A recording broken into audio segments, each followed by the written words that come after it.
fact that everybody's talking about, like, oh, yeah, you know, we're talking how about they're washed. One bad tournament, right? One lackluster tournament, and we're starting to talk about, oh, maybe Crazy Raccoons, you know, where they lost a step, but we'll see. Let's not forget that this is basically the same roster that got second at the World Finals just last year. And so if there is anything that you can take away, it's that they have so much experience on LAN. They are the type of team that's going to grind, make sure they can get back to the top. And so I'm expecting kind of nothing less than perfection today out of the Crazy Raccoon roster. Whether or not Space Station are going to be able to give them a tough fight, that's what remains to be seen. After their match yesterday, I do think that Space Station came out of the gate swinging a little bit, but I think going on, everybody? A little bit shaky. Did Hawk lose yet? You're about to witness him lose, if that means anything. Listen to Hawk's interview after the game. I think they know how tough this match is going to be. Unless they somehow upset Crazy Raccoons, of course. Real, like, kind of big time player on lands, right? Like in the past, like he's a player who steps his game up in these types of environments. And I thought Sugar Free looked a lot like Sugar Free we know and love yesterday, right? Absolutely. I know that 37-0 game, although it is against like Peps, right? So, you know, you're not going to be able to replicate that most likely against Crazy Raccoon. But Since living for work in less than 5 minutes. I see. We just gave you the trophy. Well, your arch nemesis is about to play. We just call the game. And, Compops runs in, just closes the server down. he should lose. Keyword should, because you never know. Yeah, but I mean, when you take a look at this roster, and especially just how far Space Station have come, especially after their own disappointment, not making it to the mid-season championships in Stage 2. They have come a long way, and I think a lot has to be said about Christopher and the coaching staff, just really shaping this roster to have not just the strategic game plans of picking maps and also getting Wake great up. hero bands, Oh, we are doing that to the best of our ability. Right, on the hit scan roll, we haven't talked about it much, but man, turned a lot of heads in Esports World Cup. Came in that Nightmare squad. I mean, just had everything against them, right? And in an almost impossible match, he just shows up on Widow and just starts like deleting. Forgets to pick you up. Imagine. This spark that SSG could maybe catch fire with, but of course, the weight of expectation against them. Yeah, I mean, look, if they get good games from Chronic in the backline, you know, there's always a chance, right? Like, I think Sugar Free and Hawk can obviously play at that level, but it's obviously an extremely tough opponent they're getting here in this first winners round. Yeah, so I think looking at our predictions, we're all on the same page, right? I think it is Crazy Raccoon that is going to end up taking this one, but... Yeah, I mean, look, I picked Peps to beat SSG yesterday, so there ain't no way I can pick SSG. You'd be on one to flip the script now. Yeah, they'd get E-Stick in here on me. Where look, I think this makes sense, right? Yeah. Crazy Raccoon is such a great team. SSG's kind of coming in. There's that, Penguin, but also I need to try and keep my volume down because my entire family is sleeping, so I can't go crazy. Yeah, absolutely. I mean, I think there's a lot of significance on this game, not just in the win or the loss, which you'd love to get the win, you'd love to make that upset happen, but if you get blown out 3-0, it's a dark sign for the tournament. But if you can take maps, if you make this competitive, you build a bit of momentum and a bit of confidence saying that, hey, you know, if we can go to like 5 with CR, we can beat almost any other team in this tournament, and maybe we will make that deep run that, like you're talking about, they're hoping for. So I think a lot rides on building the confidence and the expectation in this match. So it's very possible that this is the expected result to see Crazy Raccoon win, but maybe Space Station can give us a couple maps here or there. For this, I'm going to throw it over to you two to take us through this first match, so I'm excited to watch. As the curtains close here, it's going to be CR and Space Station to open the day. And I wonder, let's take a look at the faces here, SSG players. Are they loose? Are they playing with no expectations? Or are they starting to feel the fear of a Crazy Raccoon breathing down the neck? Well, so I think they are pretty loose. I would also say, I mean, you've been in situations probably like this as well. Hawk's having a good time. You come in loose, playing for like house money. And looks like Crazy Raccoon are going for Ilios. Wait, hold on. Maybe we got a little bit too deep. They want to play dive. That's all you need to know. They want to play dive, and they will find ways to play dive. I can almost guarantee it. I think it's a map Crazy Raccoon to play once or twice. This is not a surprising map pick here for Crazy Raccoon. There's some comps that I honestly don't think I've seen anyone else in the world play that CR pulls out on Ilios and makes it look like the meta. They play like... Yeah, they're banning the cast. They're going all in. They want to dive. They want to dive, and they're just absolutely Chronic. there. Fight after fight after fight, and There's a very obvious plan in place here. They want to go that direction to me, Matt. Yeah, that definitely seems like they want to kind of pull that out. And they also see a Wu Young ban here come in for SSG, so they want to get that off the table straight away. We'll see what CR has planned. And I think, like, you know, with some of the other teams Alrighty. in the tournament, I don't know, like, On the Razor pull Raccoon there. will kind of play their own style. Yeah. I'm curious, though, when they go up against some of these teams that are playing a lot of this, like, I don't think this game will be style, close, or but maybe you never know, I suppose, because yesterday was absolute style, madness. I'll give you guys a map. we can just play Or not this different type SSG, of play sorry. style that can reign supreme over that. I mean, I think There we go. SSG, and one thing I think is going to be a positive Okie for them is, as good as Junpin has been, this tournament has been leaning pretty heavily in the off-take direction. Yes. And so if Hawk can bring the Zarya, if it turns out that maybe the Zarya is the stronger pick and Crazy Raccoon are you know, fighting a losing battle trying to make those main tanks work, that could play into SSG's favor and to, you know, maybe extend this series a little bit deeper, giving some of those potent map counter picks as we go down this stretch to, I mean, maybe go I gotta down say though, distance and then chat, just I take am that one extra map cozy where right you're now. I upset got my CR comp, sweatshirt, on I got their a own style blanket. here on Ilios. Yeah, I'm so it nice looks and like here, cozy for some Hawks are early potentially morning Winston This facing might be our OW. first Winston of the tournament. Yeah. I believe it is. No, I don't it think is. we saw it a second yesterday, which is pretty wild. but Interesting. who would be bringing it out if it wasn't John? With- Crazy Raccoon aren't just diving, they are they're doubling down. They just do their own see. thing. No Yeah, they're their own Kiri, way, but Sombra honestly, this is a Tracer, challenge. goddamn. Chronic on the Freya. This has looked like the counter to Winston. I think really the reason we haven't seen much of it is because Freya can just kind of tear this game apart. Lip already taking the space here in the cage. And the D.Va is also very good against Winston, right? I know in Overwatch 2, in this kind of new world that we're A lot in. of damage. So it's very difficult to take out. As And a we pause do have a immediately. pause here. We'll get a sense of what that is in a moment. Really fascinating to see Crazy Raccoon come out. We've talked about like how Tracer at this event hasn't really looked that great. We've seen a lot. Gotta of, love like, the pause on the very first game of the day. more Echo come into play and really look strong in terms of that spot. And Tracer Looks like maybe Lip is having not as a much issue of potential, some but sort. Now combining the Tracer with a Sombra in the Winston, they are really committed to that dive. Very all in, and that's a comp where I think that Tracer nerf might bite maybe especially hard because it's a strategy that really relies on Tracer to finish kills. Sombra's going to be setting things up, making them possible, but Tracer kind of needs to drop the hammer and finish kills with a quick one clip, and might be a little bit harder with especially a player like Hawk on D.Va. I feel like if you're SSG, you know, obviously you're never like thrilled seeing Crazy Raccoon on the other side, but You want play. this is a good matchup. Seeing them like, play that comp is probably you feel a little bit better than you probably would. I mean, honestly, like if I'm the coach here, I'm thinking this is the best chance we're gonna get. For Right, PlayStation. yeah. If I'm Christopher, I'm like, Christopher. Did It his will be job. the I best think chance this you is the get, comes but to you PlayStation. already Yeah. know However, it's an extreme. You already freaking know that the reason Crazy Raccoon are playing this is because they feel 1,000% confident that they're gonna win The this. fight's over, you know, and it can just go like that when you know EMPs. The cold Vulcan, East Coaster waking up early to catch these games versus West Coaster who hasn't slept yet. I have no Oh, problems dear predicting God. them to have a very strong series here. They can hang at this level, but can Chronic show us that kind of dominant? Good luck performance? to you, He's not gonna pick Tangling. apart Well, these CR players. For me, it's Chronic in the backline because there's going to be a ton of pressure on the SSG backline. Absolutely. I maybe Especially got with like Kiri, Yeah. you're gonna be public 4.5 Especially hours with this sleep, comp that we're so seeing from could be VR. worse. So, like, if they can hold up, if Hawk obviously can do a nice job kind of peeling with the defense matrix, kind of helping out, knocking the maybe Winston offline, and also by helping kind of deal with some of the Sombra stuff. It's gonna be a long And day if though, the backline can just hold, especially if we're or having SSG, tech issues. I mean, dude, stealing map number 1 is not out Dream, of the question. Thanksgiving after, it's gonna be one hell of a Overall, day. He's kind of set up for success. I mean, I mean, a lot of the other characters in this comp, Winston can struggle. You know, Tracer Sombra can feel it's a little awkward to find kills. But Brig, you are a dominant force on the map. You know, where Brig goes, Yeah. D.Va does not really want to be in the neighborhood. I was going to say, we've seen throughout this year, right, Brig be a great answer to some of these D.Va comps, right? Being able to just kind of keep that in. I gotta say, if SSG even want to be competitive today, I think the goal is pretty simple. Chronic, you know, anytime there's like a hit scan v hit scan has to match up with Lip. He's got to step up to the plate, I think. The only chance they have. Look. And for now, let's take a look back as we, you know, get these tech issues ironed out, get our game ready to rock, and check Hi, out Lep. how SSG performed yesterday in a quick series recap.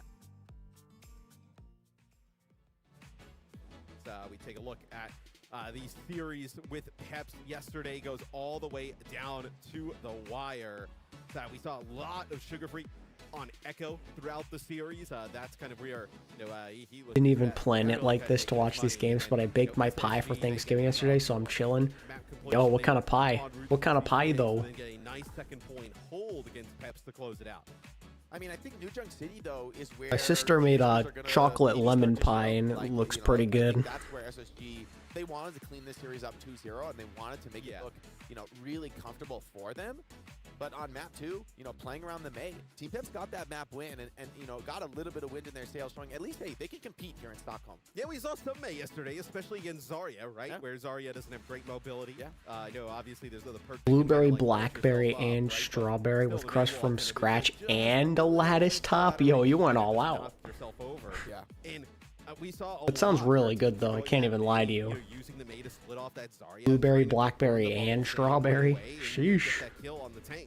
That is how Peps really succeeded throughout that. Oh, we're in. Oh. Yeah, we saw a lot of big. Oh wait, no, we're not. They're still doing the recap. Never mind. Kind of take it to Crazy Raccoon today, right? I think Kiriko is often that hero that can feast or famine, right? You might just find yourself forced into a defensive posture, trying to save people 24/7, and frankly, against Ana, Tracer, Sombra, that's maybe the right play.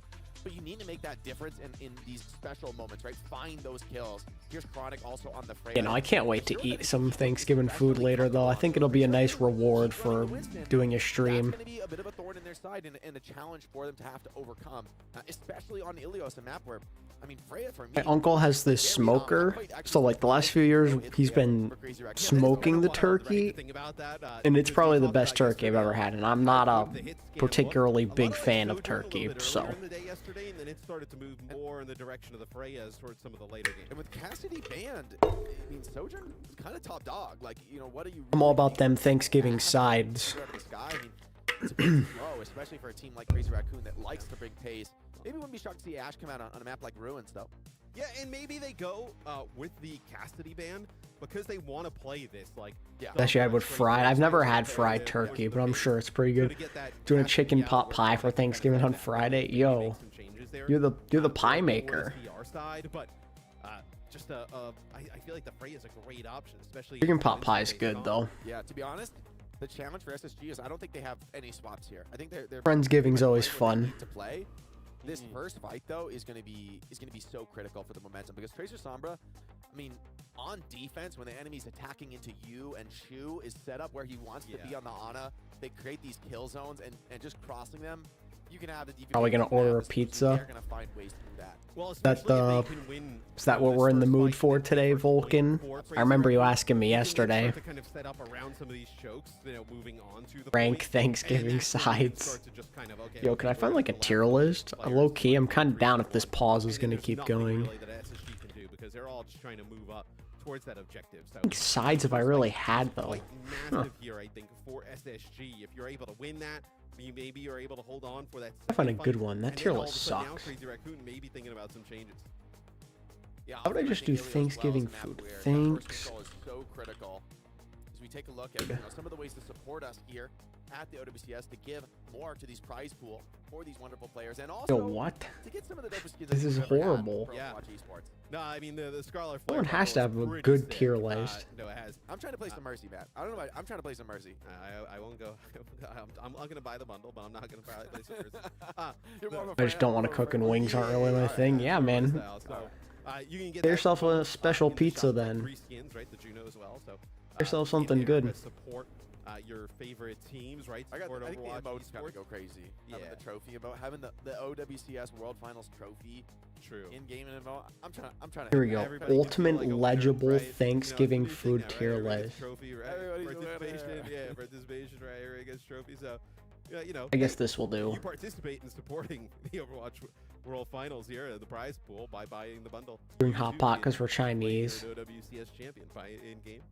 Hot pot I've never had before and I've always wanted to try. Just joining us, we're working through some tech issues, about to get into really the first fight on Ilios. I mean, we kind of pause it at a moment where this pause is going to go and it's going to just be. Yeah, you're going to see like 4 players die. It's kind of crazy because exactly. Pretty good. I okay. Like the point is open, and so both teams are like, all right.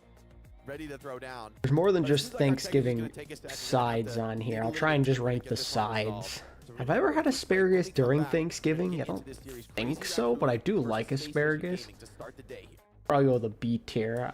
I can... Oh, are we back in? Oh, nope. Okay. Hey, who's out here having baked potatoes on Thanksgiving? Hello?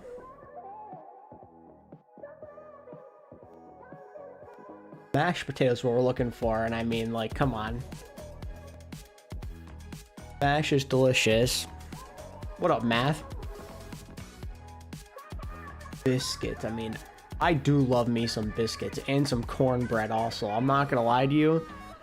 I ain't from the South, but I feel like in a past life I was from the South because I love biscuits and cornbread. If biscuits were offered to me at Thanksgiving, it's like a solid A. Brussels sprouts, I think, are low-key pretty underrated. I like them a bit more than asparagus. Candied yams. Oh my god, I love sweet potatoes. That's insta will get seconds. I love me some sweet potatoes, bro. Oh my god. Also, I think I hear my cat scratching at my door. Hold on. Wait.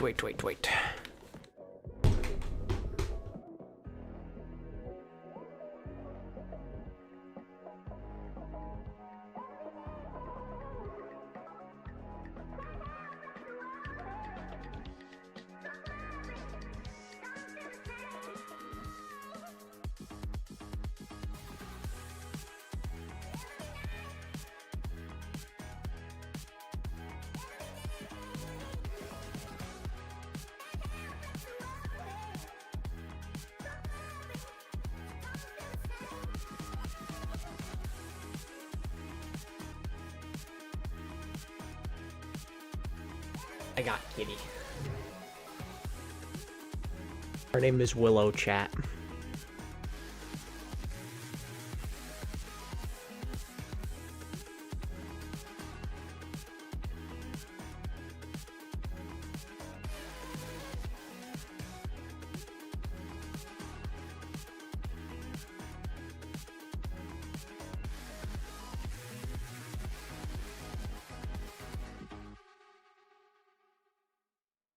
Yeah, technically it's my sister's cat, but you know, we all love her. Got her back during the spring, and she's awesome. She's a ton of energy. Chinese turkey equivalent is Peking duck. Okay, where was I? Cheese broccoli casserole. I have sent a picture, Math. I guarantee you. I haven't sent many, but I did at least send one. I think broccoli is also a pretty good side. You can do broccoli. I think I'll put that A. I think that's a good side. Easy squash casserole.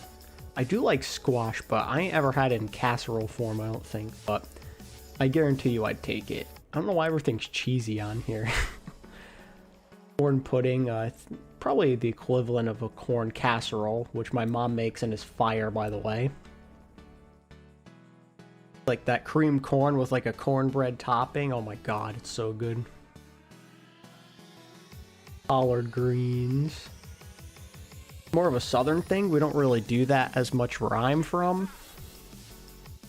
But again, it's probably another thing I'd eat if given to me. Straight up corn, I mean, can't go wrong with that. Corn is corn. Cornbread I rank about biscuit level. Cranberry sauce I think is pretty good.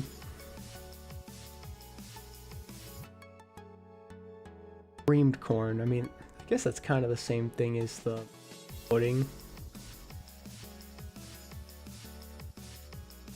Cranberry sauce, I mean, I like it. I'll have a little bit of it. So, probably like average. Crescent rolls.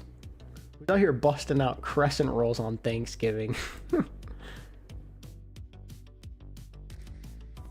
I mean, like, I like a crescent roll, but That ain't gonna be a priority on Thanksgiving. Creamed spinach. I like spinach. Deviled eggs, not a fan. Dressing, see, I call it stuffing, and I think stuffing's fine. It's like a... All right, we are back out of the Playing? pause. And Out of the pause, W. And then we are going to get right into the fire as soon as this game kicks back off. To remind you guys, map 1 here, CR, Crazy Raccoon versus SSG. We are on Ilios, and right now, when we get back in the game, we're like hovering right over the point. CR playing this aggressive style with a Winston, Tracer, Sombra. Things are going to kick off right away. This is one of those things you got to deal with on land. You just get iced out by a tech pause right at the start. You thought you were, coming in hot. We got in the map. Let's go. Let's go. Did you ever ice teams out on purpose? No, bro. That ain't right. That ain't Bro. right. We used to do that. Okay, here we go, here we go. We're so back, chat. That's fine. It's like a decade ago.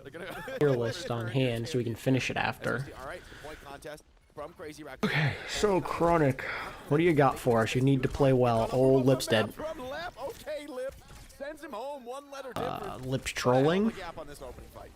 I mean, that is huge, but it is I wonder if they stick the Sombra. Let's see. Okay, yep, they are not swapping. Oh, wow. What the hell happened to Hawk? Where was his assistance? Okay, well, somehow they get the opening kill, and yet they just get crushed, no control, and they're out of there. So on the retake now for SSG, and we talked about this map, we set the stage. This is not where you want to find yourself. Shu on the Ana is an absolute demon on defense, man. Retaking into this guy, he's in prime position, and the rest of the team's going to make so much space for him. Lip scouting, pulling attention. I mean, chasing this guy, you're just running the clock down. Lenny just on the hunt for Lip here. Trying to poke him out, I guess. Chronic almost has a bola, so he's doing his job. He is doing damage. Lip nowhere near an EMP. Hawk's gonna need some help though. What?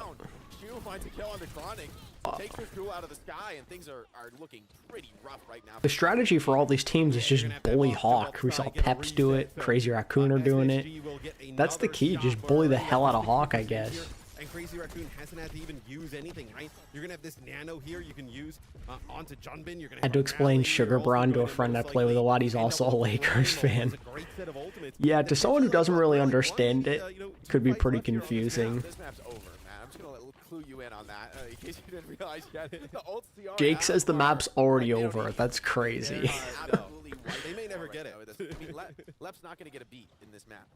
From the first kill, it's kind of been the only. Yeah, he actually may not get a beat. That's true. Nano boost ready to be deployed. Oh, here we go.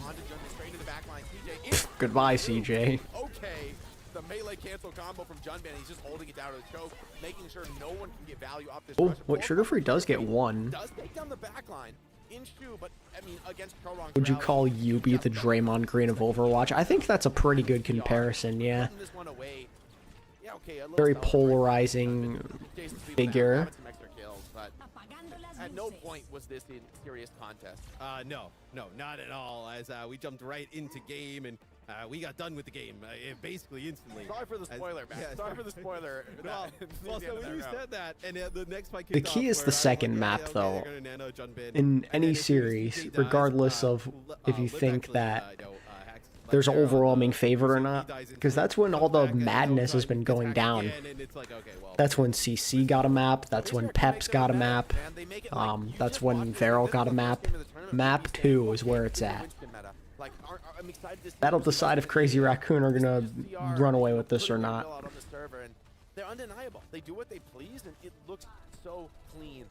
But do you strike this up to like CR can play this against other teams, or maybe it's just like, okay, they know there's so much, steps ahead of SSG, they can play something a little bit different. So SSG will change things up. Chorong actually played the Lucio here for Crazy Raccoon, and SSG, they will actually bring in Chronic on the Ashe, which we were talking a little bit in that break. They got the health back control immediately. I missed the old San Francisco Shock. Oh, of course. For the glory days, man. We're going to see Sugar Free onto the Echo here. He really likes it on Ilios Ruins like we saw yesterday. He's been playing a ton of Echo in general. taking some of this focus fire off of the front line. CR almost grabbed the first half. Hawk alone tried to make that Tingling, I'd say somewhere in between. I think it's a little of both. It just seems like everyone prepared pretty well for this thing. I think Brims kind of went well for a lot of teams, and, you know, playing against each other a lot. Sharp iron kind of sharpens iron, I'd say. Ultimate charge there, and yes, Sugar Free, he ditches that, you know, the echo right away because you know, a lot can happen. You know, you're not necessarily prepared to play all these different teams with different styles. It's not an easy thing to do. But also at the same time, there is parity. It's clear that a lot of teams have improved, and the gap isn't as big as last year. So, somewhere in between. Lip really isn't able to do much. Oh, Jumbin might be dead here. Okay, couldn't get that health pack, so we're going to see a point flip.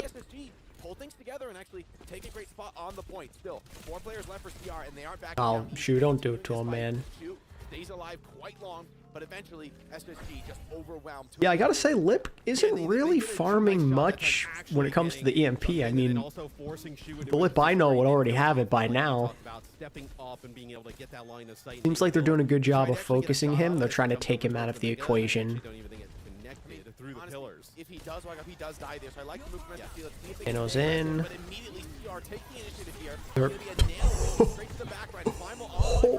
Oh my god. Jesus, they just used everything. They just emptied the clip because they were scared of that Nano Winston. That was crazy. Matrix, Suzu, beat, Kitsune Rush. Shu, oh, Shu gets 2, headshotting people. Okay, bro. 3. Shu just killed 3 in that fight. Oh my god. Across the globe, as I think he like levels that perk and instant gets a 2K. I mean, it's like another DPS out there, and you know, SSG. Strong gonna swap. He's gonna go to Brig. Junbin goes in, just has the nano. They beat so early. They beat Sombra into Diva and Tracer's health from personal experience. Yeah, you know, I feel like in 5v5 it's a lot harder. Whereas in 6v6 you had like 2 tanks you can farm. Not quite as easy as it was before, but he does have the EMP at the ready. Not going to use it, he's just going to be patient. Just going to wait for them to contest. They're going to have to touch eventually. Shu gets another 2. What the hell, man? This is so brutal. I mean, this is just silly. That Shu is able to just you know, dominate the server as Ana. That is a 2-0. Shu just absolutely murdered them in cold blood, bro. That ain't right. I feel like he might be like top. He might be close to top damage. I'm gonna just keep it a bug with you. It might. Shu was putting in work with that headshot perk. It felt like half the kills in the feed there in the second round were just Shu. Yeah, no, Sombra also does get played a lot differently. You know, he's not quite the same as the old days where you just stay perma invis. That's crazy. That's so crazy. I mean, Shu, they took away the double nano perk. Yeah.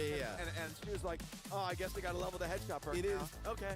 It has to be so deflating as a DPS to just be getting just. People are better at spy checking. Easier to find that Sombra, and I'd say Punisher as well too, because you don't just have the easy escape anymore. No one else in the world is doing that on Ana. No. He's different. I mean, yeah, Shu is kind of him on the Ana though, boys. Rent-free. He's living rent-free out there.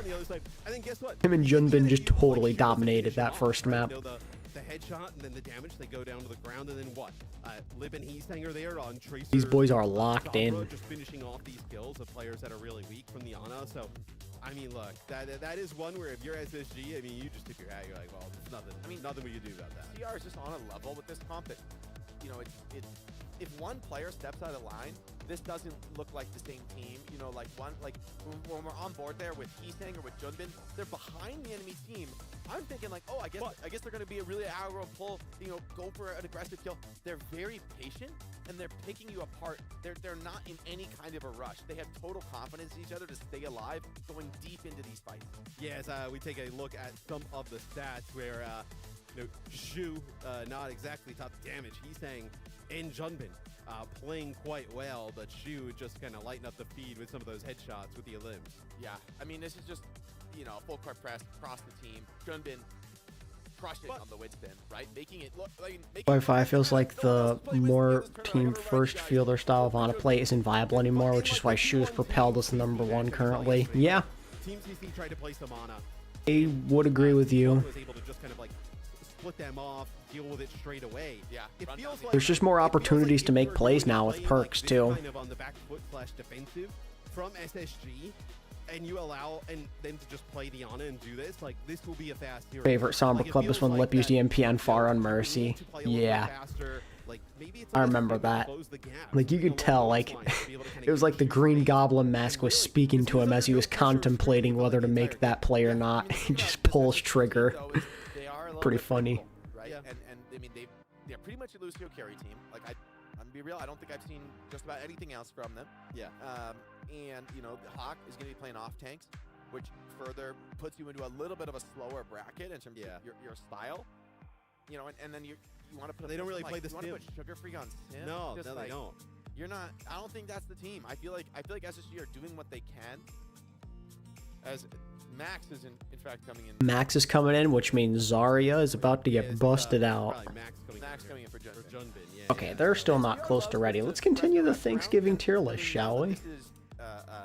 Having some fun with that. They're taking us somewhere that is extremely off-tank favored, right? So, like, what? Are you thinking New Junk City, maybe? Or are we thinking Shambali? Could be. I mean, it's interesting because a player like Junbin, he's going to be so nice on things like the Ramatra. Like, he could tango on those rush maps as well.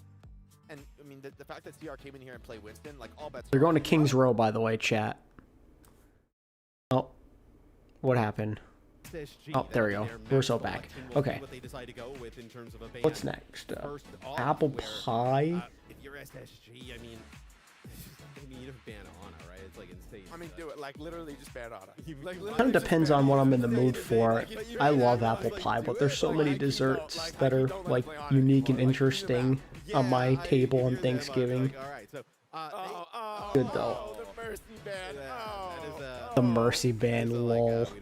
That's like, I want every hero in the roster in. If they're more flexible than you, you can play whatever you want. Right. Baked potato. Again, I don't know who the hell's eating a baked potato on Thanksgiving. Everyone has mash.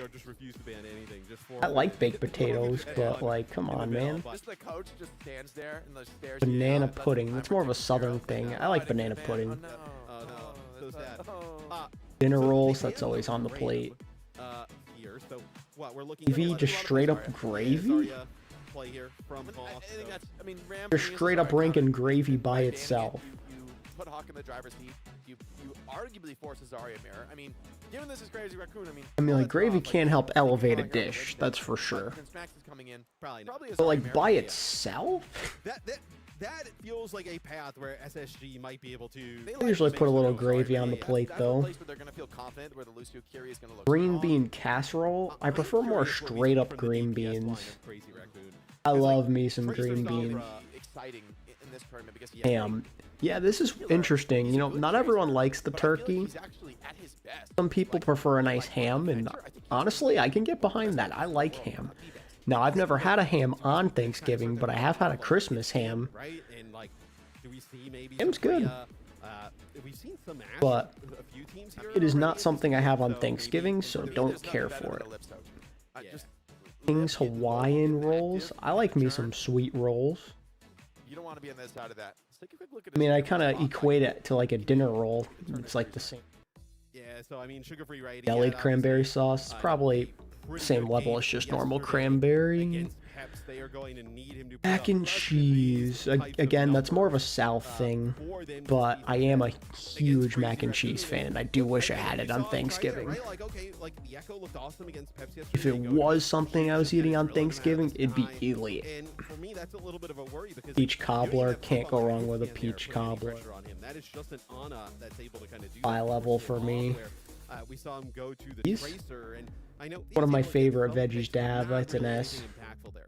I mean, to be honest, and pie is. There's a level difference between the teams on Ilios, and Potato salad. They come in, Who's having they're potato like a style salad break. on I got Thanksgiving? SGS playing What? against, like all year long. I mean, this is a completely different look than anyone Pumpkin. else plays. And the way Pumpkin. Crazy Raccoon pilot it, like I was talking I about liked it, pumpkin pie a lot more when I was younger, though. being willing to be Don't love it as behind much the these back line days. and just slow playing it, not forcing Roasted the time butternut like squash, letting that's a him run S. out of resources, letting him Roasted chase sweet people potatoes, around, that's a S. knowing that, you know, he's not Roasted veggies, it's an And A. as we remind you guys, it was a Ramatra ban and a Murphy Galloped ban potatoes? here, Oh, for I've this had those. next Those are good. map. We can take a look at kind of like where we stand in terms Stuffing, of like, the wait. bans overall throughout the World Finals thus The far. difference between Ramatra stuffing kind and of dressing. leads I the way thought they were the where, same a lot of thing. teams are trying to play that Zarya, and getting the Ramatra out is obviously beneficial.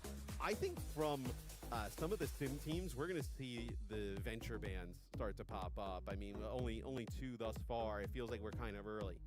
Yeah, I think we could see more venture bans. I think Is the Ramatra ban dressing makes a ton of sense and because a stuffing lot of the teams same are thing? saying, like, Yeah, if they you're a are. main tank player, Ramatra is The distinction can depend on whether the mixture is cooked inside of a bird or cooked separately in a pan. It's not unwinnable to play a main tank Same hero thing like if you Zarya. ask me. Ram is the one you want with a bullet. mean, Like, Is it hot or cold potato salad? Probably cold potato salad. That's what it looks like from the picture. Has shielding Sweet potato capabilities, pie. can put down some damage at range.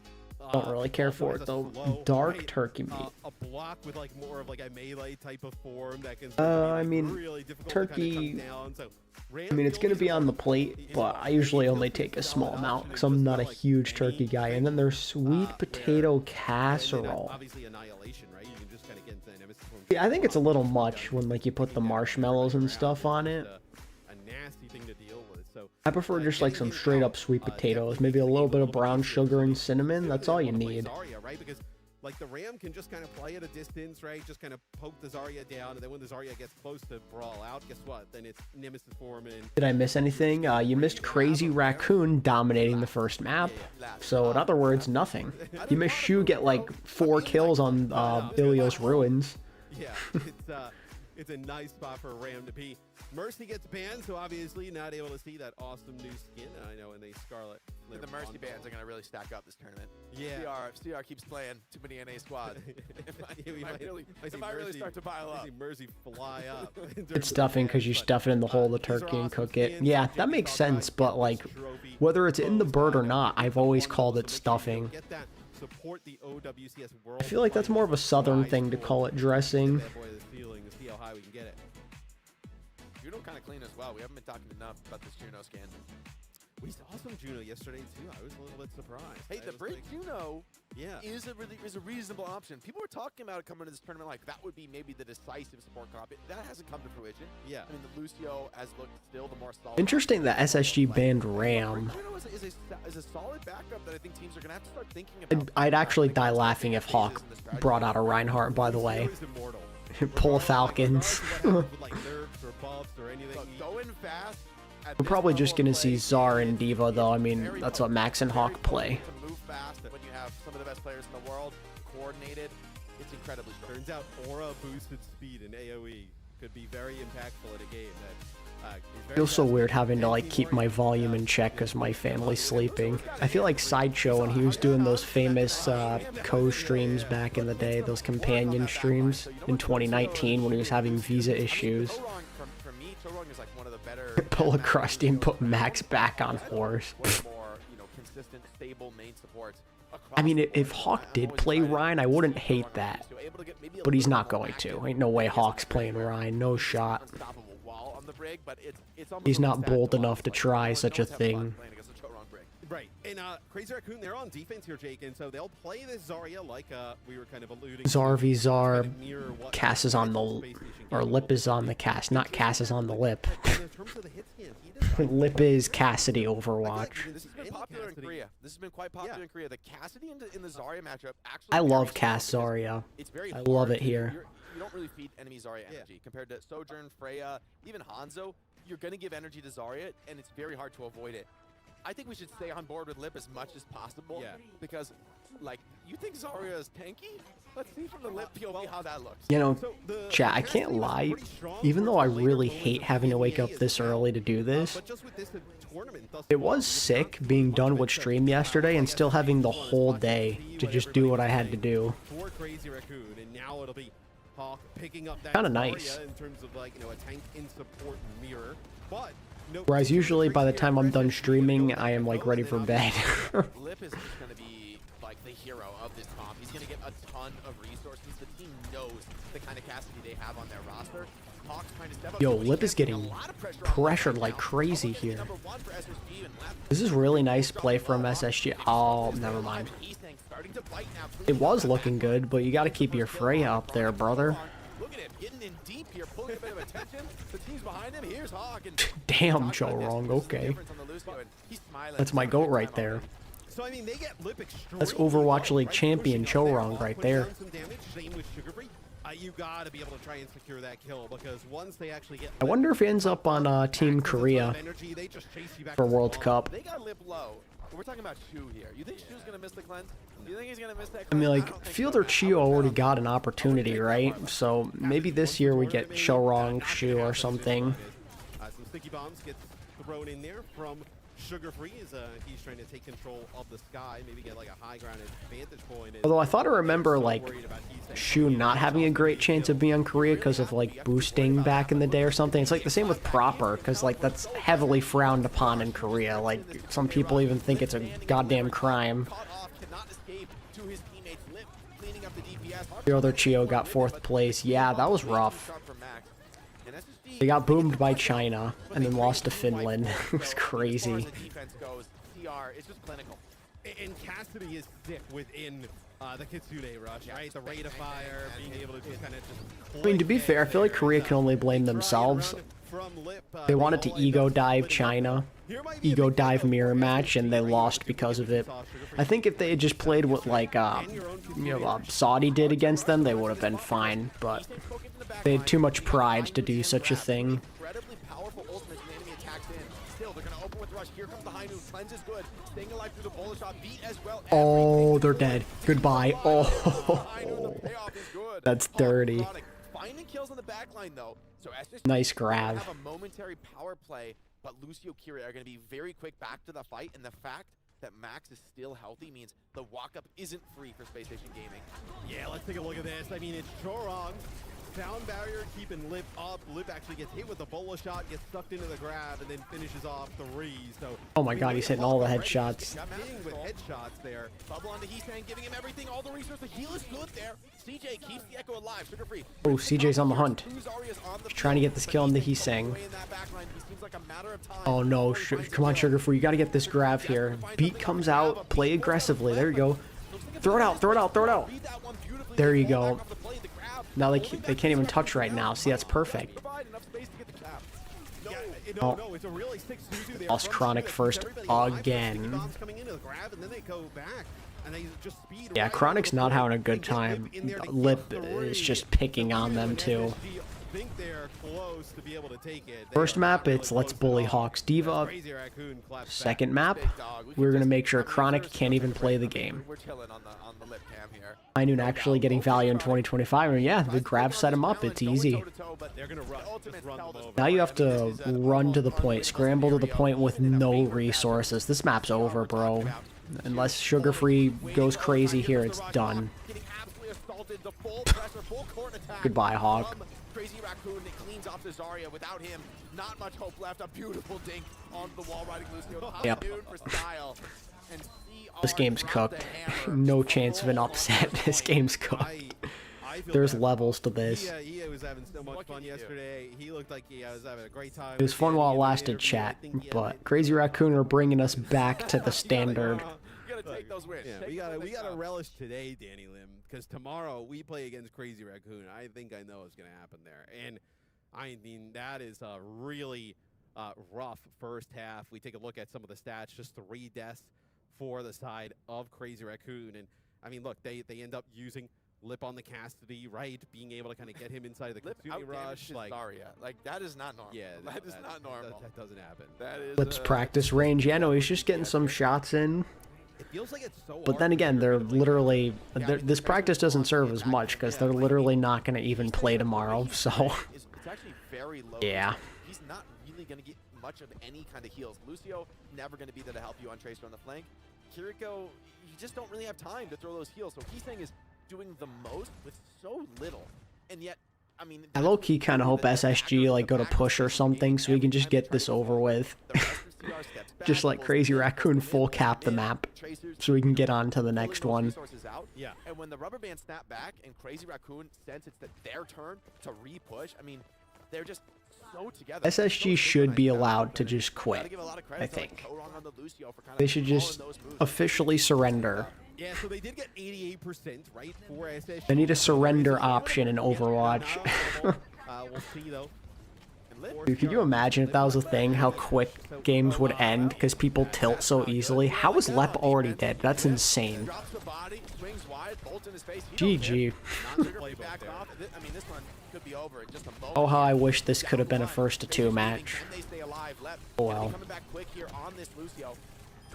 And he's saying, strike second blood there, sugar-free dropping, Lip in It's full cooked control. like a Just Thanksgiving focusing dinner. Focusing there on those DPS, trying to keep them off his team, but Max standing so strong, willing to trade with Hawk. And as good as Hawk is, the resource advantage is just overwhelming here. Lip finds another. It's just all Crazy Raccoon. This is bullying. We're looking at something very quick, Max. This is bullying, bro. This ain't okay. Yeah, longest thing we've had so far is the pause. I mean, these two games have gone pretty quick. As look, We got Max staying in the game too, it looks like, potentially. This is really important to pay attention to for the sake of fantasy. Lip went 16-0. He's like, give me something. I mean, Lip finished. Because, you know, a lot of people for the second phase may be considering a Crazy Raccoon tank, and if Max happens to play a lot, then he becomes a good option for the fantasy team. Outside of obviously Sugar-Free yesterday, like, it has been like start to finish. I kind of hope he does play a lot. We were talking all yesterday, oh, look how good this banter is. Maybe the Genji could be good. Tracer, not many people are playing it as often. Yeah. He's saying, he's like, what? Nerf? No, I didn't Hank, let me see. No, I didn't get nerfed. Yeah, I don't know. How much does he cost? Let's see. Is this where Yeah, Max is only worth 21 points, so if he plays a lot, that is that might be an insta-cop for phase 2 for me.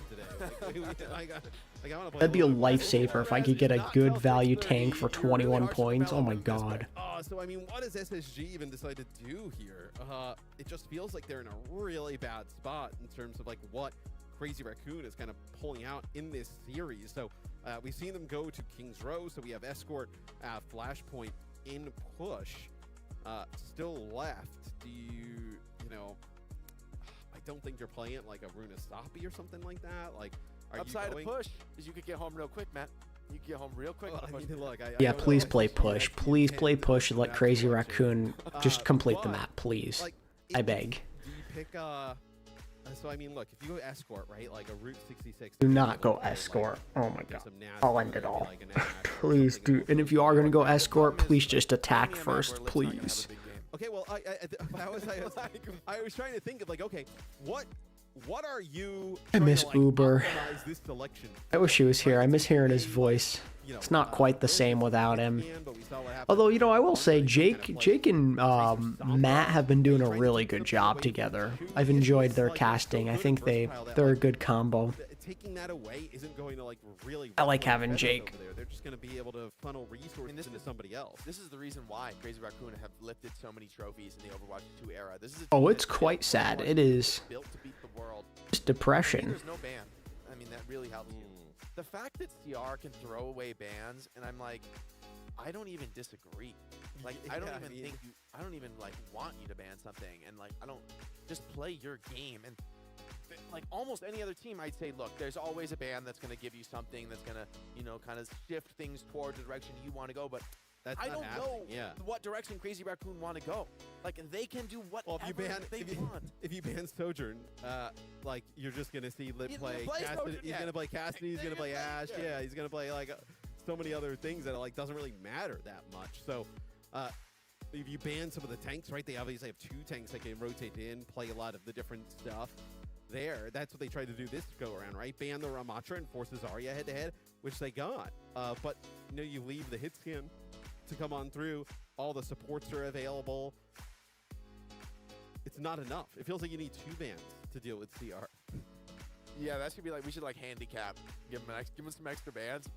Yeah. You can take 10 bands. Take 10. Yeah, you can just funnel all your bands into one pick their heroes. Let's just skip to that. Let's pick their 5 heroes. All right, I think SSG would be fine then. That might be enough. That would be enough. In fairness, man, that would be enough. They would get the win.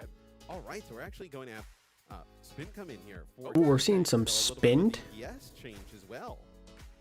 Are they? Oh wait, so is this a? Wait, what? Okay, our subs are. Is a little Scott. Yeah. I don't know who's coming in for who. Yeah, we'll get confirmation on who is coming in for who here because Spin is coming in for a support, I assume, or maybe some Genji. We'll remember, Viper subbed in for so it's a role swap. for Zest. So, it sounds like we're actually getting a role swap here from CR, so we'll get kind of a role swap their support player and DPS on what we're getting. Oh, yeah, oh, they are. That is what we are getting. It is the reverse. So it's Spin coming in for Heesang. Oh, man. I mean, all right. I hope there's a legit strat here. I really want to believe it. You want my opinion? I mean, judging by the faces on SSG where they're kind of smiling, they're like, "Oh, this doesn't feel good." That's not what anybody wants to see. No. So I mean, you're gonna see Spin come in. Yeah, it does play DPS, so not exactly a role swap here, just a sub. So we'll see kind of what this pays off here for Crazy Raccoon. Probably just trying to get some. This is play getting time. This is reps. Yeah, this is right. Reps. Yeah, that's what it feels like at least. I mean, they're just kind of walking through the series. It feels like you may as well. Yeah, you may as well. I mean, I am a little surprised by this though, because to be honest, I see the vision of like Max and Junbin, especially this tournament, where Zari has made a real presence. I don't think CR are going to get away with like staying on Junbin this entire tournament. And in the past, like not in a match like this, but you think like grand finals against Falcons, that has hurt them in the past, right? Yeah. They've been more limited in that regard, and so I like getting reps early. Oh, of course they pick Rue, of course. Why? Please attack first, I beg of you. Like, I think with this map selection as well. Don't let Crazy Raccoon go through an entire attack, bro, please. If you wanted, right? You leave Lipin to play some hit scan, and you play. I know whether it be like Genji with a hit scan. Do you play also? It's still surprising because I mean, Heesang is kind of a beast on all these other heroes, on the Genji, on the Venture. Like, we've seen that from him. Right, that's what you would think. It would be like a Genji or Venture, so we'll see what Spin comes into play as Crazy Raccoon. They will get rid of the Echo, which was so good for Sugar Free. All right, so they want Sugar Free to play the Tracer. I think Peps did the same thing yesterday, actually. Interesting. I mean, they are kind of getting that Root Echo ban. Tempo mirrors, like the read about when to attack, when to fall back. I mean, CR dancing with them right now, and you know, SSG are just missing a step. Right here, Raccoon with an 8-minute time bank. Yeah, no, that's what I'm scared of.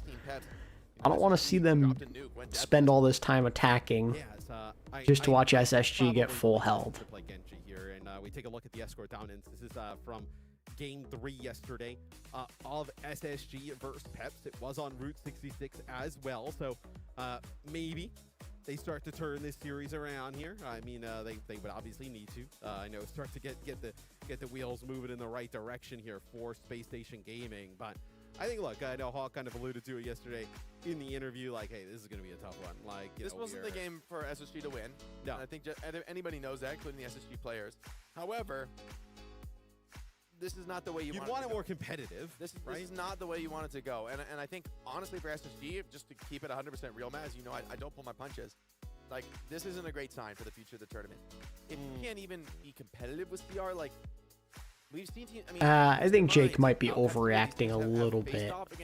Because everyone knew SSG didn't stand a chance. Like, yeah, the gap might be closing, but there's levels to this. Right? I feel like that's like the sim look has been the thing that has been a trouble for CR and kind of the question for them. Right, they don't have a sim look to kind of close the gap in terms of mobility. Right, really Crazy Raccoon may just be that good. Also, I think that's also a possibility. And I just don't think that's how you're going to beat. Look, they could just be a lot better than everyone else. Who the hell knows? Right? They didn't play passive. They didn't play scared, and they were able to make that one a little bit interesting. It feels like that. Oh. I would. Oh, we're back. I would say NA production, but technically, since we're in Sweden, it's EU production. put this game more in the hands of our DPS, frankly, because, you know, I think the outmatch on the support line has been pretty heavy this series. I mean, Left has frankly struggled to keep up, and I mean, it's kind of an overall team issue, right? That the tempo advantage, CR is just always finding the right spot there. They're just never being caught a little bit slow. And then you got a player like Shu just putting in absolute work. And so by slowing the game down, by taking away the Lucio, you say, all right, this can be a little bit more of a DPS duel, a little bit more Bro, what is taking so long? Air, you know, and They playing? Strengths for SSG, it's got to be really playing those high, you know, carry DPS. I mean, they haven't been able. We take a look at some of the tank stats throughout the series. The 10 KD is they haven't been stupid. able to put a lot of pressure on the support. That's ridiculous. They haven't put a lot of pressure on the tanks. 10 KD is a it's just been one tank, where- bro. Sometimes I'm curious if you've ever felt this, where you know you're playing in a professional setting and the game feels so fast for you, but obviously on the Oh, opposite side, yes, it's there's real daylight fast, now. right? Very That's nice. Kind of like the real different signs of like a team at a top level level. difference. It's a Yeah, level it's a level difference where you know, you'll get in a lobby and like you're running through a team, and then on the other side they're like frantic, freaking out because like the game is moving so fast for them. It almost feels like that the game is in slow motion for Crazy Raccoon right now, and then SSG, it's like they're just trying to figure out how to make this work on the fly, and it's so kind of scattered and flustered, and it's just not a fun time. Nothing fun about this series, unless you're a Crazy Raccoon fan, in which case this is a tour de force, lot of man. fun. This is an opportunity to just revel in it. Use this one on replay. Yeah, just enjoy it. A guy like Lip, you know, he's been through it. He's been through it time and time again. Yeah, and it's Crazy Raccoon speedrun map 1 2, so they have to pad time, but they already did before. We got a delay in the first map because of a tech issue. Almost unrealistically high for a I player mean, what like is Lip. like the standard for him is like, okay, like you should just be the best Some player. crazy Right? stalling, Like, bro. Oh, you're the second best? I'm so sorry, bro. That Yeah. must have been so tough for you. Bro, you're the third best player here. That's so cringe, man. I can't believe that. Yeah, it's so terrible of you to do that. I mean, but you see, I know his stats. Oh, so far, yes. throughout Next game is the series, Katya on you know, Weibo. I am so typically, excited. You know, 16-0 in that second map, just kind of dominating. And we saw him play a little bit of the Sombra earlier. Now some of the hit scan. I imagine some more hit scan here on Route 66. Yeah, very likely to come out here. And Chronic, he's been fighting, but it hasn't been going his way. Finally. Lip is in full control. And a lot of that comes back to the team around Lip, right? That, you know, Crazy Lip is a Raccoon, good pickup for stage somebody 2. like Lip, you're Yeah, like, I'm gonna make sure I 1,000,000%. kill this guy. I'm gonna make sure we give him And I mean, if they're gonna play There's a like lot of this, people bro's gonna absolutely Lip farm has stats. lifted trophies before that knows Lip can take you the distance. He can take you all the way. I'm highly considering Lip. I think Merit's a good option too. That's what he needs. It's like an embarrassment of riches because you're like, oh, like, no, well, let's put some pressure onto Lip. Like, maybe we can, you know, get some of their supports messed up. And they have like Shu and Chorong. Like, that's not gonna happen, right? At least it feels like to me, kind of the path of victory against like a Crazy Raccoon is playing some type of sim comp and putting a lot of pressure onto Shu Chorong. Like, I think that is like kind of the, unless you're a Falcons and can just basically play mirrors Just tango. Just and absolutely tango. toe to toe. I mean, it's also looking like Max could be a good pickup for stage 2 as well. Play fast, close that gap, and just kind of make the game messy. Jimbin only played Ilios. Feels like a great meta. Max is only 21 points. That's like that's easily the best bang for your buck you're gonna get for a Korean tank player. To build on against as we see them against some tougher opponents. Like you could go with like Hanbin or someone. And obviously we're really early. I think I know he's not Korean, but you could even maybe go TVNT if you wanted to. But I think that Max might be the play. We have seen Freya, we have seen Sojourn, we have seen Cassidy. It seems like Hitscan is strong right now. It just doesn't seem like I might take the Max Gambit for my fantasy team in Phase 2. Merit did some trolling yesterday. He did, but he is still a really good player. Because they can just pump that direct hit scan damage, headshotting Zarya and her low mobility, playing from range, and not really feeding too much in the way of energy. Now we're going to see, I think, a particular emphasis in this comp. I think you could argue most of Falcons outside of Proper did some trolling yesterday. Also, so. Or Spitz, rather, on the Tracer this time. And for me as well, I love the Ashe because of the dynamite heal pressure you can put on the opposing team as well, right? Like force out. Also, chat, I'm really happy with how the stream is operating. Recently, I found out that Like, sometimes my stream crashes just because, like, my GPU is getting overloaded for some reason. But I found a setting to make it so it takes up, OBS while streaming takes up less resources. So, I'm really pleased with how things are going. No problems so far.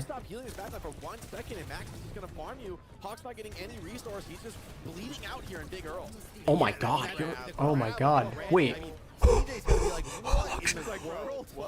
Hawk's not even 50. Hawk's not even 50%. How did Max get a grab? He's still alive. Yo. Max is literally, at the rate it's going, Max may actually lap Hawk in ult charge. I think if Max didn't have that grab, SSG could have won that fight. Yeah, it didn't seem like they were able to punish Hawk like fast enough underneath Big Earls and just kind of dragging them down there. Can be a little bit of a death trap. So Max is saving his best performances of the year for now, it would seem. Huh. Again, this is the spot that he was able to just kind of farm damage, get charged up. He's got Shu behind him, able to just kind of keep pumping healing into him. Hawk and Sugar Like, look at this. He's gonna. Hawk might get lapped and grab. Yo. Oh my god, he caught up to him. Chat, he literally just caught up to him. Max has officially caught up to Hawk in ult charge for his second grab. That ain't right, man. That ain't right. We need a player cam. I mean, we need a player cam. Oh, Sugar Free looking for a pick in the back line. Oh, Max is dead. He got a little too greedy. And the title blast here into the backline spin gets that stun connection. Boop, though. Oh, the grab! Oh, the grab! The team to stay alive. So that is huge. The grab got spinned from underneath. Okay, they are gonna have a touch though. This is the problem. I think they're gonna potentially have a touch here, and Max can just grab and end this now. Let's see. Do they touch? Okay. The contest is here. Grab's about to come in, I assume. Grab. He still hasn't used it. And spin to kill CJ. Neat. Gets the profit that they needed without CJ. 27 seconds on the clock. SSG have some difficult decisions to make. They're not backing off for the moment. Max holding on to that grab, waiting for overtime, but Hawk kind of dead on his own screen here. Oh, yep, there's the grab. Okay, GG. And that should be it for this SSG offense. Hawk running out of time. Spin with the pulse bomb, cleans it up. Thank you, SSG, by the way, for attacking first. Thank you. Thank you so much. Incredibly difficult to win here for SSG. Right, Max gets to the high ground, ends up dropping the grab. That's going to be poor Lenny. He's trying his best. Gonna come back on the Doom Fist, so another. We'll see if nope, not able to get there. Doesn't have the requisite blink and recall to be able to get there. Force another touch, and that is where SSG's push will stop right before getting that first checkpoint. And look, I don't even think we've seen, like, really, I imagine they brought in spin to Max absolutely dominated that round. That was not okay. Or it could be just a rep situation. Yeah, we could be looking You should not be allowed to just lap someone and grab charge like that. For the future in the tournament, or just to say you kind of played here on the stage. Hey, spin looked good, man. Yeah. Like, good pulse bomb connections, doing a lot on the flank on Tracer. Max, though, I mean, he was farming. Damn, he's close to doubling Hawk's damage. That's nuts. Damage to Hawk's like 3,800. SSG brought the whole gang to clear him off the high ground. That's what it took. They couldn't get it done without that. And I will say, I mean, maybe a little bit of overconfidence for Max. Stepped up a bit. That's okay, spin. Yeah, it does pick up the Genji. Let's see if this is for real. I think this is a bit of a bait. I'm pretty skeptical about Genji in this matchup. I just think in the Zarya comp here, I'd rather have the Tracer or even a Venture. I think I would agree with you. Oh yes, please give me some spint Genji. Specific matchup though against SSG. I think you can just bubble the Genji and just put immense pressure onto them, and then eventually you just kind of fall. And also, you know, given that, hey, all you have to do is cap first, right? It's pretty much the victory condition here on Route 66. And come on, Spin, play that Genji, bro. I mean, that's like, I mean, not that you will necessarily be reliant on that combo, but it does give you like. Let's go. He's playing Genji. Hey, we get the lip ash. This is a good day. They're very strategically sound as a team, so I think it's actually kind of a wise call. I miss the lip ash. We don't see it very much these days. Max trying to take this high ground position yet again here. One of the all-time greats on the hero. Doing it since 2020. But the cleanse is good enough to keep Hawk alive, and now Hawk gets a bit of Hawk's got big charge right now. He can hold this high ground aggressively. Navigating the scenario well. Cart gonna be a struggle to move it much past this point. And she went thinking, I mean, this defense. There you go, Hawk. Don't let them bully you, bro. She was gonna get this nano so fast, though. As you already see. She almost has a nano boost. What in the hell, man? Come on. Send him into the backline. That'll be a test for the SSG backline. I mean, nano the Genji with like a Zarya bubble. Shoot. Oh, he's dead. Nice play by Hawk. Yeah, great connection there from the mortar. Sugar Free super low, does get punished. How does Sugar Free die? How did that happen? So SSG now, it's a 1-for-1 trade. Uh-oh. I like this walk in. Max getting in lower, trying to get a little bit active. But Hawk doing that great job thing that Max did on his defense. Okay, nice kill, Chronic. Nice kill. Crucial kill onto Lip. They actually really needed that to take off some of the momentum. Still they're losing a bit of position, and oh no, it's just a little bit too deep. And this time Chorong gets it done. Yeah, and I don't think Hawk I like that Hawk still has the high ground control here, though. You can just beam people from above. That's when Zarya's at her most dangerous. Good bubble onto your Wu Yang. Oh, that's nasty. Come on. And they solo grabbed Max. That was certainly a play that he chose to do. Here comes Hawk looking in, getting something done, but Max incredibly close. Oh, you're cooked. You're cooked. Aggro into Hawk. The bubble keeps him alive for now. The pulse from Sugar Oh, maybe not. Wait, Sugar Free got the kill in the shoe. All right, SSG maybe starting to wake up a little bit here. But this is going to be the fight where things are probably coming to an end. Bob, Blade, Grav. Good luck. So CR need to be very cautious how they play this next couple of fights. SSG could sneak a map win here. Yeah, no, Shu is just dropping the Ana here, just trying to go over and now play the Kiri. The Blade Great bubbles from spin. Yep. Oh, goodbye. Man, he just cuts them to pieces. And To the lower bracket you go, Space Station. Goodbye. No need to look for more. And in the end, it's all Crazy Raccoon. The Crazy Raccoons win. What a shocker. Without seeing a second point in this series, Matt, it doesn't get more dominant. I mean, look, that's a rough one there. Yeah, there was not a second point. True. Not a singular second point. They were a little bit outmatched in this series, but would at least put up a pretty competitive fight against Crazy Raccoon. But that is not the case here. They showed something on Route. On Route, I think so, yeah. Like, that was the closest map of the series. But come on, man, that's not the standard you need to set. And Crazy Raccoon have sent a message here. They're throwing down the gauntlet to anybody in Stockholm. And I mean, it's just the eye test. It's way too early to call. But Matt, you know I love. Oh yeah, Chad, I forgot to ask. Have any of you tried out Vendetta?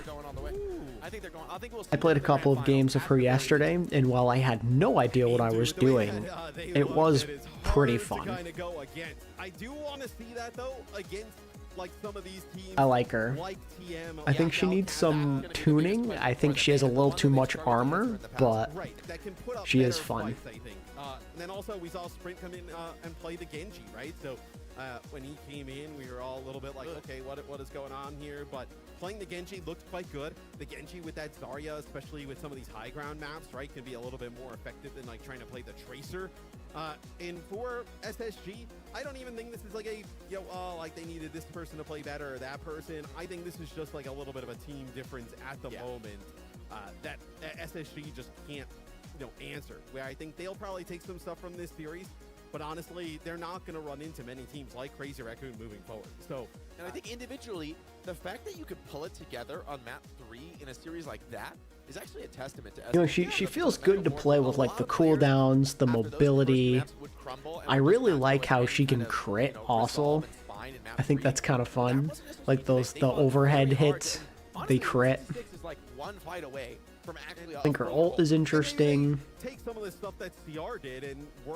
I don't think that block was necessary. I kind of wish they left block out of her kit, but still pretty fun. And then also we've seen Chronic play some Cassidy in the past, so maybe we actually see some Cassidy play come in from Chronic as they move forward, because yeah, it looked like Crazy Raccoon. I mean, they just had everything clicking on all cylinders in this one. Nothing really that SSG had that made them sweat. Absolutely. Reminds me of Riven from LOL. I'm not a League player, so I don't really know who that is. I'm going to look right now. from the players themselves. We got Danny Okay, yeah. with an interview. Just looking at the pictures, it is very similar. Thank you so much, Rick. What is up, everybody? Danny Lim here, and I'm joined by the newest member of Crazy Raccoon. It's none other than Spint.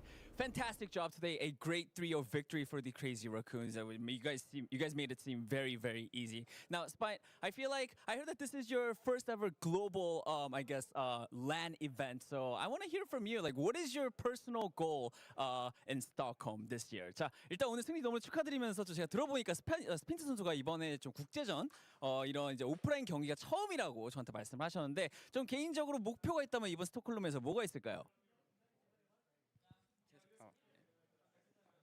이번 라쿤의 명성에 맞게 1등 가져갈 수 있도록 가져가면 좋을 것 같습니다. Definitely, because I am now part of the CR team. I do want to get the win. I want to win it all for the team and also for myself as well. Sword, similar moveset. Yeah, no, I think it's refreshing to have a hero like her in the game, though. Did that put any pressure? Were you I think she kind of helps fill the void of DPS doom. Ready to go? Were you like locked in?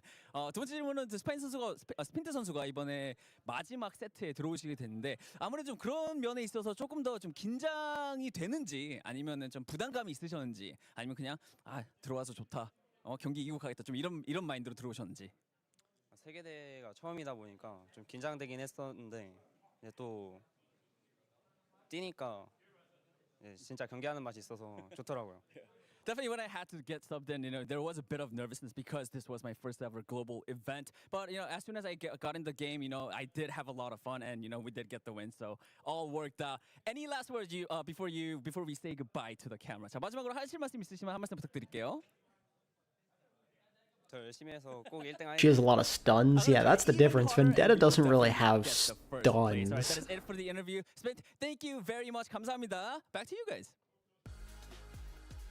Thank you so much, Danny. Very exciting to hear from Spint, the newest member of Crazy Raccoon, and what a way to make a statement in his debut match. 3-0 win here for Crazy Raccoon, and I was a little bit curious with Spint coming into the roster, as Spint hasn't really seen that much playtime since joining. And there's a lot of hero overlap in terms of what Spint and Heesang would play. But looked amazing, both on the Genji and the Tracer. And, Hawk was not going easy on him. Like, every time Spint would go for a kill on this Genji, immediate bubble was there. So, to go against the top-tier Zarya like Hawk and to still find that impact on Genji, impressive. And I think it shows that this guy can play. I'm so ready for this next game. Get me in. Get in there. Let's go. So that's what I was actually just going to say.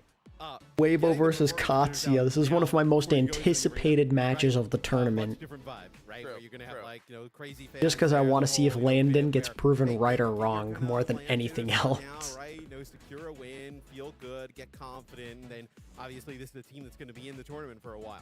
But Spint wasn't the only player that made a sub into the roster. We also saw Crazy Raccoon going in between their two tanks. And so I was really curious Landon about versus his words. It's about to be how would they absolute actually cinema. choose between who takes over that tank role. And it does seem still very map dependent, but I think Max really showed up today. Someone that I do think struggled a little bit, especially when it came down to playing some of the King's Row maps before. I think this was a big redemption arc for Max. Absolutely, and I think this is a tournament in which we're going to see more Max, because Zarya, very powerful right now. Max, kind of known for his Zarya, right? That's the hero that put him on the map, the one that I think he can potentially go very deep in the tournament on. Historically, I think that's been, if there is an Achilles heel for Crazy Raccoon, it's been the challenge of navigating those tank swaps. But if you can give Max a little bit more playtime, get him stabilized, this is a player that I think more and more people have doubted and said, just put Junbin in, right? That's kind of the sentiment. But I want to see more Max this tournament. I think this is a tournament he needs to have a big performance if CR want to take it all the way. Yeah, without a doubt. Yeah, for once it feels like maybe Max could be a focal point of the team. In that series. Yeah, I don't think there's a whole lot else to talk about there, but I think Crazy Raccoon, a very bright future in this tournament. As we take a look at the bracket, you can see where the cards are going to fall as we head towards the latter parts of our day. Crazy Raccoon will be waiting in the upper semifinals for the winner of either Weibo or alexyOWL. That'll be an interesting one.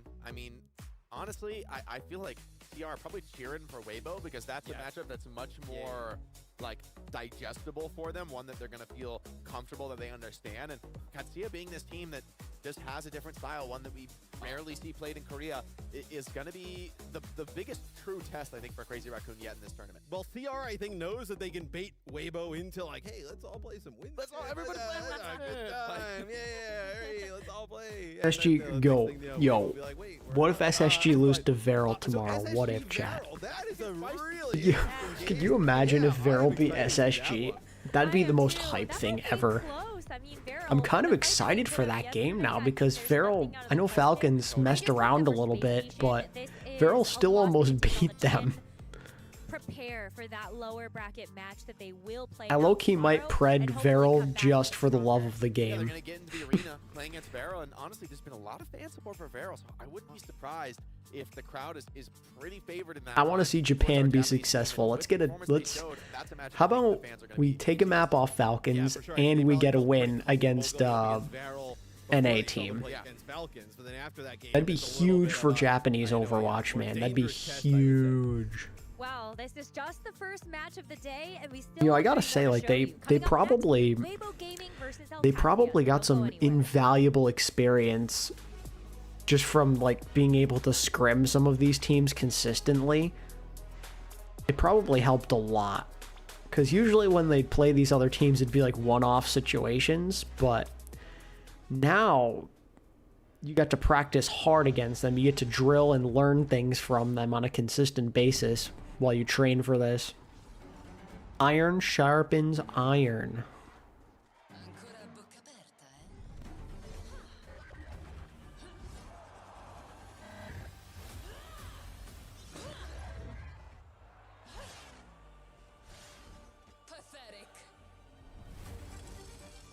Also, I love that Vendetta's Italian, by the way.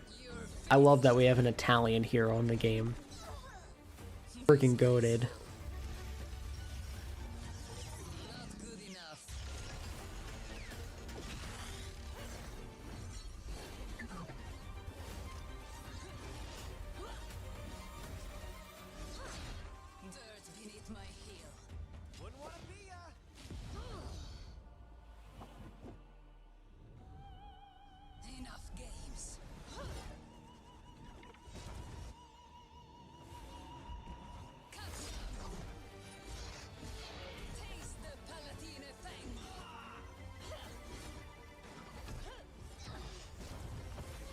There's lots of chances for that eventually, Vulcan.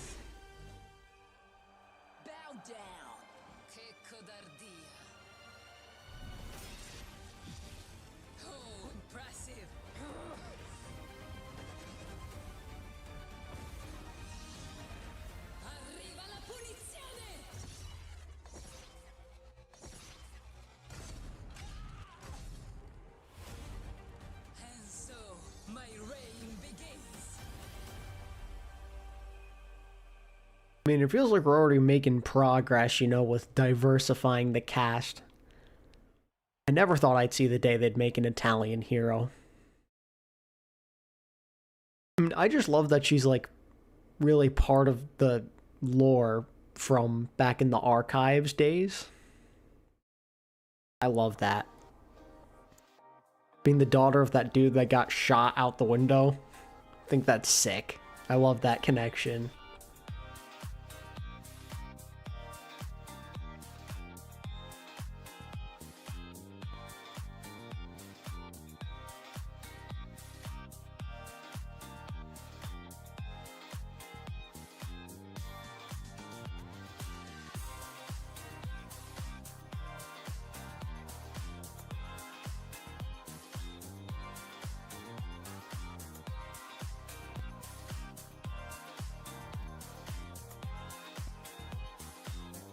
She Talon or Overwatch, though?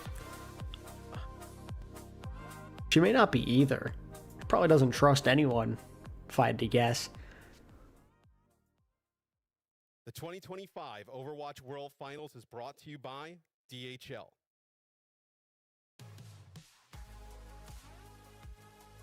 Hello, everybody, and welcome back to the 2025. Like, I guess she'd more so OWCS align with, like, Finals current day live Talon. from Stockholm, Sweden. But back then, Talon would, you know, the old Talon is the one who killed her father. Reaper's the one who killed him, so I don't know. banger. Unless match she doesn't coming know up who here Reaper shortly. is, I Johnny, gotta guess. hear your thoughts though. Crazy Raccoon, me, Necro, Jake, we talked a little bit about it. What's your opinion? I mean, she looks like a talent hero, but I feel like she's neutral. P-Sang just had an absolute field day on that Tracer, especially that King's Grove. Yeah. So that's a team that is pretty scary. I think going into this tournament, a lot of people were like, oh, Crazy Raccoon, or, you know, they're going to have a similar game like Falcons did against Barrel yesterday, maybe hesitate a little bit. But they were like all out on the gas. 100% performance. No, I mean, they were dominant. Let's take a look at our schedule, though, to see what other matches we have coming up today. So, obviously, Twisted Minds and TM, that'll be at 3:30, just in a bit here. TL versus Falcons. I think that one got a lot more interesting, later last night. But our next game upcoming, Rose, Weibo going up against Oh my god, I'm so AlexyOWL. excited for this one game. is like the, really, so they obviously aren't the, the #1 seed in the EMEA. Coming into Watch this game just be like a the, blowout. Driving force of EMEA all year. Oh, that'd be against the top teams in depressing. China. I mean, you said it best at the top of the I day mean, when you talked about I the think this aspects of, meta's just you know, better for being a champion Katsuya, with so Lions. I They have are them so winning. neck and neck in terms of But how many maybe the wins and pressure losses gets to they've gotten them. against each other, that it's Or hard maybe to say Weibo that just AlexyOWL goes on a is run the here. second seed. Yeah, I mean, they are so good. And I think probably the biggest question mark, though, here from, is what is China, as a region, in Overwatch What right now. What is China? Because Team CC, they looked pretty decent the other day. Let's talk about Weibo Gaming, though, right? Weibo comes in. We talk about them every event, Johnny, like, okay, this is the Chinese super team. They're going to be great. And, like, they haven't. I think a lot of people, when this region came back, thought they were going to challenge Crazy Raccoon and Falcons, and it just hasn't happened yet. Okay, so here's what's crazy about Weibo Gaming is that you think back to the mid-season championship. OWCS is okay, great beat a banger against wall. the Falcons. Yeah. Map 5 almost beat the eventual champions of the tournament. Seems a little And then cheesy to call them that. Go in groups. What's going on with this team? They're so Yeah. up and down. And as much as some people, they want to label them as like a legacy team, it's a generation that's kind of like... Here's where about to bust out another secret hero. They have actually tried to adapt. That'd be interesting, but it's not many dive heroes left out there unless he learns Diva. They're living in the past when it comes to these Sojourn compositions with Shy and Lead. Like, he ain't the worst at Ram, but Katsuya are just a much better rush team. I don't understand how Weibo win this. It's hard for me to see a scenario where they win. Great point, Johnny. That first stage 3 in particular, we have seen Weibo really work on those brawl compositions, and if there's any time to pull it out, it's got to be now, right?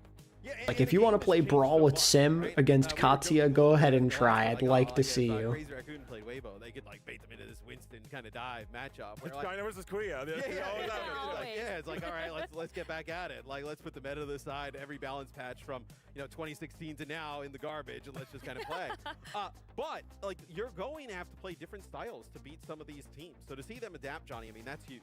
Yeah, 100%, and I think that is something that they'll have to do against a team like alexyOWL, like we spoke about, because I think the Symmetra in general, just speaking broadly about the hero, kind of is like a true test for a lot of these teams that have the championship ambitions. Well, then you're going to have to go through the Symmetra. Like, you're going to have to beat teams like alexyOWL, Twisted Minds, even though we talk about Psycho as a really flexible player, can play the Tracer, the Echo, Twisted Minds will just say, like, we're going to bring out the Symmetra, and if you can't beat it, then we're just going to keep playing it, right? And so I think in a matchup like this, Weibo Gaming, a lot of pressure on them to show that they can deal with a team like alexyOWL. I mean, a lot of pressure as well because alexyOWL looked awesome yesterday. I mean, they were phenomenal as usual. Let's talk a little bit about them. They come in, obviously, the #2 team from EMEA, but it feels like, Rose, they've been like the top dog for most of the year. I mean, this was the only match yesterday that was a I still find it so funny that the only sweep yesterday was Katsuya. Katsuya. Through that series versus EK. A tough opponent. It was very much a tough opponent. Like, EK is Highly one of those unexpected. teams that we've seen on the global stage for every single LAN. And I am very they also interested made to it see how really Lambda does far against as Shy that in a hit roster scan stage mirror. 1, the We've first seen Lambda team step up to against some actually great take a win players. off of a Let's see if he Korean can team do it that they against played Shy. Crazy It's another Raccoon big under the challenge. Nightmare banner. So the fact that alexyOWL made that match look easy as a 2-0, I think you come into today and you have to give the alexyOWL squad a lot of confidence. And for me, Johnny, it's a lot of like what Landon said in the interview yesterday, right? Is like this team, they can play the sim against everything because they have literally seen everything thrown at it at this point, right? I mean, and Checkmate. So Wonder if Leave will be tempted to roll out with an Echo to try and counter the sim. The map as fast as they do, they're always going to teleport on top of people that can get punished. The way you beat the Symmetra composition is actually, Twisted Minds showed us, it's just playing characters that really can't get punished. You know, they can slide away, utilizing Wu Yang Surf, for example, stuff like that. But then you think about, okay, Weibo Gaming, do they have the skills required to play compositions like that? Like, what is That's the issue. Weibo are not a Zarya team. Maybe they could be okay at Yang. I know they can play Brig. But Gushue, he ain't it on Zarya from what we've seen. And I don't think much has changed. We have to innovate our own game. We have to play a lot more different stuff. In a matchup like this, I'm not too worried at first because I think they'll bring out the Symmetra.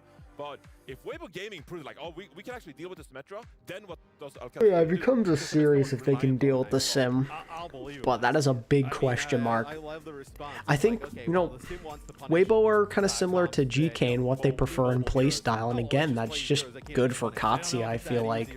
That's why I ultimately prefer them in this series. The meta just is more garnered toward their strengths.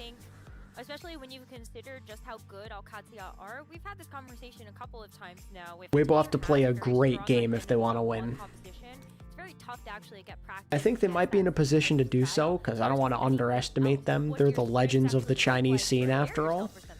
But I mean, it's one of the more difficult teams I'm all in on Katsuya. really prepare against globally, right? Because when you look at these two teams, people can play this sim stuff, but it is clearly not at the level of these two teams. 100%. I'm also excited. I think an interesting head-to-head here is going to be Labda versus Shy. 100%, That is going to be an awesome head-to-head. Labda has turned into one of the better hit scan players we have. Yeah, and he's leveled up so much as well, being able to play so many different of those hitscan heroes. I think when you think about Shy as a player, fantastic. One of the best hitscan players in the world when Sojourn was the most dominant hitscan hero being played. But since then, the game has kind of evolved. Sojourn is obviously still a really good pick, but we've seen a lot of EMEA players, they actually prefer the Freya these days. And no surprise there, obviously the mobility is key. You don't get punished as hard, because with Sojourn you have the slide, but as soon as the slide comes out, okay, that is a moment for us to pounce onto the Sojourn. We've seen a lot of players, they actually prefer the Freya against the Symmetra, because again, if a Symmetra teleports on top of you, then the Freya has an easier time kind of navigating that quick rotation from the Symmetra team. Siad, another star player for this team, you know, a youngster, a star in the making, really. But he's going to be playing a lot of Diva in this series, so if I'm Weibo Gaming preparing for an individual like this, well, there's got to be a Diva ban in this series. Oh, for sure. I mean, we've seen... He has a goddamn prodigy, bro. Some Ramatra. It ain't right to see such a young player be so good these days. I'm really happy that he's emerged onto the scene as such a promising player. Such a great Diva player, genuinely the best in my opinion. Lighting it on fire with alexyOWL. Excellent Diva, can play Zara, can play Ram. One of the things in EMEA where you would look at them and say, okay, you could ban this Lucio and really give them some trouble. They actually went to Juno Brig yesterday, and it looked really good. Yeah, I was a little surprised by that because the Lucio ban came out on a Paul, and we saw that pivot to Juno Brig, but it's almost like the Juno filled like the Lucio speed. So you still had the ability to make rotations, but also I think some of that was just maybe unable to be punished by some of the team composition that GK had. I mean, I feel like if you want to beat a team like alexyOWL, you have to win the Lucio ban. When that comes out against Kellex, you have to be able to win that map because it's such an easy kind of win condition, right? I mean, you see, you say, yeah, they have to win the Lucio ban. Spoiler alert, GK did not win that one in that first game because, like, you know, it is a ban that comes out constantly against alexyOWL because, like, Kellex is known historically as, like, a great Lucio player, right? The poll is awfully close, chat. We're at a 50-50. Yeah, but at the same We need a time, tiebreaker. But I do feel like the Brig can be Y'all more believe in exposed, Katsuya or Weibo? right? Because losing that mobility Did you say I agree? No, Johnny disagreed with us. You haven't voted yet. If you're in chat, you should definitely put your vote in so we don't get stuck with a disagree with you 50-50 here. Calyx, a fantastic break too. Oh But yeah, Calyx he is was a good- saying that back Calyx in is the a good green break. room. Something Calyx is a good break. Something in the coffee? I think there's some great breaks out there, but Calyx is good. I'll say that. Like I said, going back to it, I do feel like the Lucio ban when it comes out, and you know, Vacancia, they play a great Juno break composition. That is still like a map that Weibo Gaming has to win in this series. I also think having a test like EK yesterday is really big for Alcatia. You look at like some of the other games, right? And like, obviously, you know, Falcons plays Varel, that goes close, right? Varel kind of like stepped up another level. Like, GK has like been really good on the international stage, and for Alcatia to just deal with them that quick, Well, I mean, that is a huge dub. Yeah, I will actually say that when I looked at GK playing that series, I thought their staging was actually quite well. They set up their flanks nicely. They knew what they had to do to rotate around the Symmetra, right? And set up all the different angles required to break it apart. But that was just not enough. Like, the execution was there from GK, but Alcatia was just, they are perfect. And so if you want to beat a team like Alcatia, you will have to match that perfectiveness, because it's just ridiculously hard. I would say that GK, even though they lost that series and I was only 2-0 of the day, I actually think they fought quite valiantly and they put up their best. Alcatia, they're just the next level. I just didn't think the rotations happened fast enough. I think that was it. Like, the setup was great, but just the actual execution to make it fast enough to capitalize on all of that fantastic setup, that's where I think EK fell flat. But if they can really pull it together and kind of Why are we get a so faster uncomfortably momentum close rolling to in these the guys' arena, faces? maybe they can do it.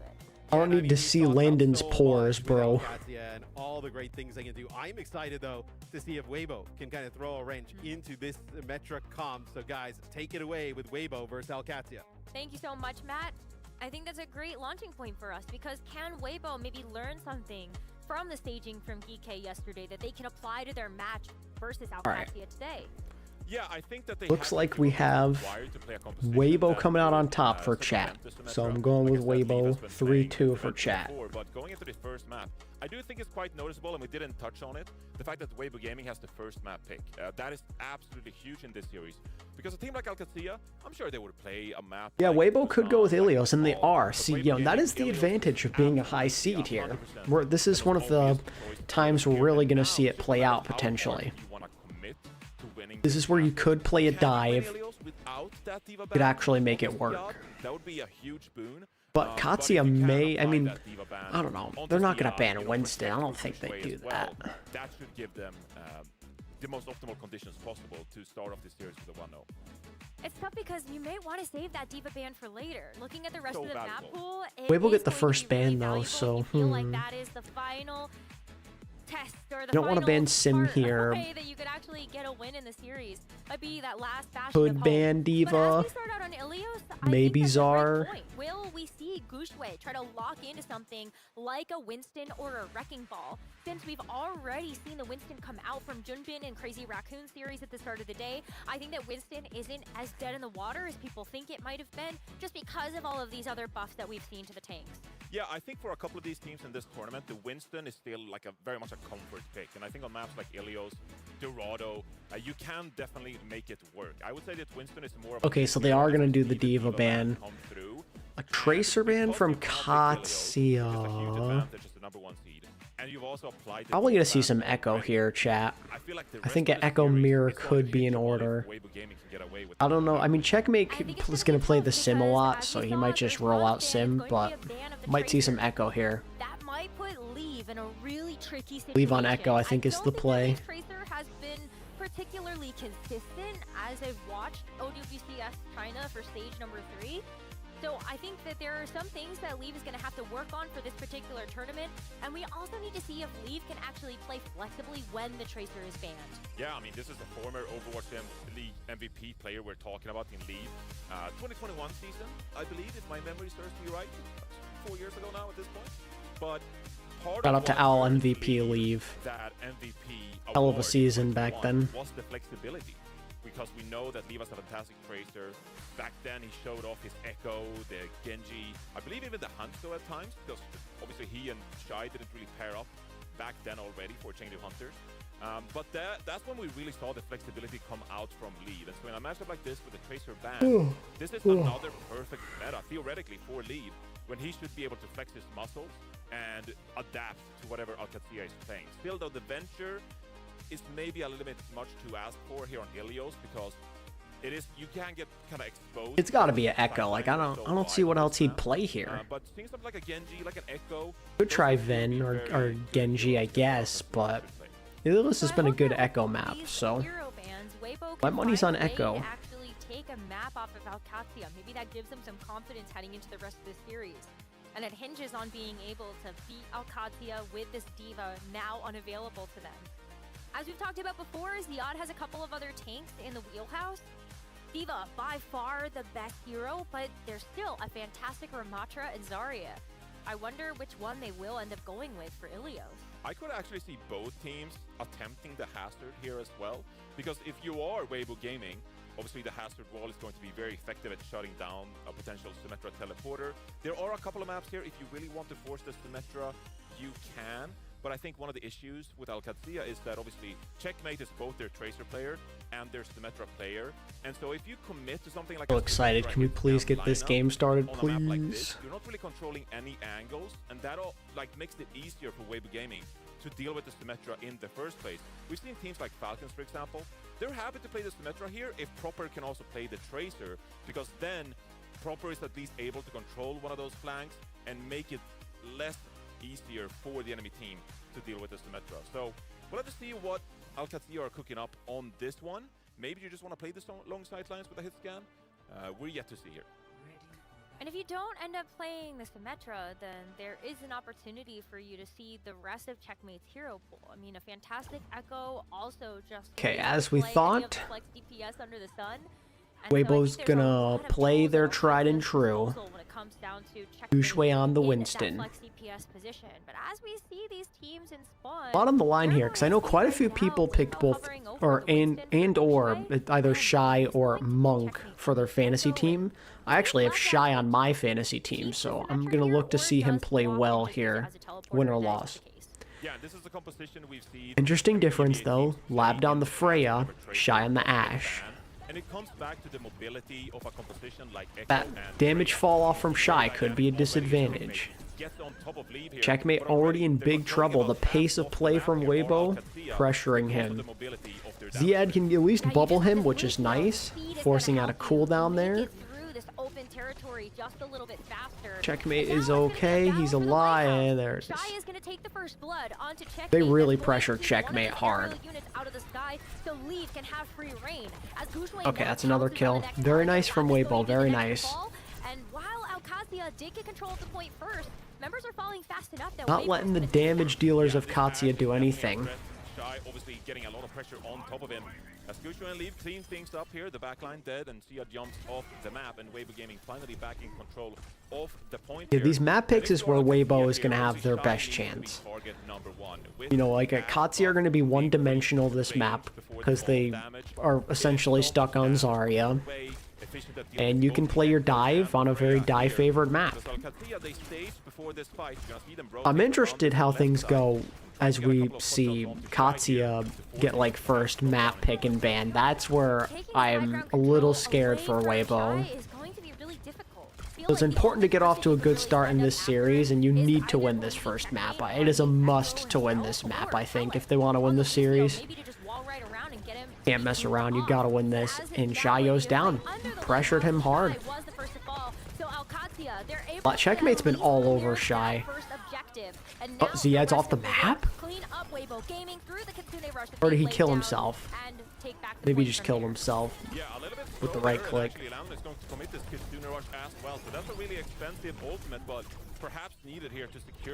I think you take that trade if you're Gushui.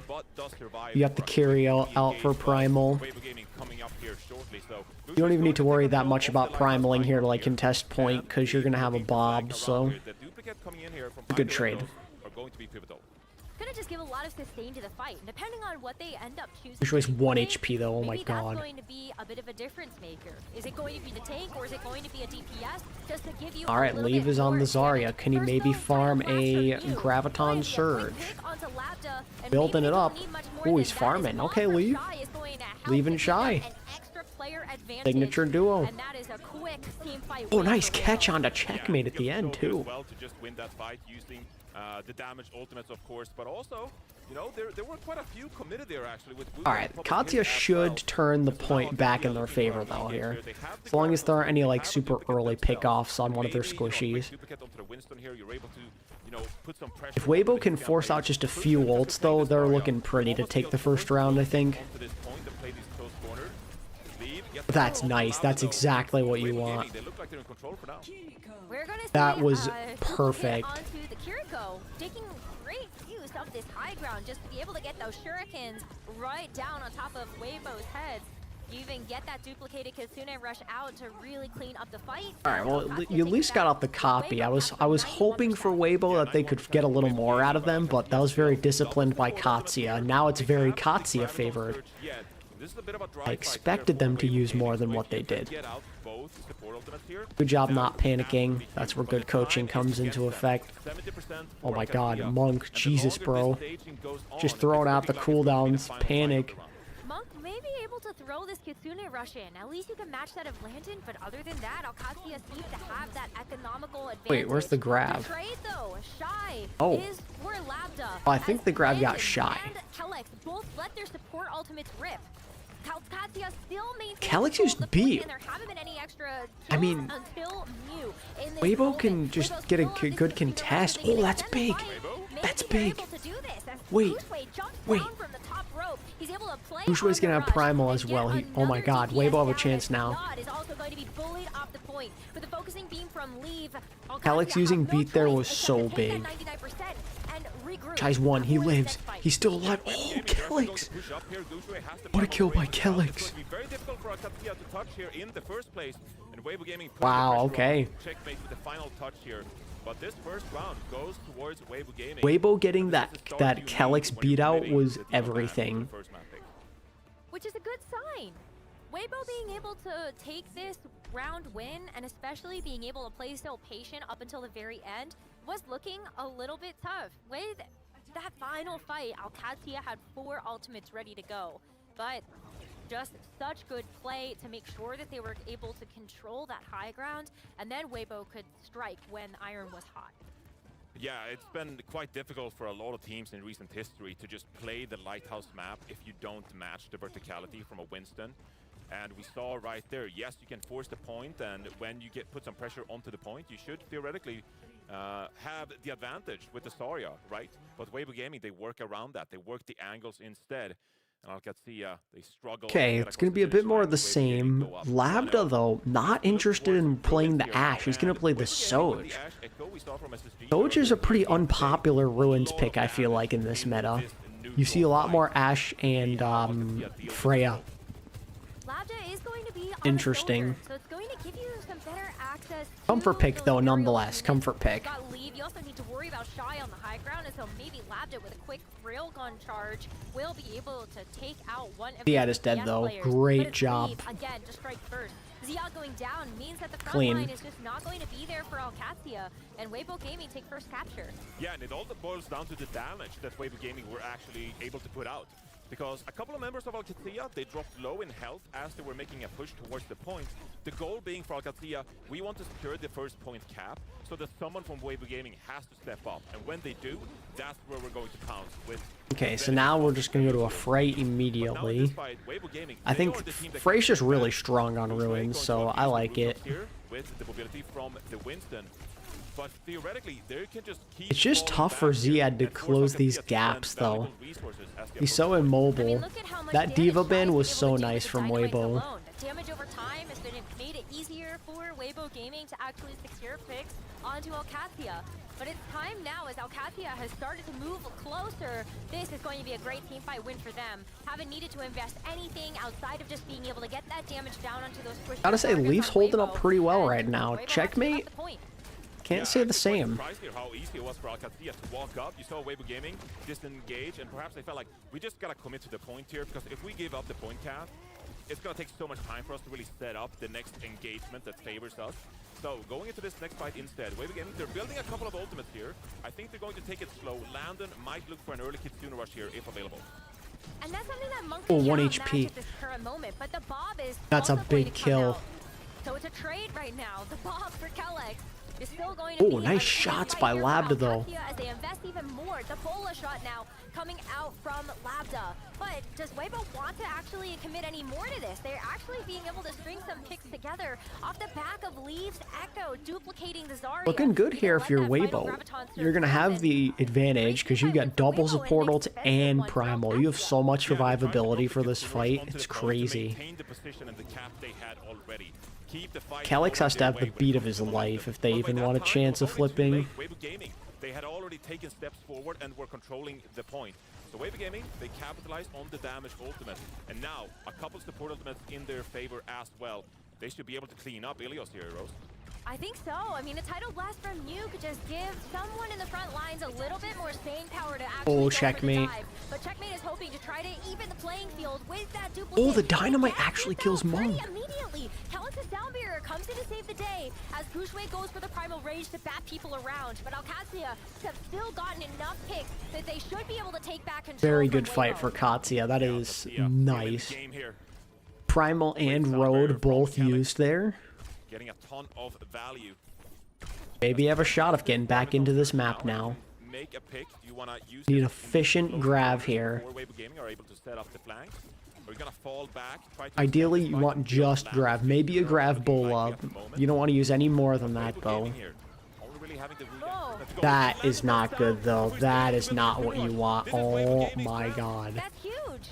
Ziad has no choice except to let the Graviton surge. Labda's forward. He's alive. going to pull enough members of Weibo Gaming together to actually take them out. But Oh my god, Labda. Labda is going to have to be the player that comes up big. 2 picks already in this Big fight shots as there. Weibo sneaks back Labda. the point underneath them. Labda. Labda is having a hero performance right now as Ziad comes back to save the day and takes out Gushue. Insane work by Labda there. That was looking so bad, but he lived at the tail end, or at the beginning, and then at the tail end he gets 2 picks. Now Landon has ult. They can win this. You just cannot get picked. You cannot have one of your squishies get picked. Wait, that's actually really good. Wait, Leaf can get a Kitsune rush here. Or not. Never mind. Would have been nice to have that utility. Wow, but look at that Alcantara plays so far aggressiveness. forward that Weibo just don't have a chance to actually set up. And with how fast they were able to take that fight, Mew has to switch. They win the to round. try to get Wow. feedback, but nobody can touch Impressive comeback. Alcantara. They set the pace. All And they right. tie up the score here for Ilios. Yeah, great early fight from alexyOWL there. Just forcing the duplicate coming out from Leave there. That would have been great if you wanted some extra sustain to touch that point to proc the overtime. But alexyOWL's pressure there just amazing and forced the error from Weibo Gaming really. But it comes back to Labda's 2 kills there. Weibo Gaming, they had an opening. They shut down Landon before he was able to build that Kitsune rush. And that should have been Weibo Gaming's chance to close out the series. But Labda clutching up on the Freya. 2 picks, keeps them in the game, and Landon is able to drop the Kitsune rush to close things out. Absolutely. Labda looked a little quiet on the Sojourn at the start of Ilios Ruins, but then that pick over to the Freya, I felt like that was really where Labda came alive and was able to contribute a lot more to each of those fights. And so as we enter into Things were looking our bad for final Katsuya, round but on they have a Ilios, new chance all at comes life down to here this. to maybe Weibo sticking to steal their away guns this because first Winston, map. Ashe and Echo and alexyOWL, they're going to have Labda start off on the Freya for this round. Yeah, and actually, the sidelines are going I to be love slightly it. shorter Let for him Shy keep here. cooking on Freya. He did so good that last round. Let him cook. On this outside angle and Nice going to bubble. secure a couple of these outside lanes. This is going to essentially set up a kill box for Weibo Gaming here, where Shy is going to be stuck in this cage area, not going to have a ton of vision. And you can see alexyOWL, they're setting up for a bit of a dive here, trying to find an opening to punish this more static composition of Weibo.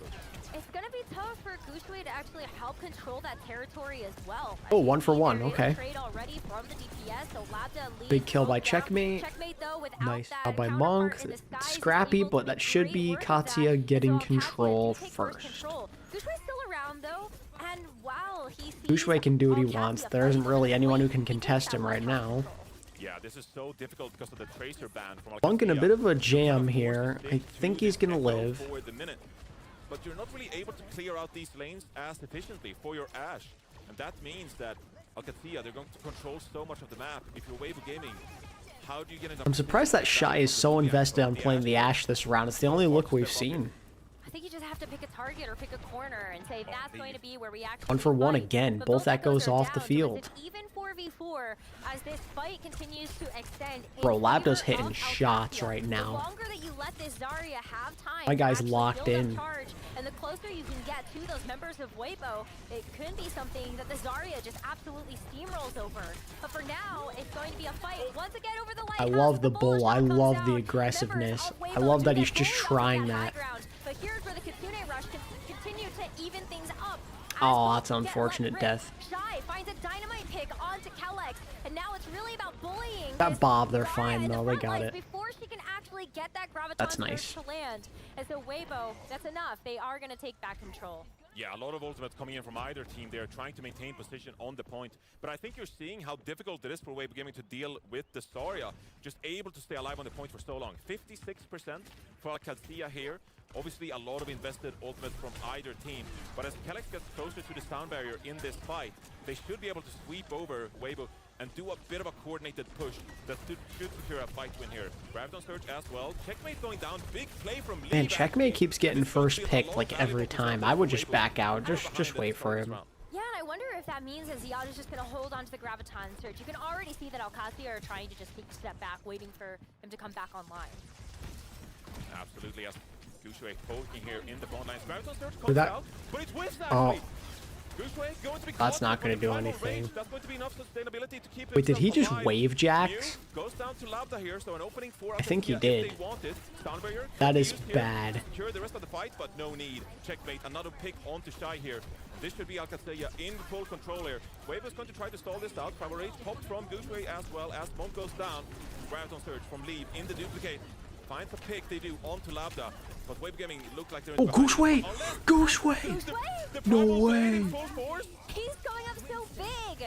So big, in fact, that Checkmate is going to help to dish back out. That was a another valiant duplicate effort by from Gushue. Echo onto He's that gonna contest Lincoln. this. He doesn't As wanna Gushue give this makes up. it away to be able to jump back into the fray with the rest of the No, he reinforcement forced a from Kellex Weibo beat. Gaming That's coming back. But huge. Gushue, unfortunately, just doesn't have the sustain. Hatsi have a chance now. Hatsi have a, I mean, I'm sorry. Weibo have a great chance now.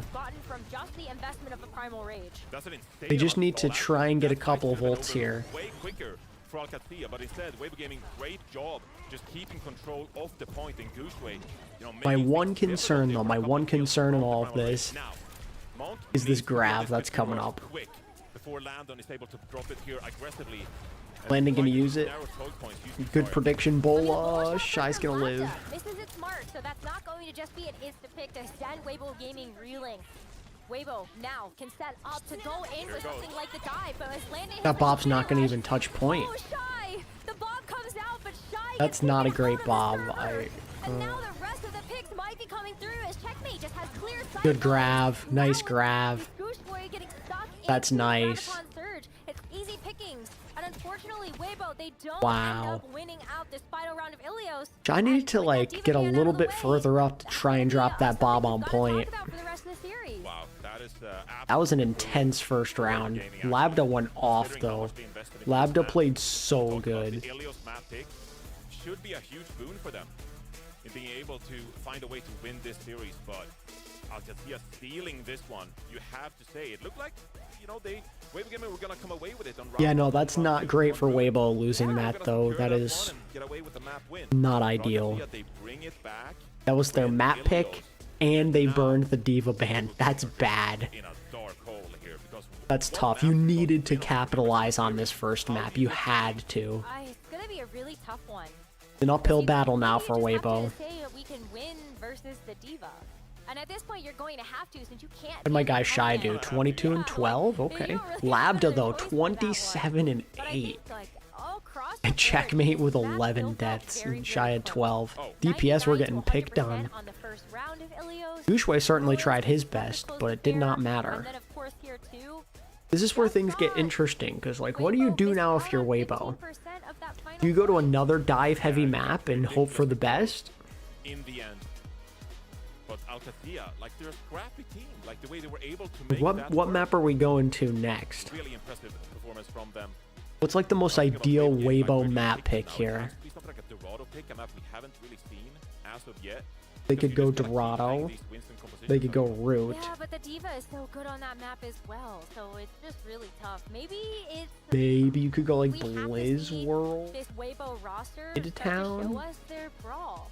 Something that they've been working on the entirety of Stage 3. I feel like because Dorado meta would be a has good really wild demanded card it. pick And here. even That's though what I'd trying to do. look at Weibo and But I don't know say, how "Oh, yeah, practiced and definitely, comfortable you're they are on the Dynasty," map. That's the they're gonna have to problem. show us that brawl and make it work for them to have more longevity in this tournament. I think the problem is if you opt into the brawl, like you're kind of accepting the Symmetra. Like fair enough, you have a Symmetra ban in hand. So if you really wanted to go with a brawl composition and ban out the Symmetra, sure, we can do that. Maybe you force the Yad over to the Zarya or even the Ramatra if need be. So sure, that could be a way you could find a map. That was a really in fun this first series map, though. I hope we get more of that this But series. at the same time, I feel These like are just two Falcons' good style teams in going this at it. has been, we want to pick the Symmetra compositions apart. We want to put Leave onto a hero like Venture. We want to poke and prod and pick these close-knitted brawl compositions apart. And so matching them Oh. on that, that's just Like an escort map. We'll have to see what they got cooked up. I still think like you're gonna have to. But maybe this is another one of those matchups you look at and you go, well, we know that alexyOWL is gonna play this, so try to throw everything in the kitchen sink and try to answer it and see what's actually going to work, because you're gonna play against alexyOWL with this look. You could potentially play against Twisted Minds and have to deal with the same thing. And then think about the other Korean teams that also have very strong They brawl went lists. I think Shambali Falcons is the first one that Monastery. comes to mind. And we're gonna go to Shambali Monastery as our next I match. don't know about that one. Yeah, so this is really Oh, interesting Chief. actually, because I think Shambali Monastery, like we talked about, That's is such a good for RAM both map. teams. I wouldn't have said that it's a go-to map. My for a 3-year-old kitten is watching the game. She's gonna be, or 3-month-old kitten is watching the game. She's gonna be a pro someday. That's hype. They did a fantastic job dealing with GK on this map yesterday when they played the Symmetra compositions. And so now if I'm Weibo Gaming, okay, can we beat a team like alexyOWL on this map? Maybe deploying that Symmetra ban in the first place? That could be a path to victory here. Leave, probably pretty comfortable on this map as well. You can play Venture, Tracer, Echo on defense, because there is some accessible high ground and some verticality if wanted. So there's definitely a path for Weibo Gaming to win this map, but it has to start with the confidence of finding a way to deal with this Symmetra. I think you're right about maybe just banning it out. Get it out of the way, then That at sounds least like you the don't have to simple deal with. I know it does, because you We can still veto it. probably have to deal with Ramatra, unless this is a situation where alexyOWL go, we could just ban it now. You're playing Shambali Monastery. You probably want to put Bushui on the Ramatra, so you might have to deal with another ban that's very disadvantageous to your team, like the Tracer ban in map 1. Yeah, alexyOWL Not gonna lie, is chat. reliant on this Symmetra, and I don't mean reliant in the fact that I'm they a little always worried play Weibo's the cooked Symmetra, here but now. it just So wins them. strong. Like they just win series. So like if you're really good at Symmetra, like I mean, why like, would you play anything I- else? But I think we saw them earlier on in the year that they actually did experiment with a lot of different compositions. I guess you could ban Ram, but why would you pick Shambali if you're not gonna play Ram? Is that like a try and throw them off guard? The Batiste is amazing.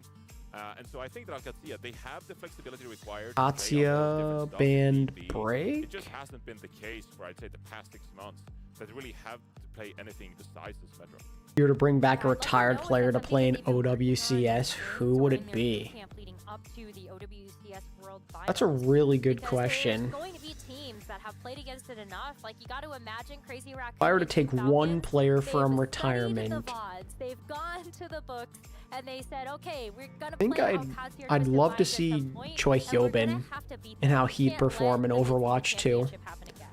Yeah, I mean, a team like Falcons, the way they dominated alexyOWL in a 4-0, it was just ridiculously stunning, right? And so I feel like they are probably really comfortable against compositions like I that. thought Choi But like I was talked about on the desk, it's arguably been a the trial GOAT tank test, of like, okay, Overwatch 1, because remember Virtus Pro so, in stage or 3, off tank I should they say, couldn't so. deal with the Symmetra. And Yeah. so I'd love to see how he plays. Okay, so it's going to be a Soj ban from Weibo. But then Twisted Mind said, okay, against teams that know how to deal with the Symmetra, you know, I really alexyOWL, don't know how much like that a helps CS you. team, then Twisted Minds are just gonna flex away from it. So like, okay, if you know how to beat the Symmetra, then we're not gonna play it. We're not. So Katya can bothered. basically But just play against whatever teams they that want don't play here. Symmetra, it's incredibly potent. And so it's a Labda bit of just had a gauge great for round position on that, Freya, against so I'm Overwatch, sure he's more than you happy to can, potentially but play it's her like you again don't here. get away from it. There's no Symmetra ban as we head into Shambali Monastery. Yeah, I feel like not Soldier doing a and sim ban Brigitte. is kind of Now, a throw. We have seen a little bit of Brig, but I'm curious about that. Watched your stuff for Soldier years. pick. Good to see you Maybe going at it. I Dark appreciate it, is man. loud Appreciate and it. saying that this is not We're still out the here. hero we want to play against with you. Yeah, it's honestly a little bit surprising to see. It ain't like the Soldier owl come days, out, but I of still course, enjoy so many myself. valuable bans in the first place, right? And I think, you know, a player like Labda, I don't think is too bothered by this. Like, just play I mean, the Freya field looks on great, Ilios. yeah. Like, so we're happy to flex away from it. The one angle would be if you're going to, you know, play a tank composition perhaps that the Sojourn is able to build a lot of railgun charge on, because obviously that increases the value drastically of what a Sojourn is able to do. But I think in most cases, like the Sojourn, it's a great hero. Not sure it's worthy of a ban. Both of these hero bans are kind of like, I'm not sure if these are the ones that I think I would have picked for this map in particular versus either of these teams, but no Ram ban and no Sim ban. So both of those heroes are on the board for both teams. And I think that Yeah, really I think means Katya that having Lights Ram and Sim is like go down this such a Ramattra big route. I win think Symbolic condition. Monastery has very classically been Also, my about kitten, I Ram, named her and we've seen that Merlin. already from our matches yesterday. Oh, you got her yesterday? That's awesome. I think the Brig ban is quite interesting. Back because during I the think it spring, makes the case that my family and I Brig got a is very cat. efficient, of course, at, you know, Her name's protecting our Willow. backline, also throwing out the repair She's pack awesome. for flex DPS players. I was showing her off on stream for like a minute or two earlier. Really helpful in giving them additional resources to hold some of these flanks that are going to be really impactful on a map like Shambali. We often see when teams actually stage on this map, particularly You know, for a while I was kind of off the cat wagon because the last cat I had before this current one was very mean and not well behaved. Had her forever though, but kind of left a sour taste in my mouth when it came to cats, and wasn't really sure if my family would ever get another one. I think I just But believe that then there are my a couple sister more bans that convinced might have us been a bit to more just let her valuable, get a but as cat, back and on we what did. happened yesterday, alexyOWL did play this Baptiste Lucio backline for their own Ramattra composition. So it's not something that we look at and go, well, the Brig ban is going to hurt them. So it very realistically could be something that they've seen from Weipo, or they definitely saw the Brig backline from Geeke yesterday in their match. I mean, I don't see any reason why alexyOWL shouldn't play what they played yesterday. When they played the Symmetra, the Lucio Bap, like, it worked wonders for them against GK. And until Weibo Gaming can prove that they can deal with a composition like that, like, what's the point? Yeah. So it all comes down to She's got a ton of energy though. She's a really fun cat. She loves to play, and she's not super affectionate, but she likes to have attention, I mean, Labda like did in play the other Soldier, ways, so at least like that's one playing thing with that her Labda and has taken out, but then chasing what her around the actually house and makes for stuff. Because I think that Labda has quite a, yeah, like Cassidy would be great, especially with the Symmetra. She's also Some the really quick least plays, talkative cat I've going ever for met. high noons and actually She teleporting the never Cassidy uses her around voice to like get the ever. sight line. You can have one of those like, you know, lip-level performances.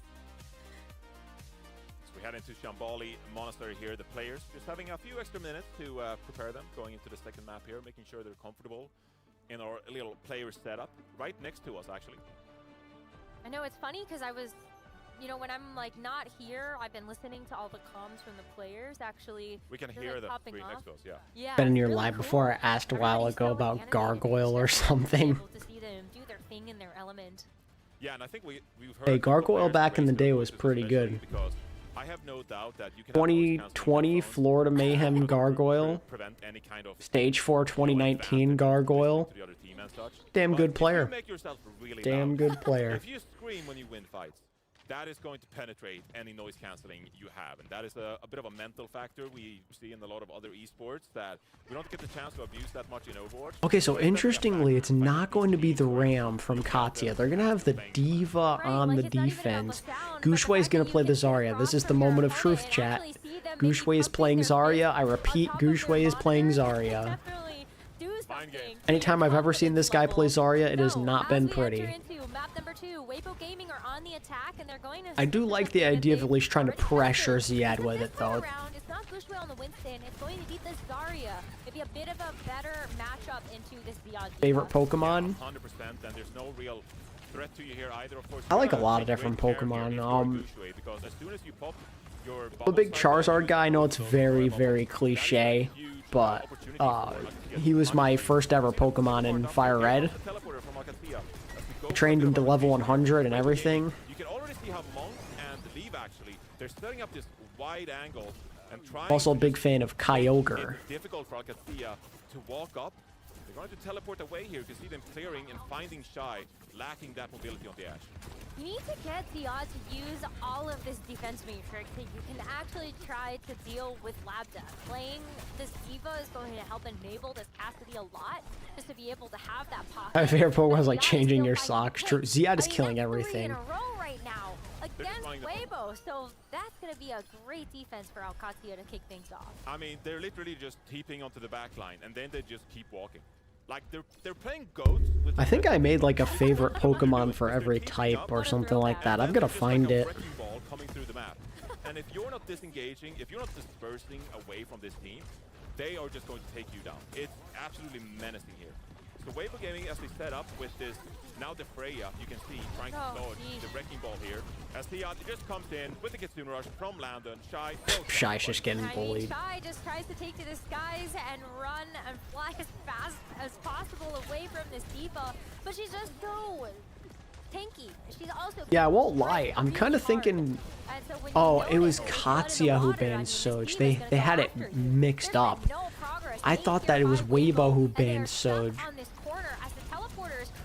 Yeah, it's rough not having the Soj. I feel like Shy could just do a little bit more if he had a Soj at his disposal here. This is starting to look very bad. Like, this is starting to look like we're going towards 3-0 territory. They needed to win that Ilios. It was so important to win that Ilios. It's very easy for you to be able to land your mark on. Yeah, Ziad is one of the most incredible divas I've ever watched. He just does all the little things right. Yeah, you are a sitting duck, but it's honestly like your best bet here. Oh, Gushue, please do not let your graph get eaten, bro. Please. Oh, Lacto, what a TP play. Through the teleporter, and this duplicate has no staying power, even though and Leave used dupe. They are cooked. Got deep mechs and out of duplicate almost instantly. Weibo right now, it feels like their only hope This is domination. Trying to get these ultimates out of Alcacia and then hopefully have Still so proud of Checkmate. Me too. He's come a long way, hasn't he? Yeah, this is absolutely disgusting. I mean, you have a Graviton Surge, but okay, you're playing as a Okay, so you have Grav, you have ults, but Katsuya had to literally use nothing, so all right. You got the Kitsune Rush. not exactly an advantage.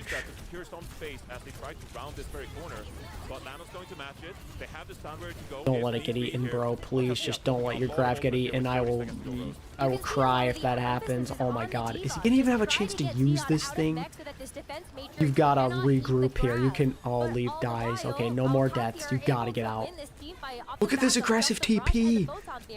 They still get to hold on to the sound barrier for the most critical part, which is the final push from Weibo with the Graviton Surge. Touching. You have a defense matrix. Gushue, you gotta use it, bro. You just gotta use it. There you go. But there's no follow-up. The Bola got eaten. It's over. Dude, they're so cooked. Oh, Jesus Christ. 56 meters is all they got. They didn't get around the corner. This is so sad. And mind you, they're not even beating them in the brawl. They're just playing whatever they want. This is getting out of hand quickly, chat.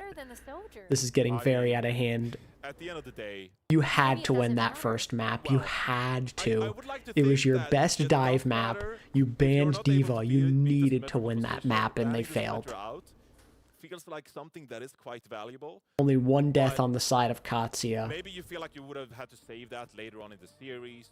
Gushue Zarya just ain't it, Chief. They would have had Protect ban, both support. I would have rather they just played Ram, to be honest with you. And so, there is a case to be made that Weibo Gaming maybe felt like they need to save the Symmetra ban for later on in the series. When Alcacia, they have the advantage of map pick and are going to force a map featuring both the Symmetra and Lucio. Oh, Johnny. Weibo got 1 kill. Like, Weibo looked so good on the first map. What the hell happened? I guess it's just the Czar, right? Like, when they played Winston, that team looked so much more confident. It's just hard, because I think that, like, Alcacia, this is clearly their wheelhouse, and especially with a lot I'm just gonna say it, though. I'm just gonna say it. lot more. If Weibo lose this map and then the next one badly, they actually might just lose to CC. I'm not even joking. Moved on their attack push, but alexyOWL, they're not playing around. We saw the Reinhardt for fun, but they are going to lock into the same composition they used on the defense. Looks like Landon was correct. It's looking that way right now. I mean, I'm always worried about a Weibo reverse sweep. They're pretty known for those, but it's not looking good. Especially if you have Gushwei on Zarya. No offense, Gushwei, but you can't play that hero, buddy. Get back to Winston, buddy. They're flipping the map. Like, they're just doing whatever they want. They're doing whatever they want. High ground control and free sightlines for Labda. I think Overwatch not being available in China for so long killed their momentum. I mean, they've been able to play the game plenty, you know, this year. I think this meta is just really bad for Weibo. It's not a good Weibo meta at all. Should just be a reset here. Weibo with a 1 defensive win. Yeah, but still though, Gushwei going down. Yeah, it doesn't get DMAC'd either. Oh my god. Landon is gonna have a Kitsune rush. Oh boy. Yeah, there's no Zarya. Well, you just take all the space. And if they had done that, maybe that makes this defense just a little bit better for Weibo to buy some time. But at this point, this cart is inching ever closer to that final box, and Gushwei's gonna have to play from this corner. Where are the ultimates here? Landon's gonna be Look at the space they're making right now. Leaves cooked. They're doing whatever they want. They're doing whatever the hell they want. Continue to walk forward to get this win. They don't even touch. They don't even touch. They don't even touch. It was over. They don't touch. It was over, Rose. Yeah, but like, I know, but they didn't even give themselves a chance. It's so over. I never wanted to see it end like that. Come on, at least damn, son. They got their butts handed to them. Landon is looking so correct right now. It's not even funny. I didn't call it a C9. Ziad, 13-0. Checkmate went 15-1. I don't think he even got DMAC'd, bro. Popping off on the Cassidy.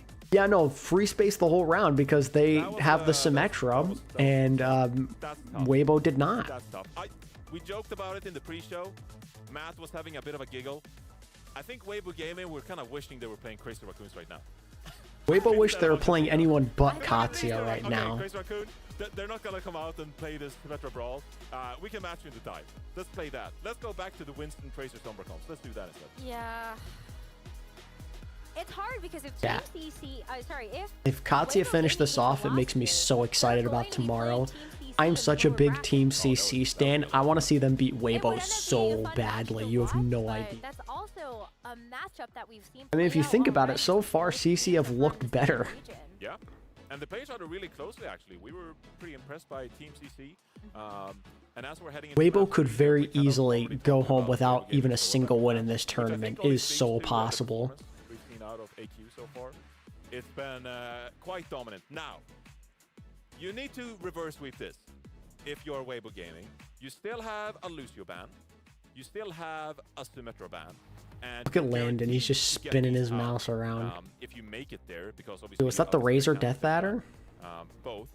So I'm not quite sure what the path is going to be here because you picked Shambhala Monastery. There's no Dorado left. Yeah, the Necro Curse continues. Them C9s are real. And go to a map like Suravasa instead. There are no good choices here. But I think you're right. Because I think it's like it's just a. Who they play next to? Katsuya or Weibo? You can get or a ban both. Correct. But there are ways that Katsuya have clearly dealt with these targeted bans towards their comps, and they've come in a variety of different forms. I mean, think about like the Lucio ban. You brand Lucio. Because if you're talking about Katsuya, they're going to play Crazy Raccoons if they finish this off. Weibo, if they end up losing, they play Team CC in the lower bracket. It's gonna be a hard match regardless. Weibo are playing their Chinese rivals if they lose here. Two things, and you just don't have that. I mean, honestly, it stems to the fact that alexyOWL were able to win Ilios. I talked about it when the first map came around that it almost was a bit of a must-win match. You should not look forward to any game. Yeah, but what if CC sweep Weibo? That'd be hype. They were so close indeed, but this entire series, the outcome. I'd be fine with that if the game's not close. I want to see CC win, brother. Very wide map. If they 2-0 Weibo in the lower bracket, I will take that. Here and, play the flanking game instead. I want to feel the vindication of believing in Team CC, please. But still, it's gotta be one map at a time here, Rose. If you gotta Give me a win 3 in CC row, upset. Maybe you can go back to Winston. Although at this point it may not even be an upset with how Weibo's playing right now. Just think Sky back on to the Ash. brutality Looking and like dive one tricks. like you said, Okay, I think on Blizzworld's a not a map bad like this, pick. The D.Va is actually like so potent, and I don't think Winston is able to secure enough value. I think Dorado would have been a I mean, better just pick doesn't have though. the staying power on that hero. And it's not like Sun's starting to come out. Maybe I can turn my light off and get some natural light in here. Hold on, chat. They play so well together. They're reliant on these beast heals, the Lucio, you know, amp heals, and so you can, you know, play the Winston. You're not going to be able to survive jumping into a brawl composition like that. If they were playing a greedy backline in this case, you know, then it would be a hero you could rely on. It is just not alexyOWL style because Kellex loves to play more of the Lucio on the break. Maybe that's where you ban The Lucio? one. Yeah, ban Lucio. I like that the sun's out. That makes me happy. Anytime like Preston. Maybe play Hazard though. You know, Gushway, bring out the Hazard. This would be. That the would be a time. good little Play the pocket Hazard pick to against try. The Haz. Twisted Minds has given Katya try. trouble on Haz, so You why gotta not? try something.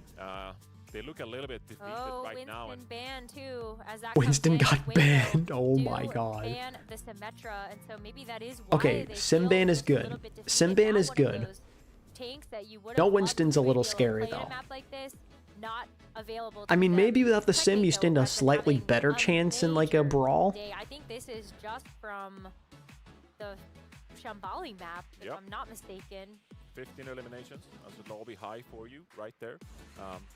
Just peeping across the map here, and I think that Checkmate has evolved into one of the best Symmetra players in the world.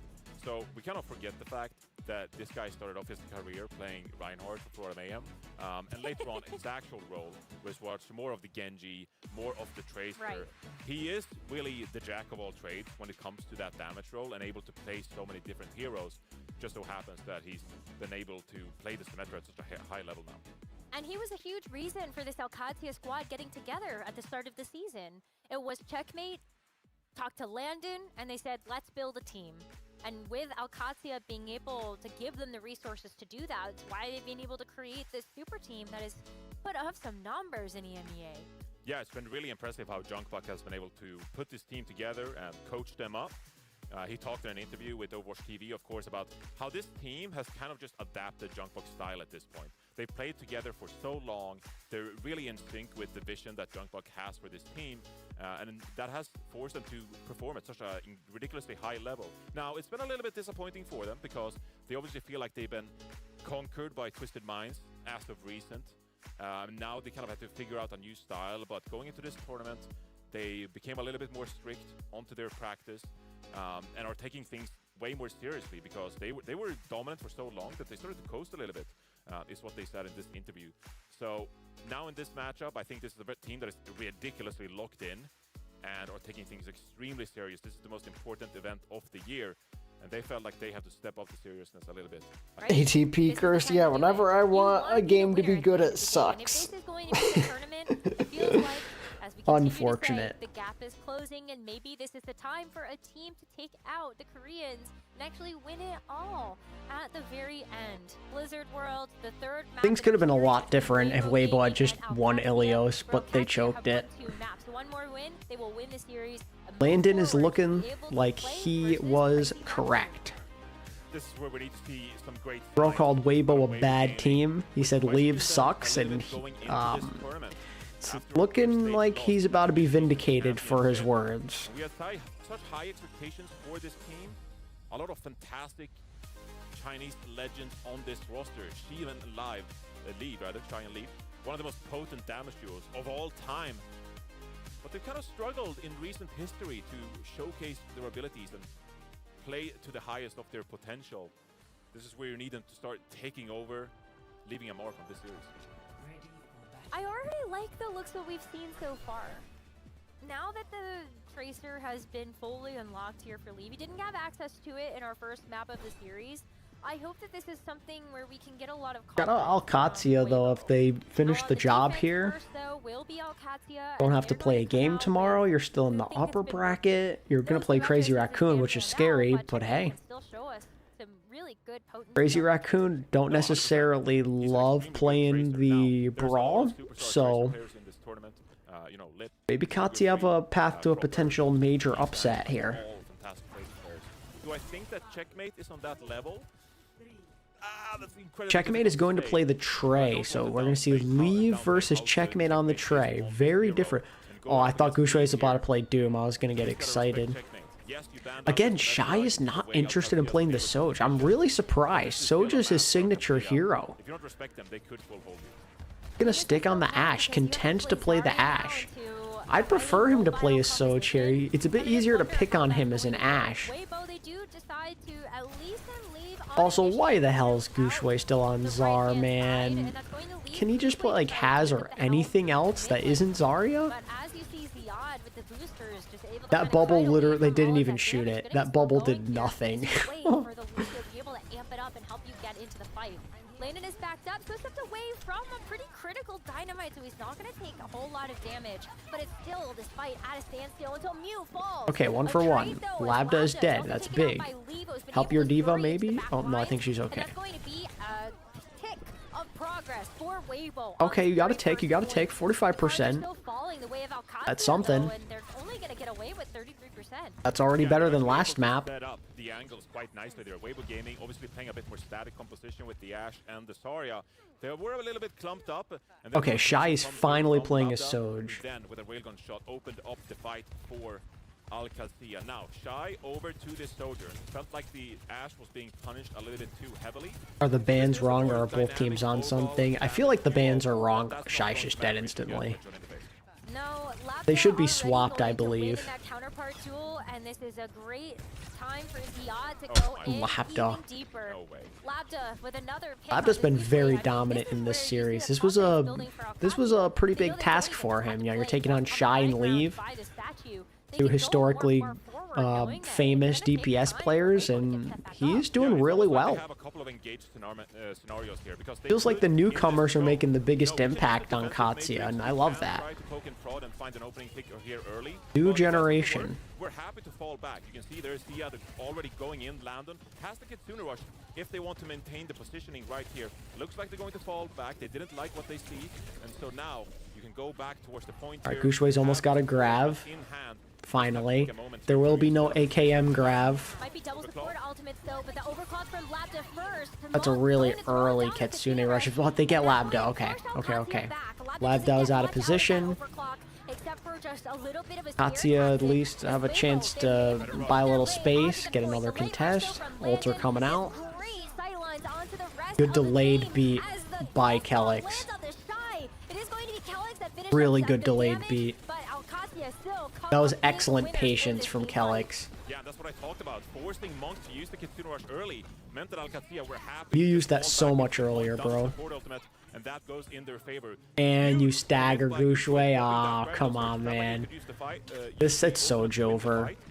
It's Soj over. Guy, it's up to you, brother. Overclock, 5K. Make it happen. I think it will be. I mean, if Labda can continue to put up the pressure with just those continuous first picks, Checkmate as well, sitting all the way up front, would just be able to get some big damage. Maybe another pulse bomb in this fight. Yeah, you are aware that Shy is coming up on this overclock. Taking a lot of damage early here. You can't get picked if you're Weibo Gaming. 20 seconds to go. And you see a Leave actually on this flank. He wants to get the point touch as we're drawing close to an overtime scenario. Easy would have played the Leave's dead. I mean, this is horrible news for Weibo Gaming. Oh my god. It's over. Gushui already low. Bubbles committed. It's done. GG. You gotta overclock, bro. Who's touching? The answer is no one. Because they killed Leave, so. Wow, that's brutal. DC want to play this closer? Yeah, because they're more comfortable in this meta. They're clearly more comfortable in this meta. They can actually play an okay Zarya. Wow, that is tough. You get full hold on both Shamboli Monastery and Blizzard World. Wow. And Checkmate looks like he's warming up in practice range. It is a really. I guess from now on I should take what Landon says at face value, because he could not be more right. When those Katsuya guys speak up, they usually end up backing up the trash talk. Checkmate went 10-0 on the Tracer. Junk Buck said if they lose to GK, he's going to off himself. They beat them. Push and pull from Alcazia, Landon like says I said. Weibo aren't good. They're rolling them. Like, okay, well, like, can we find an opportunity here? Can we combine a railgun shot? Okay, now you want to play Ram? There's been so many points in which you could have played Ram this series, and now you want to play him? That's amazing. Any kind of dominance in the Tracer matchup whatsoever. And because of that, Alcazia, they just have the positional advantage and able to rotate and find the picks required to... To clarify, I said they aren't bad, just not good as previously. They're on the Ramatra. Yeah, but I think he was mostly saying that just in case something went wrong today, in my opinion. Good pick. But of course we couldn't see it until now, and so for Weibo, I mean, is this gonna be? I think he's erring on the side of caution, just so he doesn't give his team any bad juju. He knows deep down they stink. He knows it. That's why he said it originally. So the good thing about playing the Ramatra is if you can only let the enemy team have 56% of the cap. So yeah, it's just going straight to point. At standing on the point. But as you can see, Siad is already putting some point pressure Around here. the point. This is going to be that Weibo Gaming will have to fall back. This is going to Already halfway to a tick. Just some poke initially here. Oh my god, Leave just burned a recall already just from Ziad shooting him from a distance. This is crazy. How does Leave burn a recall there? That's nuts. Advantage that they need. I mean, you said Leave to actually Ziad and Katsi are just playing it methodically. Not forcing the issue. They're flipping the map. The Tracer and the Diva are in a great position. The carry as well. The healing is going to be really limited on this Weibo squad, so Gushue able to open See, picks onto Labda and Mom. bro plays Ram and good things finally happen. You see?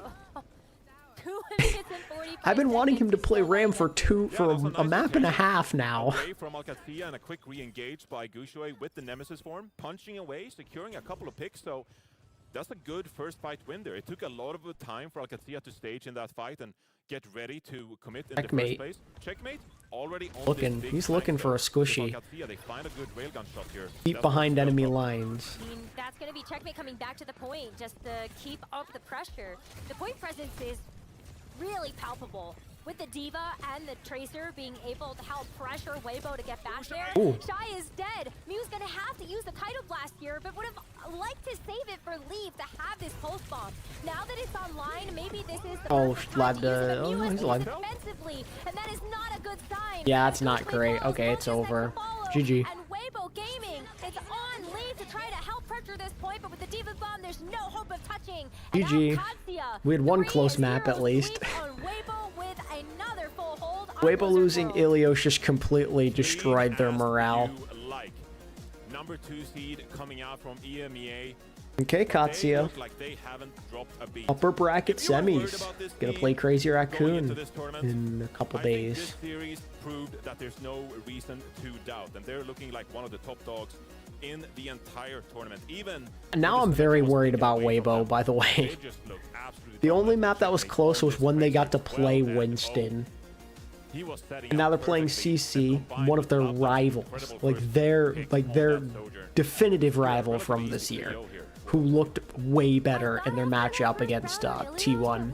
Would have had a dogfight. It would have been a lot closer than that, but Weibo might be when the going Diva was home without a back W, available chat. still, I'm Katsuya not just gonna felt lie like, to oh, you. no, never mind. Lights out. Ziad can continue to put up these performances. Don't on be the shocked field, if but CC this beat Tracer them. Just absolutely zooming around the map and just making it so difficult for Weibo to actually find a piece de resistance. Just nothing there from that squad could have really worked, and I think that is really stressful. Checkmate went for the 12 rest and of 0. the tournament. Just living Knowing that rent-free you've in got Leave's head. CC next in the lower bracket, and you might have to face Alcazia again at some point, or some of these other big EMEA super teams. Yeah, those boys look demoralized. I want to see more from this squad. They're definitely a fan favorite. Like your heart is with them. They are. They're legends of the sport. I mean, they've been a Decent fan favorite chance for many, many years Weibo don't, Going or back to CC the don't drop a map to Weibo. That'd be crazy. tried so desperately to win one of those major tournaments. They just haven't been able to. Well, that's the thing. Gushwei was only carrying when he played Ram and Winston. When he played Zarya, he was very much part of the problem. Obviously very familiar with both teams coming out of the Chinese region. I think as a whole, they're just not comfortable with what's being played. This is just the worst setup for them. Yesterday, they're on the come up. They made it close against T1. And so if you're Weibo Gaming here, you gotta be worried. Eva, Zarya, Ram, that's just stuff they don't like to play that much. I mean, like, okay, I don't think they hate playing Ram and Rush, but there was no chance they could run it against Katsuya. It just wasn't going to happen. Against other teams, they could. Like, against CC, it might work better. This is a team that yesterday just had an absolutely dominant performance. I think that We got 2-0 next. versus EK was just a really good bright spot. Looking for like them in Twisted terms Minds of, versus yeah, T1 okay, is the next matchup. We've got our stuff. We've got it all sorted out heading into the rest of Doing the okay, tournament. Sheena. I'm We doing have okay. hopes that it's going to work I definitely there, don't but feel as we do have tired an as interview yesterday's with Ziad stream, on which is standby good. with Ziad, so let's hear how Ziad is feeling after that match. Thank you so much, Nekra. Yes, I am here joined by Ziad. So- I mean, fantastic job. I mean, you guys are kind of on a roll. You guys won 2-0 yesterday, and you guys did beat Weibo Gaming today 3-0. Again, fantastic job, Ziad. Weibo I teams to wanna pick ask, up CC players. I'd like to see yesterday, the your two teammate merge. Landon was like, I think we got the win. We got the win. And then I saw online on X, actually, on social media, Weibo replied, they're like, oh, we can't wait to see you. And then it was a 3-0. How do you feel? I mean, it was easy match. We predicted them good. I also like the hard maps like Ilios, they do diva ban. We still shit on them, you know. Oh, So, yeah, it was easy game. damn. It was an easy game, and like I said, you guys Okay, are on a roll. Ziad. You guys are alexyOWL. You guys are killing it right now. Next match, I feel like it might be a little bit more harder than today. I mean, you guys are gonna be facing off against Crazy Raccoon. Ziad, how are you feeling going into that match? Are you confident?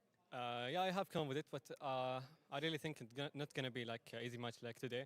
So we will try. Of course, Crazy Raccoon's goated. I'm not gonna lie, I could see Katsuya beating Crazy Thank you so Raccoon. much. Let's head back to the desk. Thanks so much, Danny and Ziad. A lot of confidence coming out there from alexyOWL's main tank, and honestly, well deserved. I mean, they put a beat down here on Weibo. It was really disappointing because Weibo is one of those teams that you look at and you just know they're fan I'm pretty favorite. interested They about have this so next much matchup, input chat. We're gonna behind get them, Twisted and versus especially when a lot of T1. this core roster was a part of that team from China at the Overwatch World Cup that put on just a stellar performance, making it all the way to the final part of the bracket. And they show up here and they fall flat.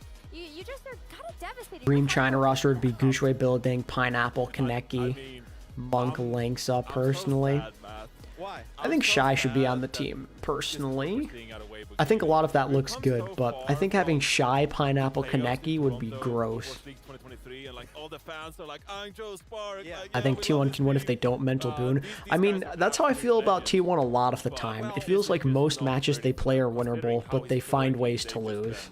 Amazing performers, many years in a row. Well, on the pre-show when we were T1 are a about talented Rose, team, me and Jake, we talked but about, like, I think yeah, their this might be inexperience like gives them a 3-0 disadvantage by a against beatdown, Twisted, and it most who certainly are was. just more I think favorable in Alexia, this kind of meta. obviously Crazy Raccoon had a Is it confirmed blowout Lave is match retiring? this I don't know week. for So certain off the Alexia, top of my head, but like, when you I'm take pretty into sure there's a account good the, chance. like, strength of opponents, right, with GK and Weibo, like, they ran through both. Yeah, I mean, I think at this point too, I think you just have to look at Weibo and say this is not their meta. But- They might not be prepped for the meta that's going to be out this tournament. Yes, but they did just play like Tracer Sojourn, which is like supposed to be the go-to damage lineup, and Checkmate went 12-0. But I I'm would just say- like, leave, please, buddy. Like, Agreed, you're Booming an Bob, MVP. agree. Like, come on, man. I would say more They need to concerned, make some though, for changes, Weibo add some new is life back to in the team. Hangzhou, they finished fourth in a meta that Depends was if Quartz pretty is good. having a bad day, T1 EWC, they win. don't make That it guy out doesn't have first, bad and here days they often, lose to especially on Iran. LAN. That is a bad sign. I got 3-1 Twisted. I just think this meta is significantly better, and I think they're a better team than T1. We've seen this meeting before. T1 lost it. Crazy Raccoon versus alexyOWL. What a thing. I think this is just a Twisted meta, personally. I don't think it'll be a 3-0. I think that one. I think that one will be. And what's scary, I think my main problem for T1 And then Weibo falls down to the lower is bracket, so it's really hard to know what you're going to be playing against. Because Twisted, I can't wait for this one. No, they I'm could so just play sad. the Well, Czar because like they've they been have some doing, different that styles Zarya as comp well. they really There's a like, stylistic and just matchup have between Quartz two carry, teams coming from the same and then you region. play So Psycho Weibo and Gaming, Trey. look, they're still gonna pick Ilios. But They you love could Ilios, they're also still gonna pick roll Ilios out because it's way Yubi and better. just like a But TCC, pure with really brawl dang in the mix, composition, and Weibo, that could they're be gonna bring out very the Hellfire, problematic bring for out the Remontra. T1. It's gonna make things difficult for the dive comp. Weibo's got to show me something. We can't keep This is living the Woke up way at you 3 can go a.m. out. to We can't watch keep living SSG and off of, Weibo get blasted. What's up, Pressure Ram? Have some fun memories for Overwatch. I think it would come down to whether or not Proud puts up a fight and whether Donghack can carry hard enough. But that's the thing. Donghack may not even play that much. Jasmine played some maps yesterday. I was always rooting for those guys. And now I can't sit here and talk about them like they're legends because they just lost the Overwatch. Yeah, well, we'll see how they fare in the lower bracket. Their game will be. I think Twisted just have a lot of options, and then there's also the ban phase in the map pool as well, the map selection. Right after this quick break. Twisted have an overwhelming advantage. I think if T1 want to have a chance, they need to snag the first map, in my opinion. If Lip and Shu retire, I'd expect them to dominate. I don't think either of them will retire. I mean, you never know when Lip may end up having to do his military. I've heard he's going to try and delay it for as long as he can to play next year. But, yeah, we'll see, I guess.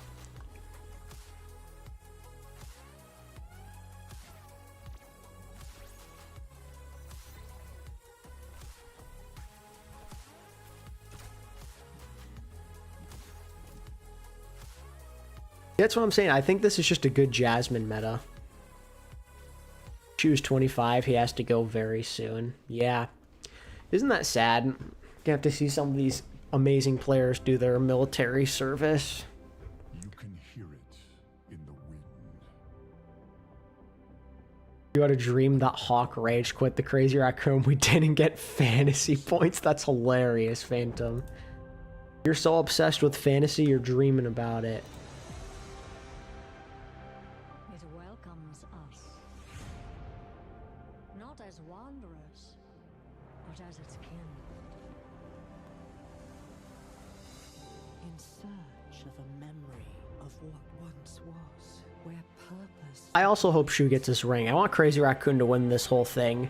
Shu is probably the most deserving player of a ring, with how good he is.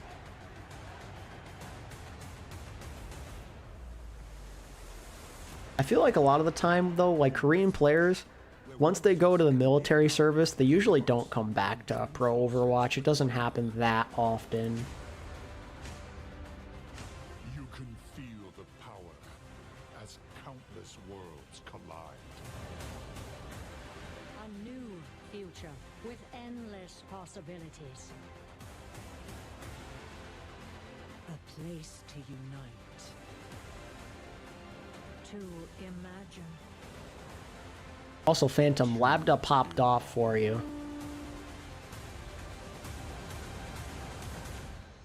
Are you ready, BlizzCon? It's about time. Crazy Shu's only ever won stage titles, never grand finals. That's what I'm saying. He should be getting a ring. The best player to never get a ring? Yeah, like, seriously. I think if CC and Weibo play against CC actually have a chance to win. Me too. I think they could even be favored.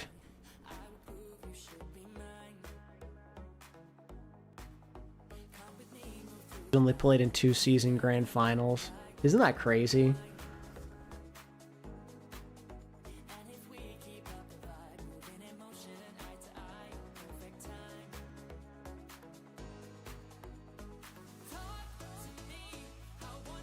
I'm really sad that Weibo got killed as bad as they did, because I have Shy on my fantasy team and he got me -2.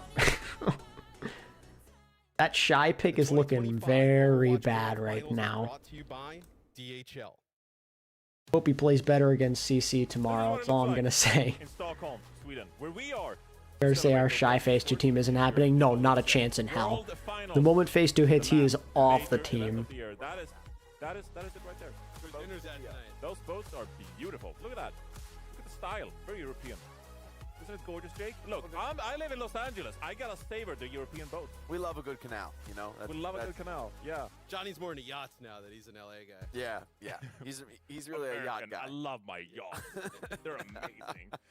We just witnessed a 3-0 beatdown between alexyOWL and Weibo Gaming. Crazy to say that if Falcons win Stockholm, Hanbin is in the GOAT conversation. Not at all.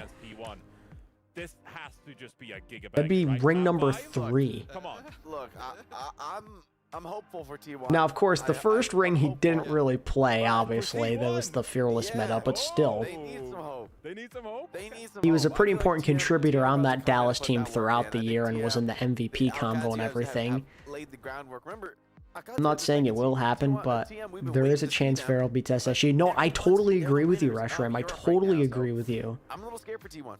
Yeah, there's a chance they just come in. Next year, Zeta should do a full reset and sign Stalker. I hope Stalker comes back. Where we are in the day, of course. We got 4 matches coming your way, and here we are. All Falcons in the GOAT conversation if they win again. Yeah, pretty much. alexyOWL having their way with the opposition, and waiting in the wings for later today is obviously Team Liquid against a struggling Falcons.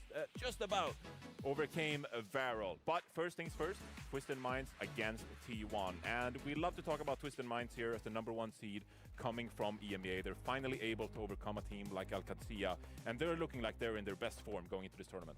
We've talked about a lot of teams. Twisted are mad scary right now. A lot of supports have struggled to play at this elite level. You're not going to find that on Twisted Minds. I mean, you'd be hard-pressed to find a better backline in the world than Funny, Astro, and Simple. These guys together are just monsters, and so much impact being found from them. Can we actually get a good game today, please?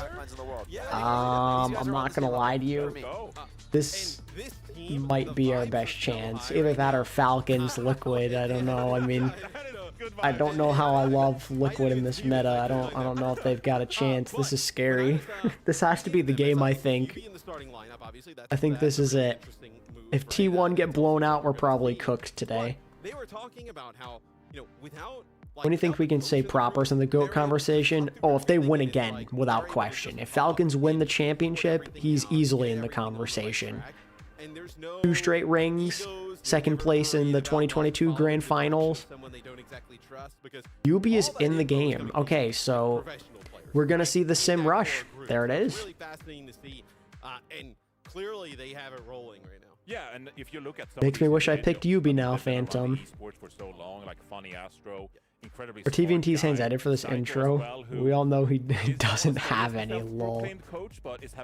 Our UB fantasy roster is possible. Oh yeah, phase 2, I guess we could use him if TM do well.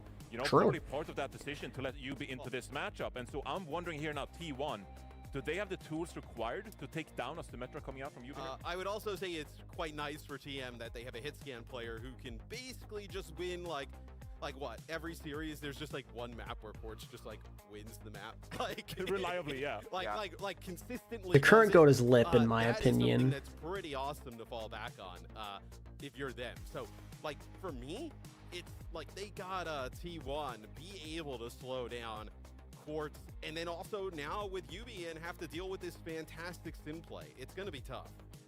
Yeah, and also you can count on UB maybe coming in for the first map here, and obviously you can protect ban. If you're Twisted Minds in this series, you can guarantee that the Symmetra won't be banned out in the first place, but then later on in the series, maybe you sub Psycho back in, right? Maybe we can just play the flexibility game too with the Tracer, with the Echo. Twisted Minds looking extremely good heading into this tournament. Well, let's take a look at their opponents. It's going to be T1, the #3 seed from Korea, heading into this tournament. And we always talk about the potential about this team, but they struggled a little bit yesterday against Team CC. Do they have the tools required? Look at them pointing up. They want to be #1. Zest did look pretty great on the venture. Was #1. Pretty crucial to a lot of these like anti-sim counter strats. This is the big question though for me is T1, you had to know at some point in this tournament you were going to match up against a Symmetra team from Europe. You had to have come in and prepared something. And yeah, I hope T1 are prepared for this. The question is, how much is that preparation really worth? You know, it's one thing to do it in a scrim. The Symmetra is coming. I hope they're ready. The chips are down, and it's about getting these wins, about staying We've alive seen in the this upper bracket. twisted symmetric comp ruin many teams. This is the time to see if TM can really hang with these top European squads. Yeah, and Jasmine in the starting lineup yet again. If you remember back to the midseason championship back in EWC, these two teams were in the same group, but never met in groups because TM loses to Sign eastwards early on, Rocket and Co. And they actually end up facing off in the third place match in Riyadh, and it was like a 3-1, pretty convincing win. Don't forget to sign off the stream by saying this is ATP signing out. All right, I got you, Reshiram. I got you. Out of Esports World Cup by Twisted Minds, and it wasn't that close. Mac Haverson shambles even more. Yeah. They're aiming to do a lot Oh, by the better way, this time around. Phantom, it's looking like Max could be a very viable option for Tank because he played 2 maps against SSG.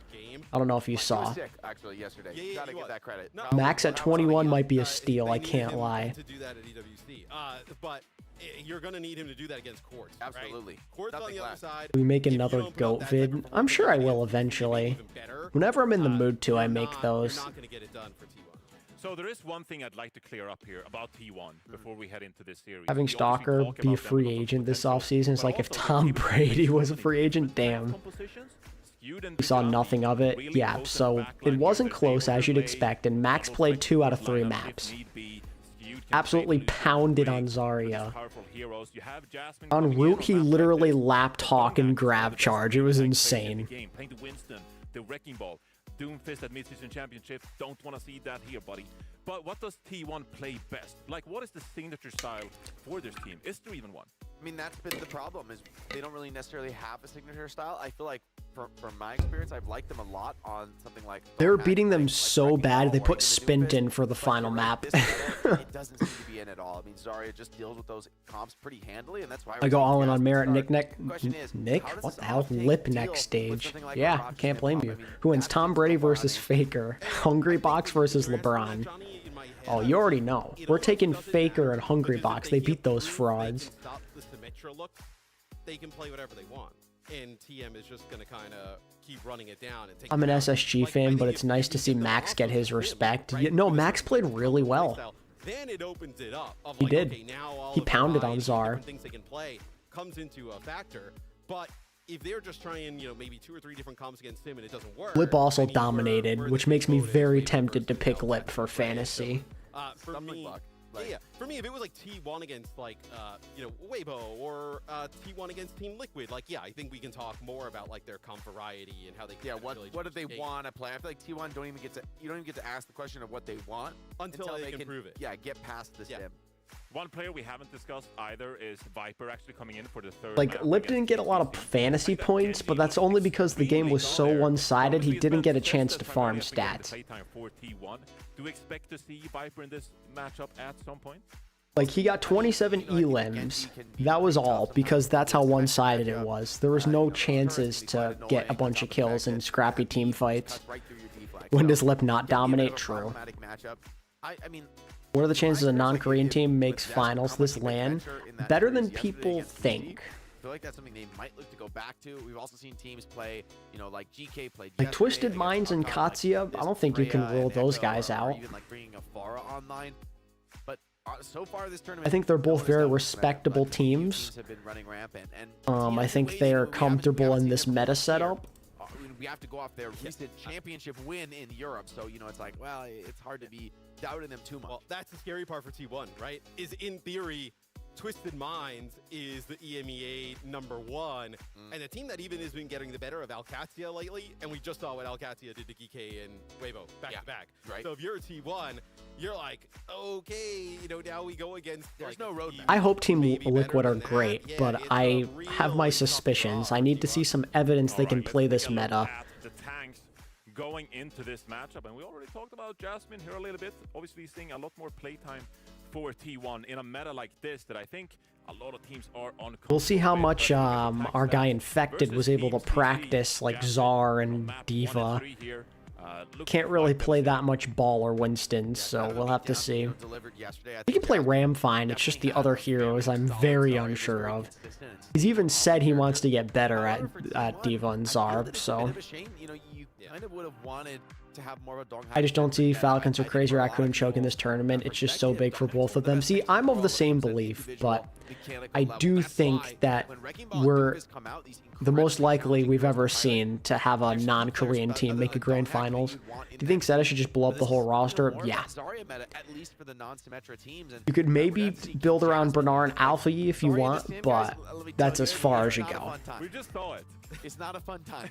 You don't have a lot going for you. Honestly, if I was Zeta, I'd consider going to OWCS Japan. The Zarya, Counters- Goose counter Race war. Zarya left a little bit to be desired in the last one. It's not it's not a fun matchup, and even, I mean, let's see what an expert, like someone who's really That's true, Phantom. You do have Katsuya beating Crazy Raccoon, and I think Crazy Raccoon are very susceptible to an upset in that game. I think if we see an upset, it may just be that game, like the big one. I think the issue with Liquid's tournament is that they lose to hero bans. Yeah, it kind of scares me. They don't have that many advantages. And you think we'll land Stalker this offseason?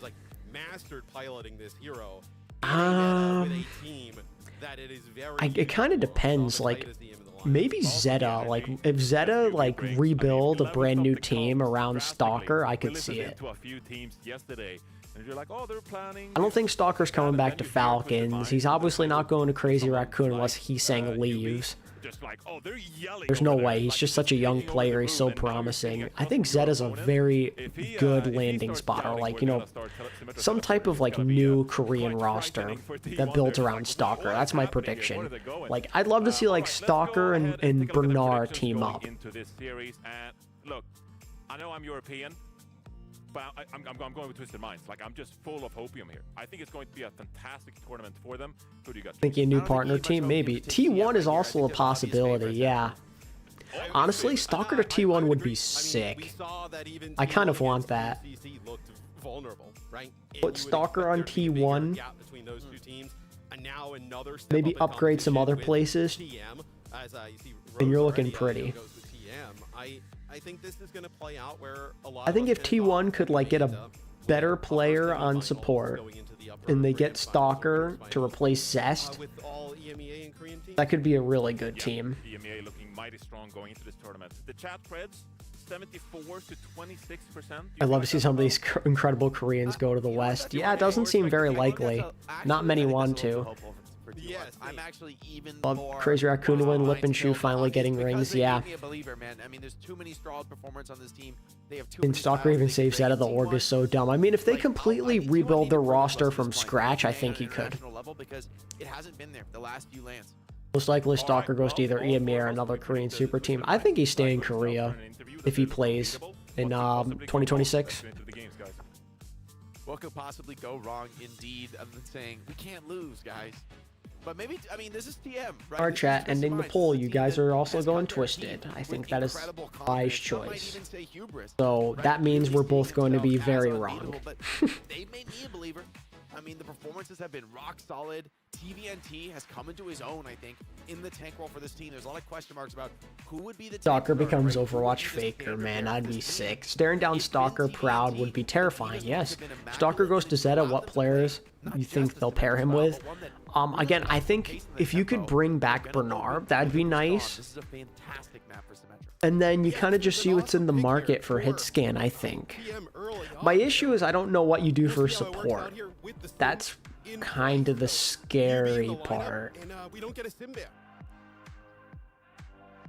We'll see. Sim coming through. I mean, TM are going to ban the Venture out. They're going to go all Maybe in you on this convince first map. like a Wei player, like maybe get like Lee Min or Maka, maybe.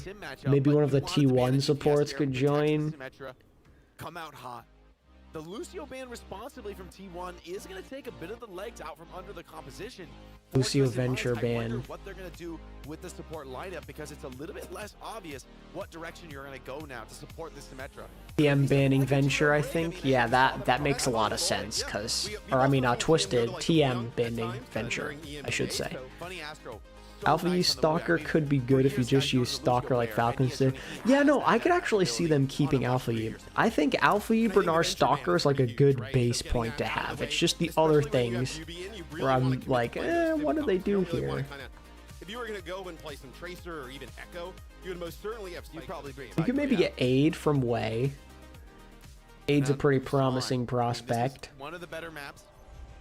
Like Aid, Aid, Stalker, Alpha E, Also a good map Bernard, highly mobile tanks, but it's Jasmine in the lineup, so you know, a little Bilgaroo maybe. I wonder what's going to be the look for T1. I mean, for Twisted Minds, it's a bit more obvious. I don't think this is going to be a shock to anybody. But this is Stalker, Aid, Alpha E, Attack, Kellen, Bliss, Finn. Since Bernard might have to do military, could be okay. Yeah, no, honestly, if Stalker wants to win, I think T1 might be the play. A Sigma comp here for Ooh, T1 are playing Sigma. Very interesting. Okay, okay. I'm very interested. They're playing Sim as well. This is the type of wacky stuff I think you need to try if you want a chance. I like this. I don't know if it's going to work, but I like at least trying it. Good TP to avoid the danger there.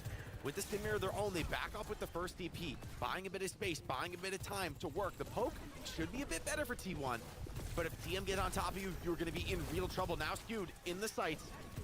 Quartz would love to be able to take a head off early, but T1 kiting back into the spawn. They killed the carry. Carry down, carry down. Comes in, punishes Twisted Minds. You get kind of caught lacking here.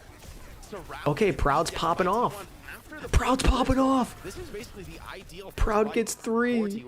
Yeah, and a great start for Proud. He ends up getting 3. I would guess that's just one of the best Korean Sims. He may be the best Korean Sim. Not one of. He actually might just be #1 straight up. Besides, you know, like Checkmate, but obviously he's the NBA. Okay, so TVNT is going to go over to a Diva. Torqued up, Yubi. Could be looking to get active. Doesn't have the TP just I think that makes more sense because there's a lot of poke on T1. The Ram, you kind of have to close a lot of distance. It's really hard when the other team has a TP, so... Oh, look at this movement. Look at this movement by T1.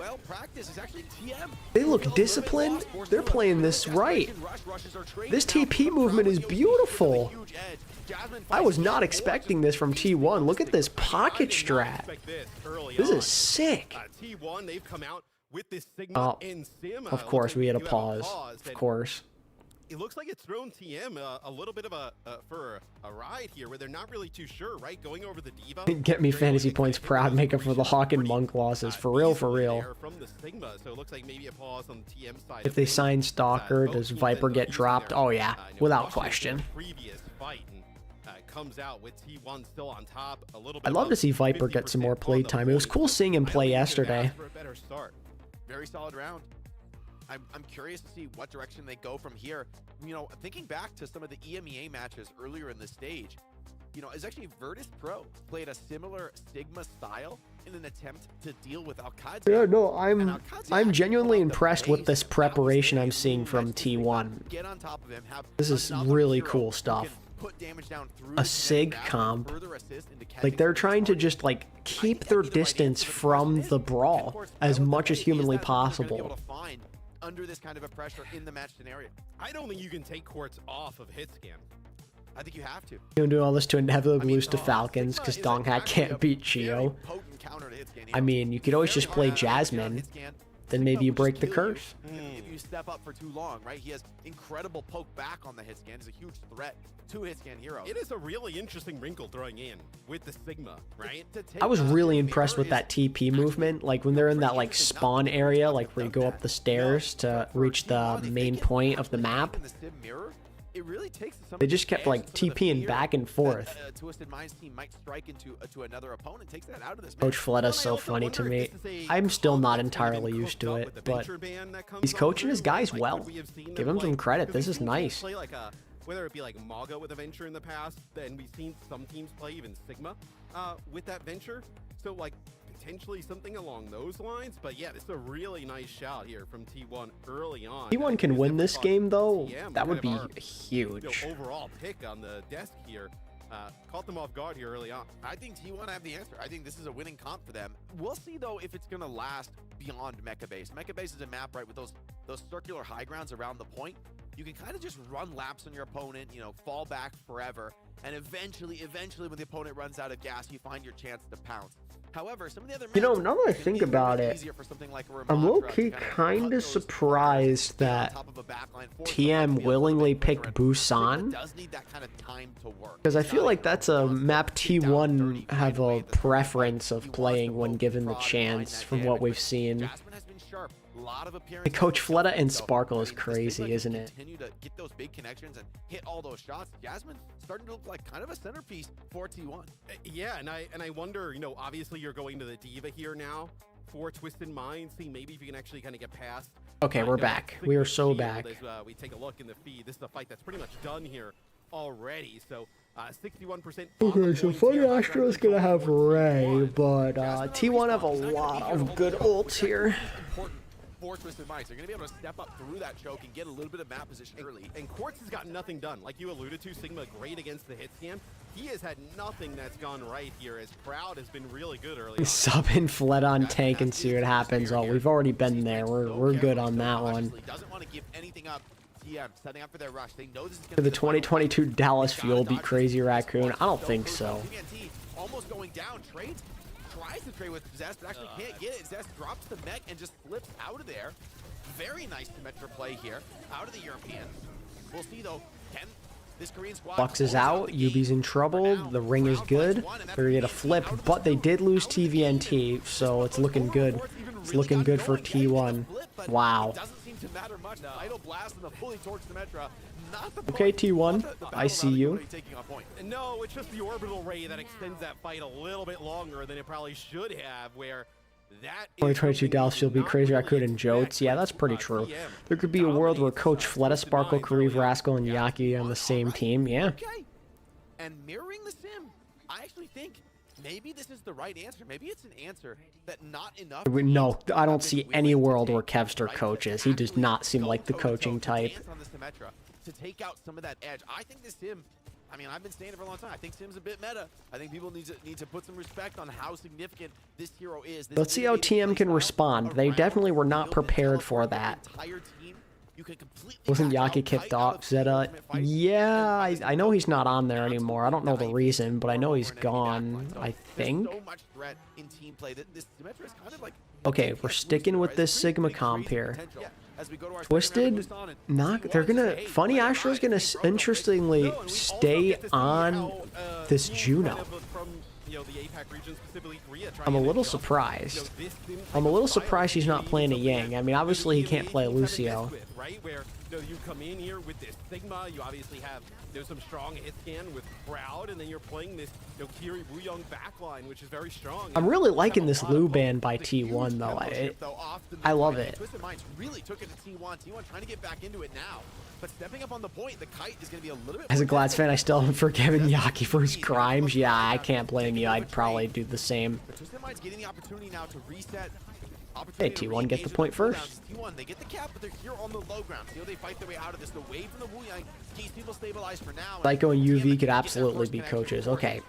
Oh, both Sims are down. Yeah, but you're actually going to end up, you lose. Got the shield at least from Jasmine to hide behind here. Bare minimum, whether you win or lose, oh my god, you're going to buy valuable time. Going to play behind Skewed and Jasmine here in this right-hand side. Quartz has to drop down. He ends up falling, but then TVNT gets right in there, takes out Skewed. But I think you're also going to have the Kiri back, so Vigilante back here for T1, so you still have some healing. Both Sims die again immediately. I think the numbers are starting to edge towards Twisted Minds. Position a little bit. They still haven't given up this point, though. They can keep fighting this. They're going to. Ooh, Vigilante! Damn, T1! They're popping off.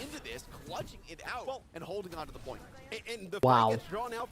I'm really impressed with what I'm seeing. I did not believe in T1. So this is all percentage for T1. So it's like the first fight of the round here in round number 2 on Busan. And we're already. This isn't T1. This is Tier 1 play. No, this is a beautiful strategy. Twisted Mind's in a great spot, right, with a lot of ultimates coming on in. So could be able to flip it, but still it could be a pretty lopsided map. Okay, so they're gonna flip point. That's pretty nice. I don't know about that rush though. Yeah, that was questionable. Quartz is also not hitting the shots that his team needs him to. From Zest, completely isolates the point, creates an opportunity. Quartz Nothing. has found a way through, shields in his face, not able to get these connections, gets cut down this time by Skewed.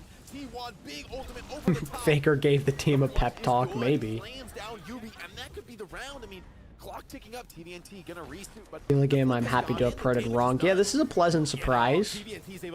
How the hell did Zest die that Diva Bomb? And yeah, I feel like the damage is done, right? Twisted Minds has so many ultimates. They end up getting the point for free, but they end up losing Funny Astro early when that kid. Oh my god. Now you lose Yubi on the comeback. Yeah, I don't know how I'm feeling about this Juno pick from Twisted. I'm not gonna lie. Wow, that's a dominant. That is a convincing T1 map win. Suddenly, Twisted find themselves on the back end. They've been playing really great Overwatch lately, and now suddenly someone's putting them in their place. Hey, T1. Honestly, it's one of the more surprising results in terms of a map that we've had here. I wonder what TM's response will be in this next map. I mean, you get the Lu back. In tournaments leading up to this, obviously, they get the better of Alcatia in the EMEA Stage 3. Team CC took TM to a Game 3 yesterday. Everything was aligning to look pretty dominant for Twisted Minds, but a really nice comp there for T1. You check how much Jasmine costs for Fantasy? I got you. I know he's relatively affordable. Jasmine and Max are looking like great plays for Phase 2. Frankly, I think your comp gap right there. Who's got the answers? There wasn't anybody in the server. And so now... Yeah, Jasmine's worth 20. Twisted Minds, right? That could be a steal. With really a better comp answer and one that is potentially... Jasmine is 20, Max is 21. If you're able to win with the Sim Mirror, now you don't need to ban Sim anymore. Now you're taking that heads-up matchup, and this is going to really flip the strategy on its head. I don't think Twisted Minds are ready for this. They're going to have to adapt mid-series and find an answer with very little time to react. Yeah, it's, you know, everybody obviously had a terrible game there for Twisted Minds. Just an absolute blowout. But, you know, if you look at T1, right? I mean, Jasmine played phenomenal. Zest, like we were talking about how good the Venture was from Zest, where Zest actually comes in and plays the Sim here with the Venture gone. And I mean, how did my guy Proud do? How many points did he get? They're not really forced into this type of like Venture maybe counter. It also like raises the Funny Astro like, got 0, so not a negative at least. Maybe they're okay. Proud got 8.5. That's good. Something like this throughout a different map, so it'll be a TM. Funny how kill and attack have to be paired together, or their play just drops down multiple levels. Yeah, it's kind of weird, isn't it? They're just meant to always be a duo. Feel strong, man. Like this before in the EMEA, it was Virtus Pro playing the Sigma. It was Vistola piloting and kind of dominating Alcatia, who were like struggling to find the answer.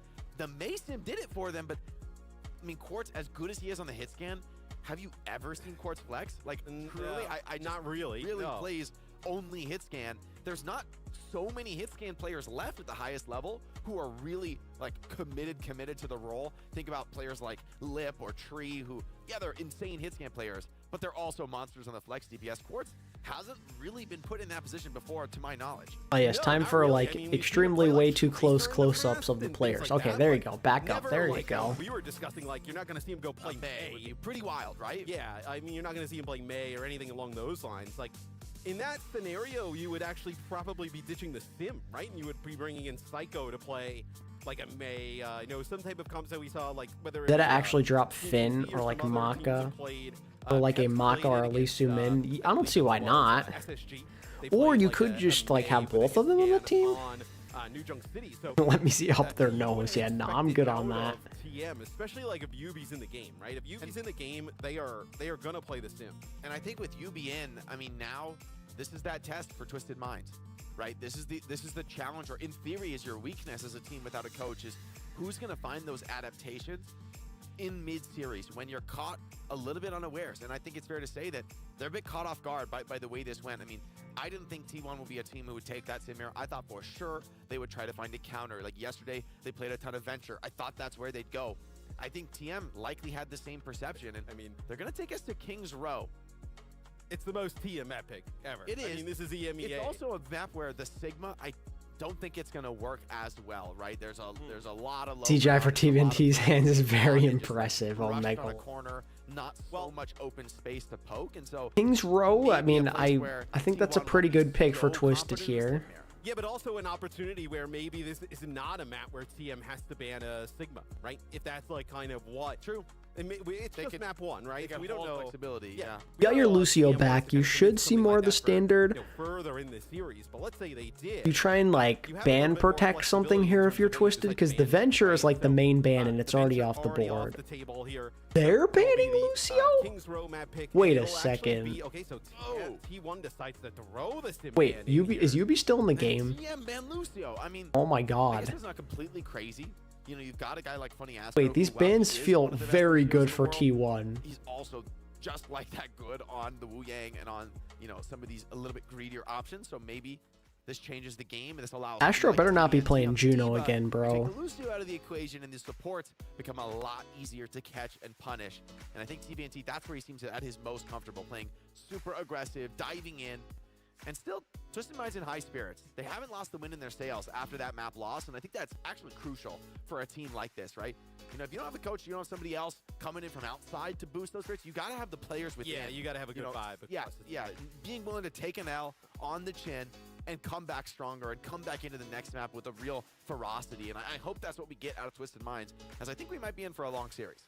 Yeah, we've also seen like Funny Astro end up playing some Juno as well. Are really that scared of the skew CO? Maps. So maybe we actually see them go to play some Juno comps. Top 3 could very well be only Korean. Could you imagine we build up this entire season talking about how the West is closing the gap, and then it's just all Korean teams at the end? And then Funny Astro has been awesome on the winging since its inclusion into Overwatch esports. So 2 players to look out for there for Twisted Minds. But we did also highlight pregame is like, Proud needs to step up to kind of match courts. But like, man, the Simban, are they going to play May? Is TM going to play May? I felt it on Weibo got bounced. Yeah, they got rolled. You know, Quartz went for a slide in, and Proud just swings wide. All roads lead to Falcons versus Crazy Raccoon. Yeah. Come on, Twisted. Let's put up a fight. Come on. Let's make this game interesting. Give us a good game on this Thursday. On this Thursday morning. End it at that first map and start to turn things around. It also feels like such a pivotal map, right? Yeah, this is the most potent. Map 2 is really the most potent map of the series, right? For either team. Whoever comes into map 2 with map pick, you have the full slate of maps to choose from. I mean, yeah, you already play Control, but everything else is open. You take us exactly where you want. You control the ban phase. And just from a momentum, right? Like, you cannot, it's so hard to reverse sweep. I mean, we see... Imagine if T1, like, roll, too. Like, imagine T1 3-0. That's a statement win. That changes everything. Right? You're going to 3 of their map selections in 3 of their bans first, and you have to win each and every single one. Yeah, no, Twisted gotta win this. I'm worried about what you... Oh, wait. It's not a Lucio ban. It's a Kiriko ban? A must-win map for them coming up. EMEA production. Okay, this makes a lot more sense to me.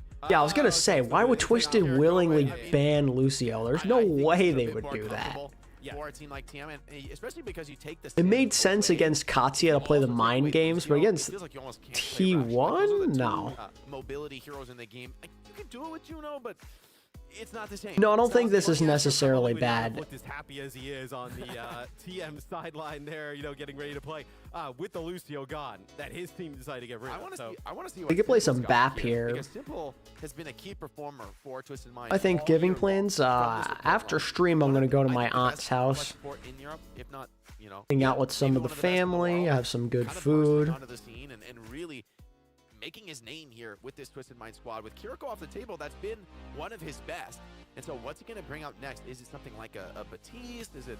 I mean, is it like kind of hoping that TM would have subbed in Psycho for map 2. They don't tend to play too much Dot. Right, you're like, oh, on a brig, but no, I don't think they're going to play something along those lines. It would be a little wild. A little surprised that Twisted don't want to, like, entertain the idea of Zarya or anything. I mean, I think when Wuyong first started, there were some regions, like, experimenting with, like, Wuyong Batiste, like, some type of setup like that. Best possible roster in the world is. What Combine Falcons and Crazy Raccoon, and you have your answer. Feels like a must-win map for them as T1, they swing first, taking map number 1 in pretty dominant fashion. I don't think anybody expected that. And for Twisted Minds fans, I mean, a lot of question marks now. What's going to come out on this second map of Kings? They're sticking with the SIG. I love this. I love this from T1. Like your map 2 map pick. When we have full control of the series, where do we want to go? For Twisted Minds, it is Kings Row. So SIG again for T1. We talked a little bit about the Venture. Let's play the high ground. That looks to certainly be it. And then I was just talking about how the Wu Young Baptiste is something that's been kind of thrown around a little bit. We still got to get courts going. Amount of poke. Yes, this is disgusting level of pressure. That is a lot of poke. And at the same time, then you have Zest, who can be annoying in the back line. Playing angles, making space. So this is a far from assured attack for Twisted Okay, Minds. as I thought, it's going to be you beyond the May. I was going to say SIG is very difficult to dislodge with the immortality. You could wall off a SIG here. There's a lot of options with this wall. Just going to kind of wilt under the pressure. Is that ice block already? I like the May. Quartz will end up playing Cassidy. A little surprised to see a Cassidy though from Quartz. Like, what are TM going to do? Are they going high grade? I thought that he'd go like Freya or something here. We're talking about. Venture just hold down the point for 10 seconds. I guess it's probably to help protect your backline though from the Venture. Blocking, staying alive for now, but this block's about to run out. Hasn't earned a tick just yet. I think Simple returns to Korea next year. I don't know. We'll see. Oh, good wall, but looks like Jasmine is completely fine. Yeah, he's good. You're going to get some point progress, though. 45%. Put some pressure on this high ground because you want to dislodge Proud from this position. It's just the thing is so hard to get out of the way. And I mean, it's just Ram versus Venture dueling on the point, running this clock down. Ooh, Skeweds goes down. Okay, Quartz finally finds a pick. Be a crucial kill. Losing one of the healers. These poke comps do not do well when they drop numbers, especially not when it's PM finally get a fight win. That was very much needed.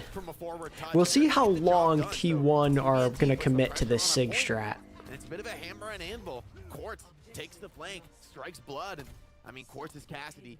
Talked about him taking over games. Maybe then has to be God to have a chance of being meta. Yeah, that might even be an understatement. Oh, goodbye.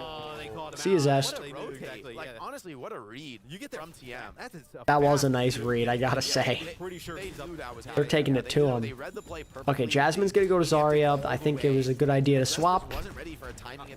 Like it. I don't know, I kind of mess with the Ashe here. Very aggressive from Simple.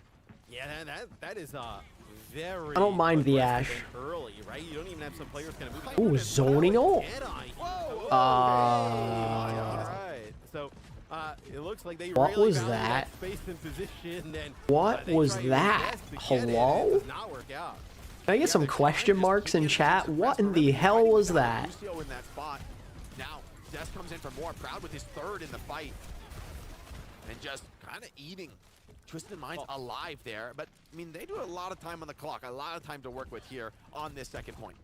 And you also here for T1 though, I really like this kind of comp where now you can have the bubbles here.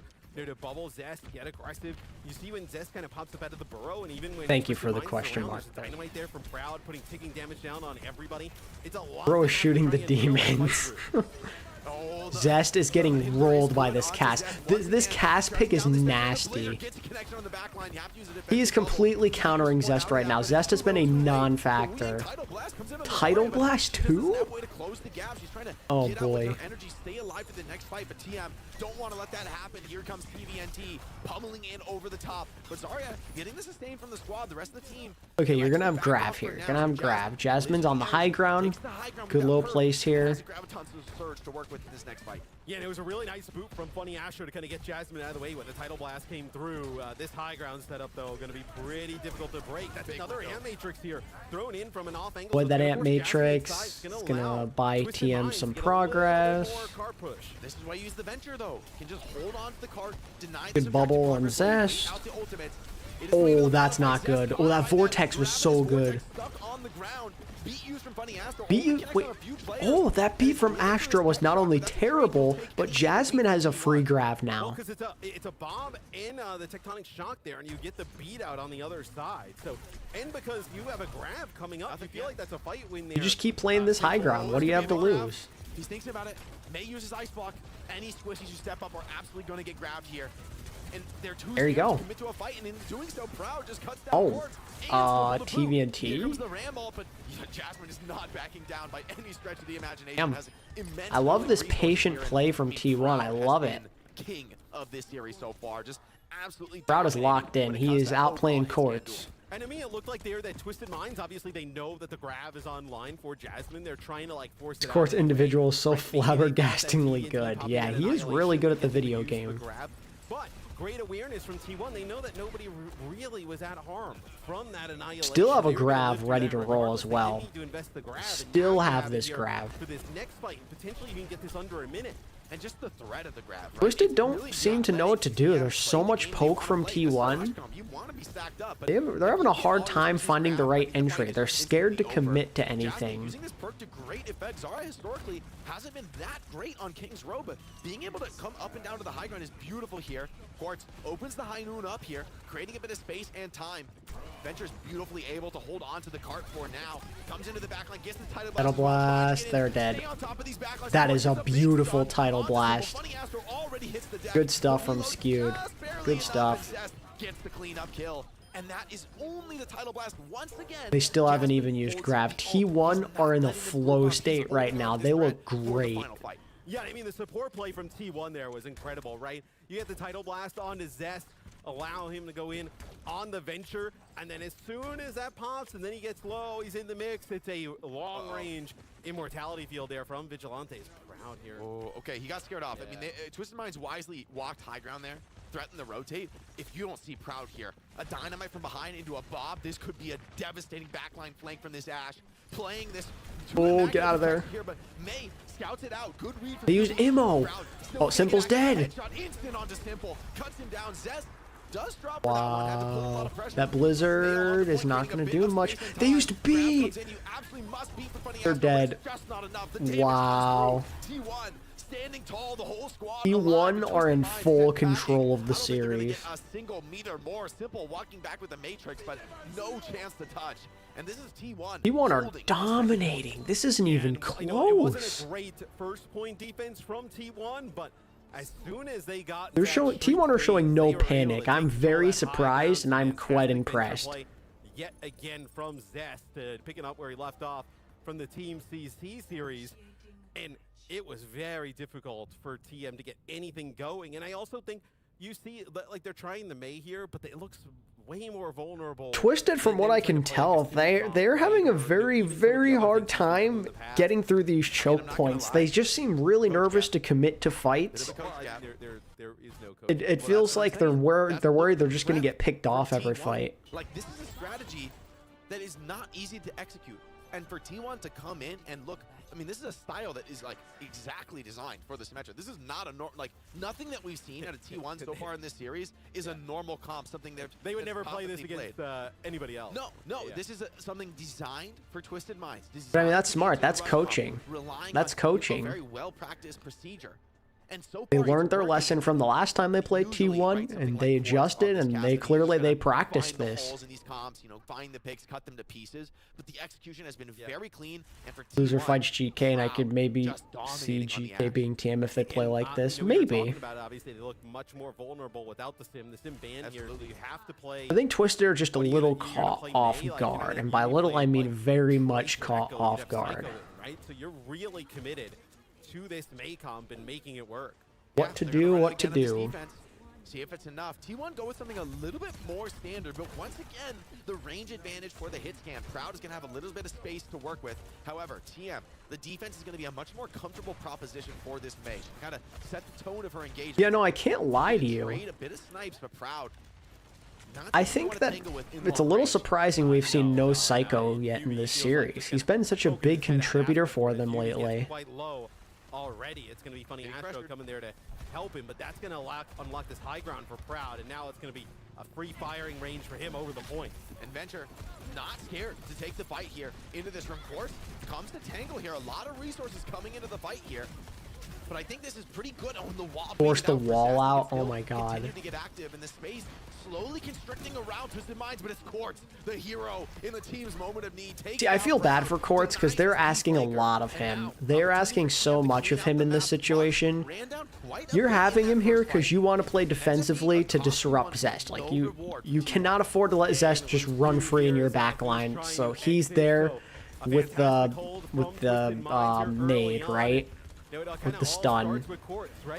But it's also really hard to play against an Ashe when you're on Casa. It's not easy. And they end up forcing a few Ram CDs to end the fight. T1 wasting no time. Window pop, trying to defend. Quartz has to do everything if they want to win. And don't get me wrong, he could, but it's really hard playing Cass into Ashe. Quartz behind the AM Matrix. I don't want to be on the other side of that one. Are you that upset now, though? If you're T1, obviously you've had some time, to dwindle off the clock, right? But you get you burned out a window there. Now you burned out a window. You have window beat of your own here. T1 are just ult stacking. With a high ground advantage potentially, like with this amp matrix, like that would be pretty devastating. It would at least buy you some space to get the Zarya in position. Oh, big flank here. Thinking about matrixing. Quartz has to run for his goddamn life. Pops it wide into the choke point. Jasmine going very deep. Bob out on point as well. I like it. Oh, Jasmine's down though. Oh, the beat's too late. The beat's too late from T1. Oh, they killed Yubi. They're gonna have a chance to go back in fast without Yubi. Trying to stay scrappy, trying to stay around on this map. That beat was bad from Skew. That's a tough loss for T1. You still have your Graviton Surge, though. You still have Grav. Maybe a zoning Blizzard from Yubi when he comes back. He's getting back right now. Dune from Quartz just to build a little more time, buy a little more space. This is it. Grav could come in from Jasmine. This combo could be dirty. Oh, Simple's in big trouble. Okay, he's down. 1 for 1. Oh, is he in that Blizzard? Jasmine's not in the Blizzard. Jasmine's fine. He's fully healthy. Oh, if he hit that shot. Okay. So it's going to be T1 just barely getting it through. To make this a competitive map. Yeah, they dwindle enough clock. TM are starting to look better, though. They're starting to look better. But is it coming too late? Twisted Minds, I think, Jake, though, with that does it come too late? This is the easiest part of King's Row, I'd argue. So let's see. That was a very nice hinder, but he's out.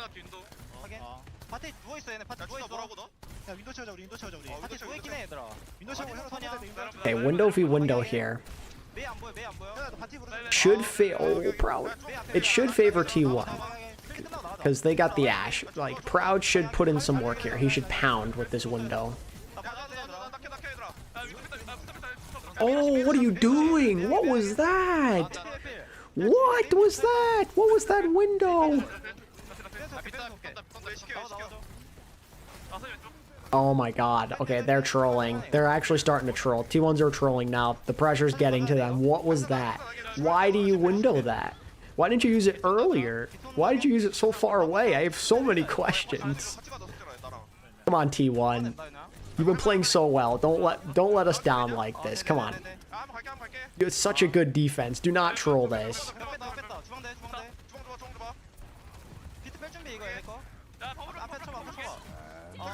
Dune is out. That could kill Bob pretty fast. Okay, they used Immo. Yubi's just straight up trolling Proud right now. And it's working. He's literally just putting walls in his face. He's not even attempting to block off Jasmine. It just, whenever Proud goes on that high ground, he just walls his goddamn face.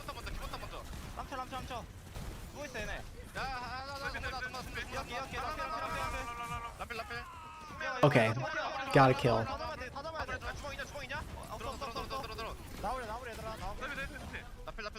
뒤지나 이거? 나 쓰자 제발. 아 루루루루. 실패. 야 나 앞에 살 거야 얘들아 이거. 앞에서 윈도우 해야 Okay, Great experience being shown from T1. gonna, able to I think they might have another contest, but it's gonna be an ugly contest. So crucial to be played Oh, at this Proud, if he had died there, that would have been bad.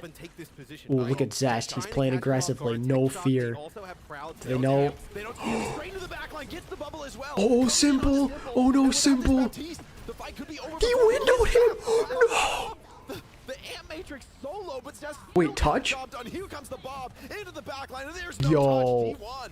Zest. Second map of the series, Twisted Minds. Oh my god, Zest just pounded. That was crazy. What a play by Zest. Absolutely. No. Absolutely not. Gonna be honest there. Wow. T1 comes in and they take a 2-0 Okay. lead over In the driver's Twisted seat. Minds. And no, you gotta say this is just great strats and game plan and execution out of T1. It seems like they kind of cooked up this comp. They think can work. What is up with They've these had two teams' ult opportunities usage? I don't know. It's to wacky. games. And TM now on the road.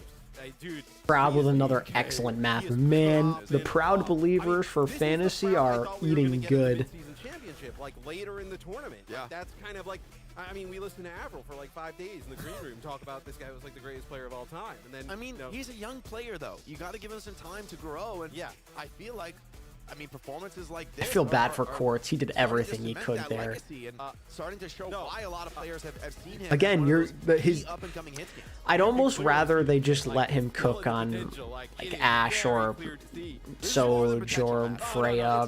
This is dominating. Yeah, he is I dominating know that the live. Venture is a problem, For T1, but right? he just has to do so many different responsibilities at once. The outlook of this team in the tournament is drastically different, right? Like, this is a team that can go deep into the tournament. Absolutely. And it's really exciting because it's a team that I think a lot of people, had on their radar as somebody like, all right, yeah, T1, they'll get like top 6, right? And like, that'll be a good performance. Exactly. Wondering if TM are gonna maybe play some Czar now. But this is a T1 This that's looks playing different, though. at the, Yeah. like, okay, let's, like, your Falcons maybe not having the strongest showing against Feral. And you're starting to look at T1 and saying, I hope I don't meet them. They're bringing out a sim comp of their own. They're playing some Sigma. They're doing a lot of stuff with the Venture now that they're bringing What to in, do obviously, now if you're... Ash This more is today, I feel like, pretty than dire for I mean, TM. vigilante and skewed, able to bring out a double flex support look. Probably your biggest ban is off the table already. You have no Venture ban the rest of the series, and you have to reverse sweep if you want to I win. mean, they're up 2-0 against our EU #1 seed. The zeitgeist coming into this tournament was all, the gap is closing. EU's about to do it. This is going to be the best tournament yet. The gap And closing we is might gonna have, turn- it's we're gonna looking turn like we're into going to have 3 Korean teams in the top 4. The gap closing is going to become a meme so fast. The gap is widening, is man. closed. The gap is widening. The gap is closed. The gap is closed. TM's best chance is waking up Bad Patchy Mari to Sometimes, curse a look, vast You get Omega players in Wolf. interviews, and they don't have the other players at the LAN in front of them. They're at home. They say some wild stuff. And then all of a sudden now we get the gap is closing, and then we get here. And the Korean players have been hearing all the talk. They've been hearing about the gap The closing. gap is closing. Proud They've been is doing great Now, with what they think fantasy. I about love it. It's I want to see him far more. Can TM make this a T1's series so we get perspective. more I mean, they're trying points? to turn Please and thank TM you. to roadkill here, just on their way forward through the bracket. I mean, this is our EMEA #1 seed. So it's a And if they just get blitzkrieged out in a 3-0, what a gut punch for the tournament. Well, that's brutal. Shimbali, the pick here for Twisted Minds. This is one you could play some Sig on. You would have to probably play it with the Sim. I don't know if you can, like... Well, we have seen Venture on this map as well. But it feels like, though, with the mobility, if, like... I mean, this TM is like decides to Feral showed what the double backline, double flex support can do on this map. Yeah. Maybe Falcons. trying to think Twisted should have hired a coach. I kind of want to see what, like, T1, like, kind of run it like you did last map. Show me the back. Okay, Shimbali Something else. Okay, T1 are going to ban the Freya away. That is interesting, right? Like, because Angban? if anything, it's been the one hit game that Quartz has played the least. Yeah, and it's like... TM keep losing out on some of their most typically played supports. Oh, yeah, because TM, the opening ban. Yeah, TM picks first. So it's like... Yeah, so it's like a Freya where... We have not seen Quartz really play that at all. It's like been one that he's not really loved to go to. I'd like to see Quartz just rock a Sojourn here and see what happens, Much different here honestly. now that they are They're real quiet. They are in a scenario where they will need a reverse sweep here. Show me Yubi. Is T1. Yubi talking right now? Stay in the upper bracket. Is that how you judge? We need to see that player cam. Show me Yubi, production. We got to see. I would be worried about playing the Sig on defense here against the Sim comp, and if you don't have the mobility to get the Sig out, you can easily, especially like the first parts of the map, collapse on it pretty easily. But with the way that T1 is looking and with the way they're playing, I would not second guess anything they decide to do. I mean, they have looked fantastic in this series. I mean, those are like some untested strats they've been pulling out. Like, no one has really been playing those styles. This is like, stuff.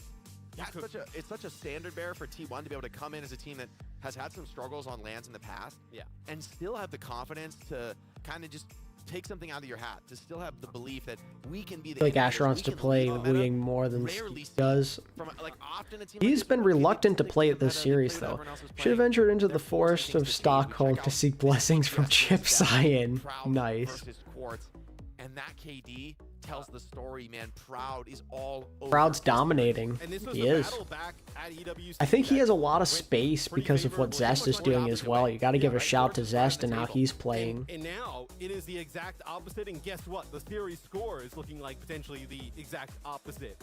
When it comes down to these two teams, these two players are so impactful. And like T1, this feels like a strat that you kind of cook up. Like, you know, you get together. Like, it's like a theory crowd. You're like, oh, this might work. Like, let's try this. It's like, well, in theory, this should work. And, you know, we can try this. And, like, it is I can say from experience, it's very hard when the other team is incredibly experienced at what they're doing to be able to just theory craft and, like, plan a strat that works. I don't want TM to lock their OTPs. Give me Zarya, Soj, Sim, Kiri, Lucio. I'd love to see some Psycho, man. I would love to see some Psycho. But send them packing with, like, a dominant 3-0 beatdown. Whew. I mean, T1 are setting the stage for a very deep run in this tournament. I mean, these are supposed to be the better games today, and we're looking staring down the barrel of 3-3-0s here, where this would be the... So, alexyOWL, they beat DK, and then obviously they beat Weibo, right? Those are two really impressive wins. But they didn't shock us, right? No. They didn't shock us. We knew alexyOWL would be this really challenging team. I think a result like this is scary even for a team like alexyOWL. You came into this thinking our sim is amazing, a sim can't be beat. We said before this match, there's no roadmap for beating this sim. No one has shown how to do it. Here's the roadmap. Like every other team in the tournament, I mean, maybe you can't do what T1 can do. This is a very challenging comp, but it can be done. alexyOWL, though, I think one of the bigger differences is we're seeing this play out is like the flexibility. Checkmate can play the Echo. He can play the Mei. And Lambda can play the Mei. Like, that's what they played. Honestly, I think the Sig is countered by both Sim and Mei together. But if you can't bring both, what a tale of 2 days, by the way, for T1. From almost losing to Team CC to being up 2-0 against Twisted Minds. Opportunity here to close it out where you most certainly want to, right? Because you've already burned that. This Psycho keeps saying we look unbeatable. They lose every time he says it. Yeah, bro needs to stop yapping and get in the game and play. Twisted Minds banned the Venture map 1, and they end up losing that one. So definitely something that I think caught them off guard. I mean, again, is Courts just gonna play Cass again? I don't know. I'd like to see them just try something else and see what happens. As these doors open, T1 are going to be rocking up with a very familiar style for them. Straightforward rush comp, playing around the Venture. Oh my god, that was almost insta-death. Going to head back to the castle, you know. I mean, we've seen for Zest, like, without the Zarya bubbles, that Hinder nade is... I want to see Courts on that Sojourn, though. Proud's playing it. You play it too, brother. You know, in a pressure match like this, you don't want to be baiting your team. You want to be getting in there, involved in the fights. TM, take a TP now, over to the flank. They're going to kind of flip the map. Change the dimensions of this defense. We're rooting for. I don't really have a preference in this game. Jasmine's pounding. 2 in the feed. Yubi finds 1. Maybe can get a second. Okay, Yubi does find 2, so maybe break apart this first defense, but in the end, T1 close it out. They're gonna have to back up a little here. Very nicely executed by T1, just getting every last second out of it. Yeah, I think T1's gonna have to back up a little bit, right, though, because you end up losing Jasmine and Zest, so you're not gonna be able to kind of like hold this forward position. So Twisted Minds is going to get some payload progress out of this, but not even a bad pass. Oh, don't underestimate his power. Never underestimate his power. They get him ramped up on damage pretty fast. Jasmine just pushes right on past, and the Nemesis form picks up 2. Not scared to get that big damage down. And now, TM need to keep this cart rolling. But how are they going to evict Jasmine? Once again, it's a TP through the flank, but this time, Lucio is ready. Skew, booped off the TP. Going to disrupt this movement from Twisted Minds. Quartz, though, still finds his way. Best is low. He's okay, though. Jasmine, he's playing very aggressively here. Can they maybe punish him? Doesn't look like it. Zest, there we go. Very nice aggression from T1. Finishes that kill. D.Va looking for something, but can't really find much of anything. Does get Proud and actually hold on. Is still in the mech.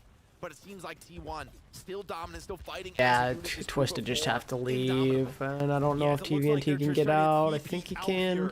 For Twisted Minds, that's not going to go full on the chase, so I will let the rest of the members of Twisted Minds get back over here towards that payload. As I gotta say, AJ, if Twisted Minds loses another fight, they are in real big trouble here of even getting this first checkpoint. Beat, Funny Astro, delayed beat, very nice. The Twisted Minds backline away, putting them in very comfortable position, and this is actually a classical Twisted Minds fight. Dancing away with the teleport, High Noon in a power position, clean up onto Jasmine with that High Noon shot. TP as well, allowing Quartz to just be wherever he wants to, and that, with the extra cart roll they got in the mid-fight, that could just be a first point. That's just a cap? T1 are going to be back in time. They're going to go fast heroes, but I think this is a bit of a lost cause, and they agree. They're going to go back. Yeah, that's just a cap. That they want to play. Okay, but this is what happened the last time. Like, they got King's Row, and then they just stalled. Like, they got King's Row point A and then stalled. Any other team in the world. Let's go to a listen and see how they approach this second point attack. Okay. I'm gonna be behind the ready guys. 3, 2, 1. Yeah, take it.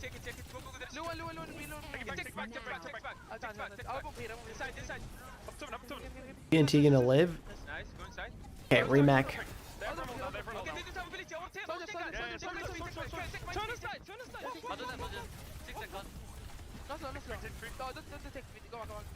I can't take it back.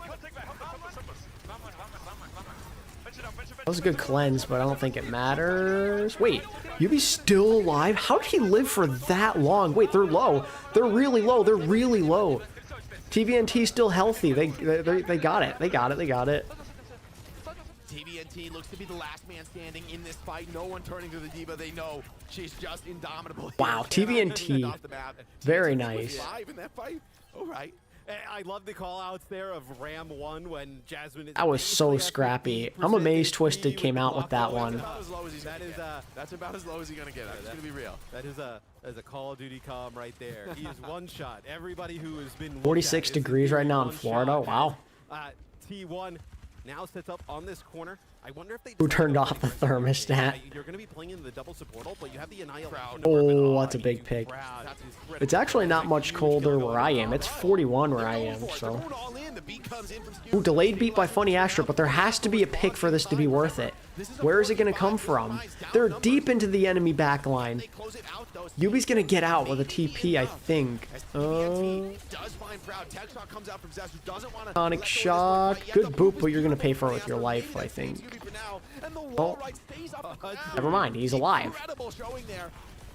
Wow. Still, T1 stabilized for now. They're going to get another bite at this.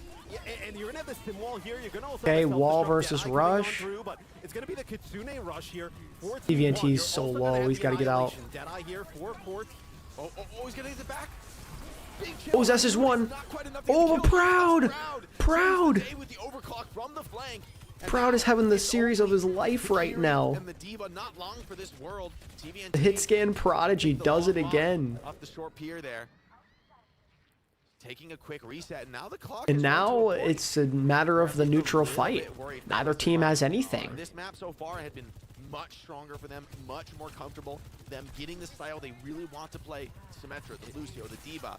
And T1 have just been brawling into it. Yeah, you're also scared about Proud into building up one of these railgun shots, right? As everybody's trying to cross. I'm proud of Proud. That he needs is oh, here we go. Zest with the aggressive venture play again. Do they know? Oh, they do know. Quartz is on the Sojourn as well now. I'm really happy to see him give this a shot. Let's see.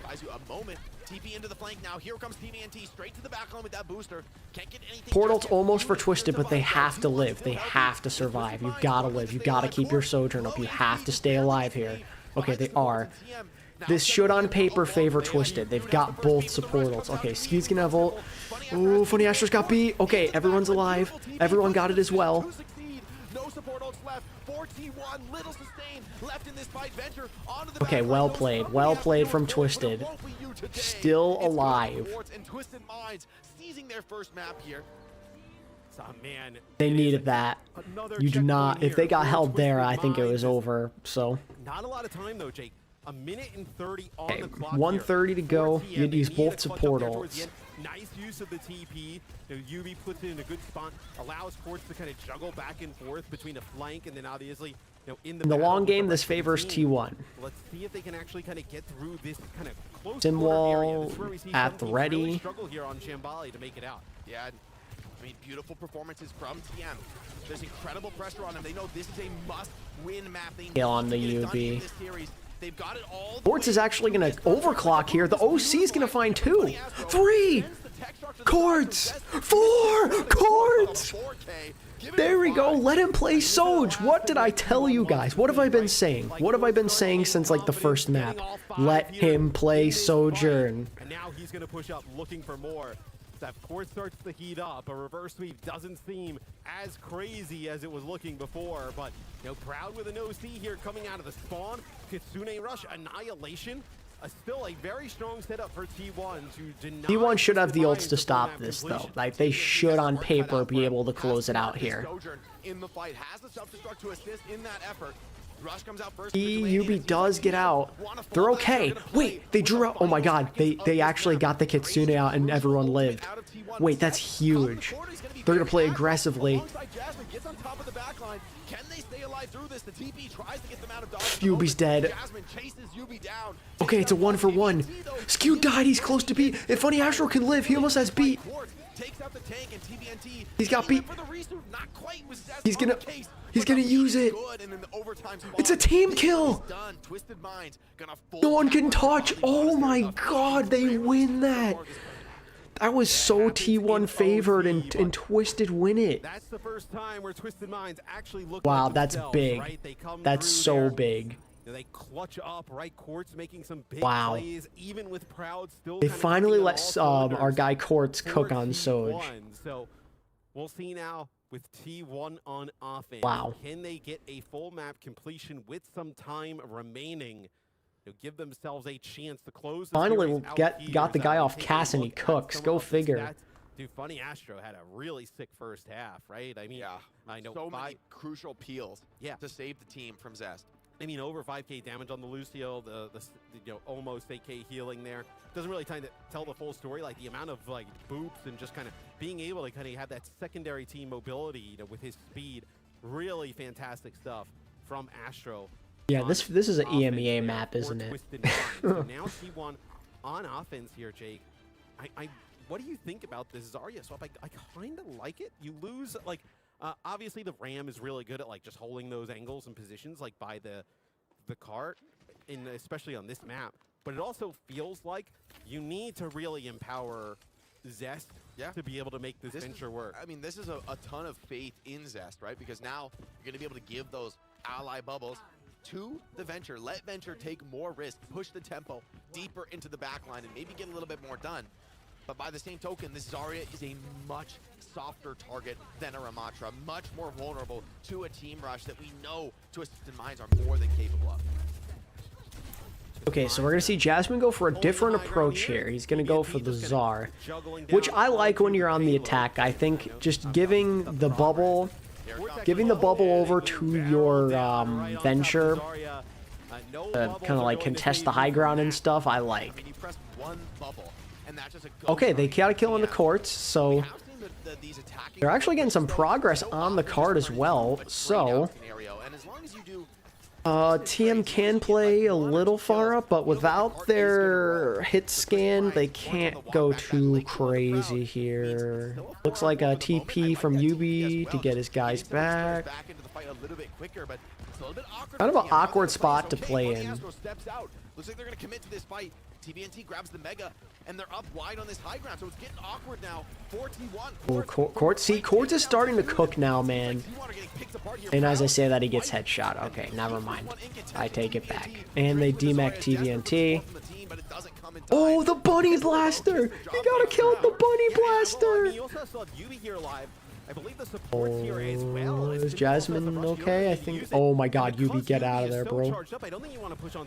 TVNT remix! He remixed. Wait, that's huge. Okay, chaotic fight incoming. Gonna drop that sim wall, making it more difficult to deploy. Beautiful headshot there from Funny Astro and Simple to take down Zest. Quartz with another, and Jasmine just has no purchase, okay. no business in this fight. TM's starting to wake up a little here. If they can hold this, the momentum could swing. Maybe starting to find some stuff here.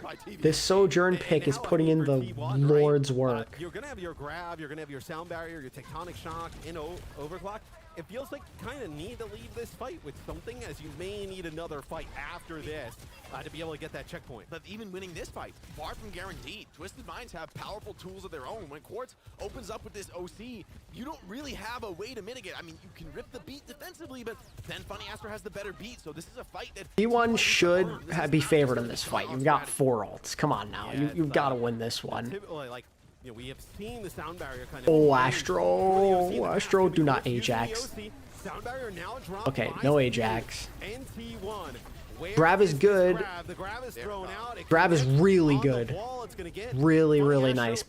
TVNT, so a nice grab there by Jasmine as he uses some of those walls there to make sure that it's not going to get eaten up by the defense matrix. I think a touch is doable for Twisted, though, I think. Yeah, they're TPing, they're already back. It's going to be an ugly retouch, but they will retouch. Just stay alive for a few more seconds onto the cart. Stall out as long as he can. Here comes that self-destruct on point. Pushes Proud back. Oh, Jasmine's in a bad spot here. Is he okay? Is he going to live? Okay, Bubble is good. He's low. He's dead. 1 for 1. Jasmine down. That's your staying power on the cart. Here comes TVNT on the Diva. He's going to hold the cart for a moment now, but soon he's going to get the go sign to go for more kills. Proud. TM have to get another kill here, though. Before that happens, but here comes the rush from Simple, and that's going to be good enough to send T1 packing. Twisted Minds, Quartz finishes off Proud in the flank. Zest does take down... Okay, it actually is really important, though. They got out a Kitsune rush. Twisted get out a Kitsune, or I mean, T1 get out a Kitsune rush from Twisted, so they're going to have one of their own. There's no support ults to match from TM, so I think T1 have a great opportunity to extend this map. Just got to get a touch. Just have to get a touch. Oh my god, that was scary. Really early rush. TM are doing an okay job of kiting. They almost just C9, by the way. He's got beat. Okay, it's good. It's good. Nice wall from Yubi, though. Zest has his tectonic shot. Can he carry? Does he have another one in him? Oh, he's just running for his life. Oh, there it is. Okay, not a sweep. Not a sweep. Ladies and gentlemen, I think we officially have a game. TM looked great on that map. They have woken up. We've got ourselves a series. Start to get things clicking on all cylinders. You see Quartz and Yubi there on your screen. Quartz knows there is a lot more still left to be done, because now you're going to have to go, if you want to win this series, to 2 straight T1 maps with their first ban. I will say though, Jake, you get the escorts and the hybrids out of the way, right? So now you're looking at what, like a Runa Stoppy and like a Surabasa or New Junk City, where you feel pretty comfortable on, maybe if you're TM. So maybe the map's not as impactful, but we'll see if those first bans though from T1 can really swing it. What's left to ban, Matt? You kind of used your powerful bans, and we're at a point in the series where, yes, it's going to have to be 2 maps back-to-back against map pick and hero ban advantage, but you've used the Sim ban, you've used the Lucio ban. Would you ban Diva? Yeah, I would. Honestly, I would. I think TNT is actually central to this. I think Proud would be having a much more dominant game on Shambali if TVNT... We're not getting 3 Overwatch. Quartz got to play Soj and he goes 30-8. It's almost like that's what he should be playing. Crazy. Here, we're on board with some of the highlights from the series. Quartz, also a thorn in the side for Zest. I mean, it's kind of incredible how well Zest is doing in this series, considering he's playing against Funny Astro and Quartz on like Lucio and Sojourn or Lucio and Cassidy. And I mean, that's some of the hardest. I play Quartz all the time. He plays a lot on NA, really. And you see kind of throughout these highlights, Interesting. Right? T1, it doesn't really seem like they want to go to the Diva, right? Like that T1 would rather play the Ramatra, they would rather play the Zarya, even the Sigma, right? So like maybe you do get the Diva out of the way and try and play something or force at least TM. Like, what would you do in that case if you're TM, right? You would have to just kind of commit to either playing like a Zarya base comp, or they would most likely will just play Ram 24/7, right? That's kind of what you would see them do. So at least it gives you a option there for T1 where you have a great idea what's going to go down in the tank role. Yeah, and maybe it's back to some sim mirrors. Maybe that's the way to close out the series, right? To be willing to do what you did in map 1. Funny Astro got 11 point. He did? They did it before. Dang. Maybe they can do it again. Get 11.5 on that map? Sheesh. Sunk their teeth into the series, right? Started to find a bit of purchase, a bit of momentum, something to work with. Yes, it's nice to be the top seed. You get to skip that first round and, you know, step on in, you know, staying in that, starting already deeper into that upper bracket. But there's also something to be said for a team like T1 that's gotten a rep to play on the stage. For Twisted Minds, a few maps in, now they've got that experience. Funny Astro and Proud are doing me a lot of favors. Yeah, and it looks like I know some player movement Both potentially playing on well. stage. So I wonder if we're going to end up seeing. If only my Shy pick wasn't such a disaster. That would be something that we saw yesterday in a map 2 against Team CC, so that could be an option. And then obviously with our first match here, you know, with T1, we haven't seen Psycho come into play yet. So that is also an opportunity where maybe we see Psycho come in. Psycho could end up playing some of the, maybe they want to go with something that's like Tracer based, or they want to go with an Echo. So some options there as well for TM that we have not seen just yet. And I'm very curious to see what look T1 wants to go with. I feel like this is kind of a pivotal map in the series. You know, although TM have to win 2, if you don't do it in 1 for T1, it's like, I don't think, if you go map 5, Matt, and I feel like I'm very nervous. Oh yeah, no, if this goes to map 5, T1 are losing. 100%. They cannot let that go to a map 5. If T1 want to win, I think it comes now. They're going to close out the series. It comes on map 4. Otherwise, Twisted are winning this thing. Just straight up. Or the answer that we had maybe has been figured out, right? You catch us off guard a little bit early. Okay, so Donghack's coming in for Jasmine. Bit of a different playstyle coming in that could signal we're seeing an escort map. Wrecking Ball, I was going to say. Or not an escort map. I mean, a way to throw a monkey wrench Flashpoint map. Or maybe, or would they go push? You know, this is not a matchup that I think Twisted Minds are going to be strangers to, not something they're going to be scared of. It's probably push. Immaculate execution from T1 to get Hard to say. I mean, I think that makes sense, right? Because they, on New Junk City, they're playing Jasmine. If I was going to go Donghack, I would take out Cassidy right now, because whatever Quartz plays, you know, it feels like the Cassidy is that tool, the anti-dive hit scan. You could go Sojourn. I mean, it's still going to be powerful, but it won't be at least like hindering those high mobile heroes that T1 are likely going to want to deploy if that's the direction they go. Well, and also, Twisted Minds doesn't have a Venture ban, right? So you can get rid of the Cassidy and keep the Venture in and have Donghack now on like Ball or something along those lines. That could be pretty potent. There hasn't been a Tracer ban yet in this series either. No, which I think is another thing. Well, yeah, there hasn't been a Trey ban because no one's playing Trey. Comes in. You could also just ban the Wrecking Ball though. However, little Donghack Doomfist. Pick it up when I started thinking, I was like, well, could they play Doom? I mean, all right, low key is kind of, I think it's kind of okay. I think though, like if you ban the Cassidy, let's say, and then that could kind of happen. Like, Funny Astro can you play Brig? Can you play Brig with something else? Funny Astro's got a pretty good Brig. Funny Astro's nice. I don't think Funny Astros can be off Lucio if you're gonna play Sim at this point in the series. True.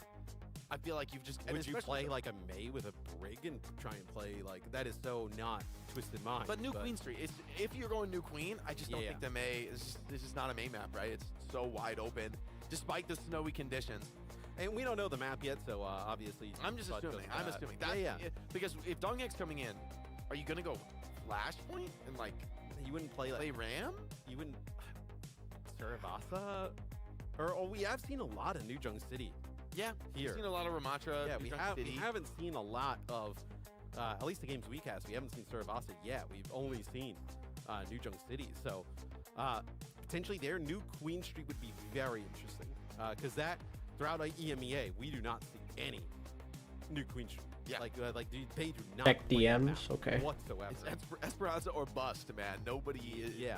But I feel like, I mean, the interesting thing is Runa Sapi. Oh, I is saw actually that a very good screenshot. sim map, and so that's why I'd be so bullish on T1 going to New Queen Street. Is I don't think like a map 5 Runa Sapi with sim on band. It's actually just over, man. You're not winning that. So it feels like you're New Queen Street, or you are New Jung City or Saravasa. It could be Saravasa. I mean, I think New Junk City is going to be better for the May, but we're going to have to see when we come back. We're going to go to a short break, and when we come back, we're going to be Got home. How are the games? First two were not good. This one is entertaining. Or rather, T1's favor, but Twisted Minds making the comeback. Weibo got destroyed by Katsuya, sadly.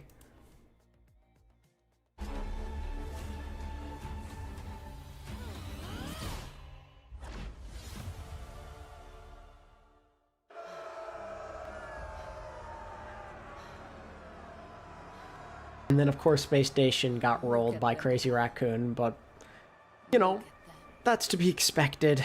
I wish you were here to see their faces. The crowd. The lights. The spectacle. I've become quite the celebrity in the Colosseum. They have chosen me. They call me La Lupa, the wolf. And La Lupa. At first, I hated it. Their cheers and jeers reminded me of the. I'm quite worried about T1's mental right now. Yeah, that's why I'm actually kind of glad they subbed in Dong Hack. They brought in the leader, try and help calm those guys down, maybe. Again, though, I think they've got to take care of business on this map. Surrounded by my enemies. Alone.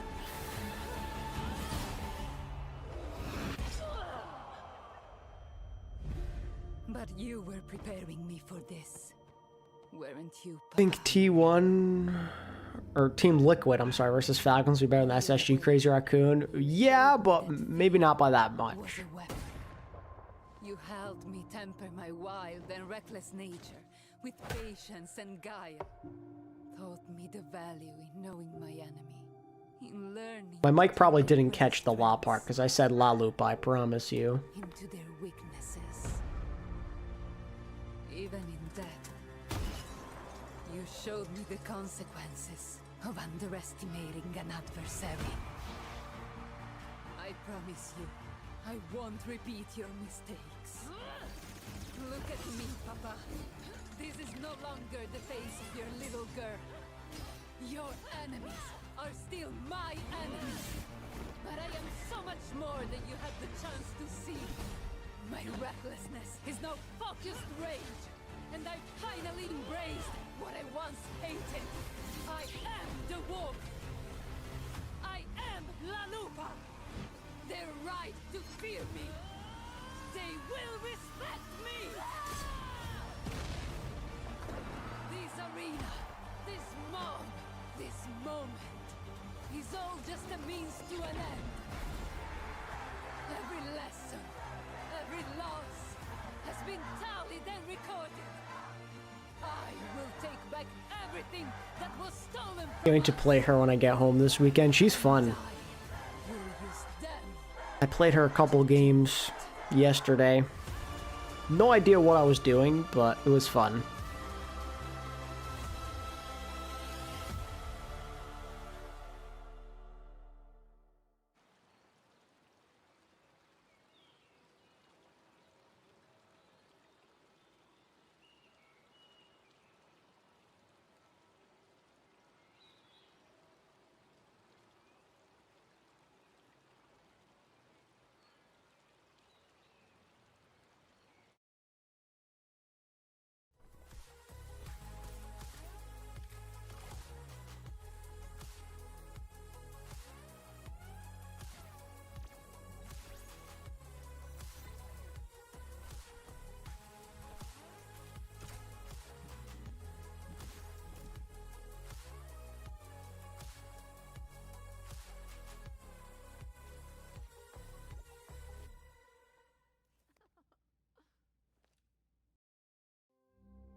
can hear it in the wind. Bro, when is this game coming back? Hello?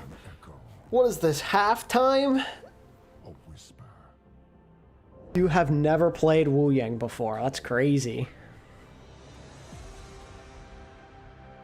Are you just not a support player, Alex? I think T1 have the ability to be the best, not Crazy Raccoon or Falcons team in the world, but their mental is really fragile. That's my issue. That part there. Mental is fragile. Of what once was, where purpose ignites. NFL spent $22 million to frame the best player in the history of the sport and suspended him. Oh, the Tom Brady thing. Huh.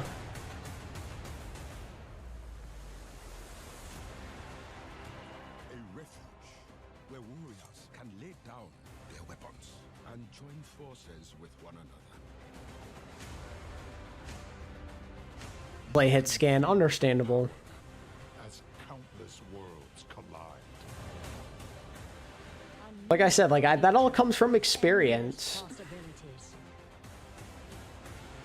That's why I think next year could be like the year where T1 have a chance of winning something. Two belong.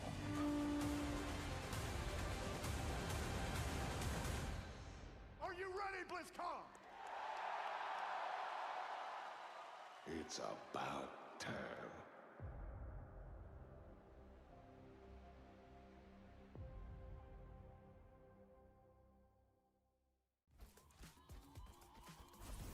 Gotta go to sleep with how long this is taking. Yeah, this is rough.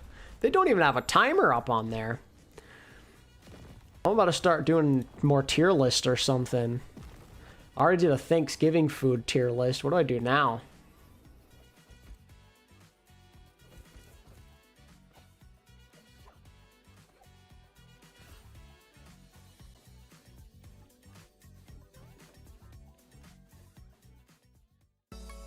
Hamlet. I think T1 should drop Viper and grab Who Are You. You can come in for Genji. Oh, I don't know about Who Are You at this point. Viper's really good. Look at the Zippies menu again. Turkey detail. Yeah, I think Turkey's not that good. I'm with you, Phantom.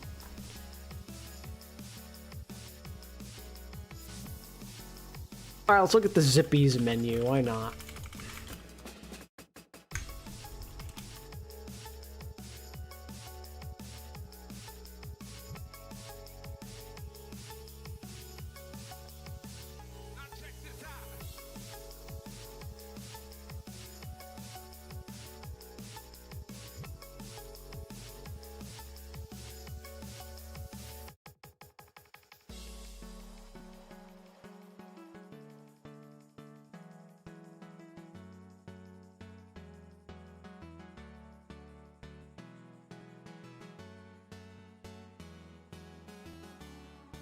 Bro, how do I find the menu for this damn place?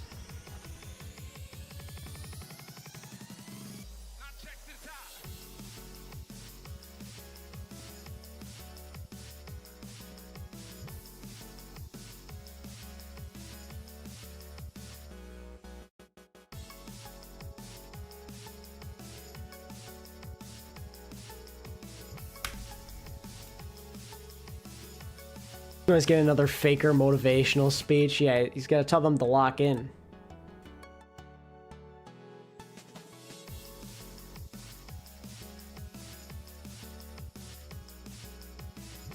Oh, Reshiram. My goat. DMing me on Discord, the menu. Let's go.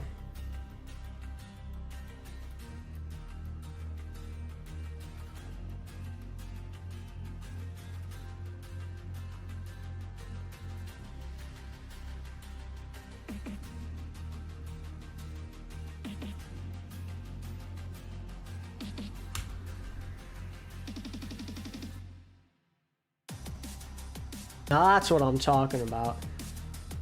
It's like a Hawaiian chain restaurant.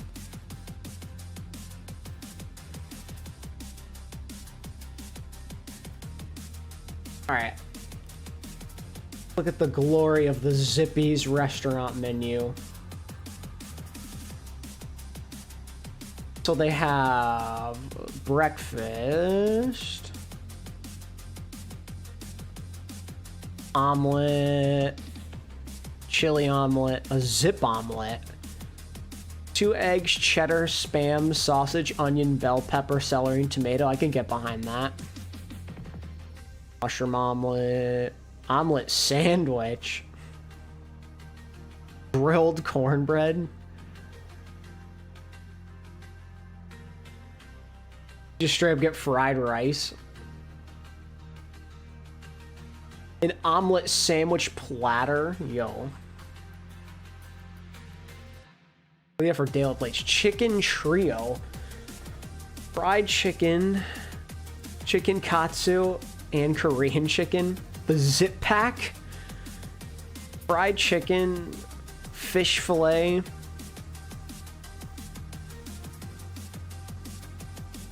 They got Korean fried chicken. That chicken katsu looks great. They got spaghetti.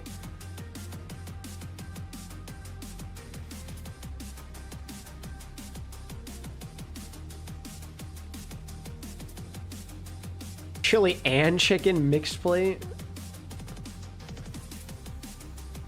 Fried noodles. Let's go is crazy. What? They've got like some Thanksgiving specials. How about chili? Chili burrito? Deep fried bean and ground beef burrito with chili. Damn.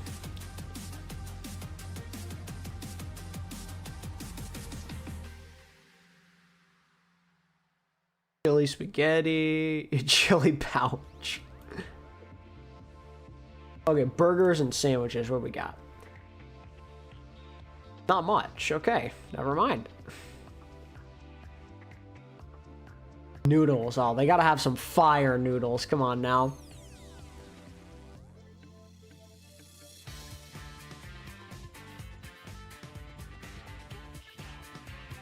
Oxtail soup.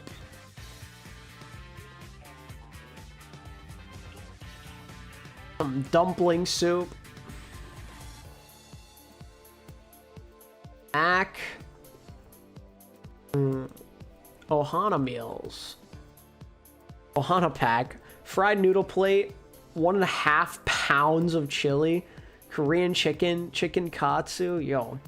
You can just get a 9-piece chicken from this place. 21 piece.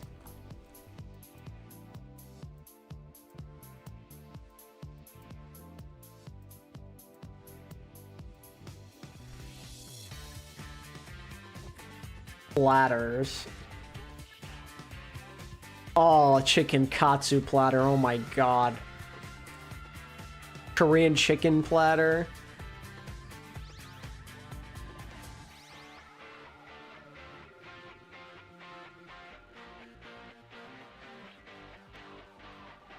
Nothing special for the drinks. Side orders. You get mash, fries. Bakery. They got some bake. Oh my god. They got pumpkin pie, pumpkin treat, cream cheese, coffee cake, pumpkin bread pudding. You can get a whole freaking cake. Yo, they got a ton of baked goods. Cookie butter cream long john. Oh my goodness. Dude, how many baked goods do they have? They got a ton of things.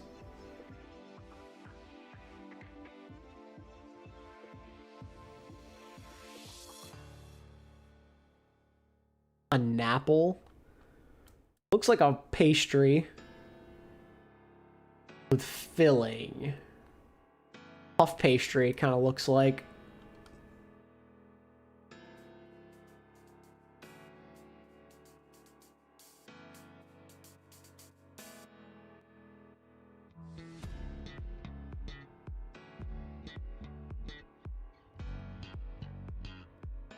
Yeah, no, those plates, though, look fire. I can't even lie.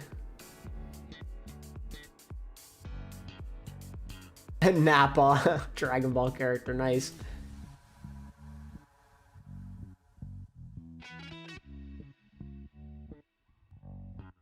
A lot of calories. I can just get my entire caloric intake for the day with this chicken trio.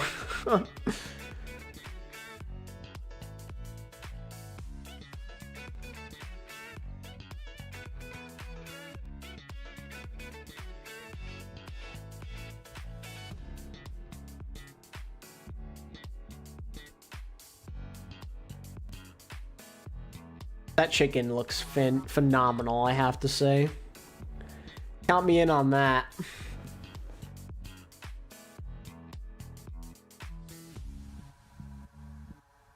Bro, where is my gameplay? It's been like 25 minutes.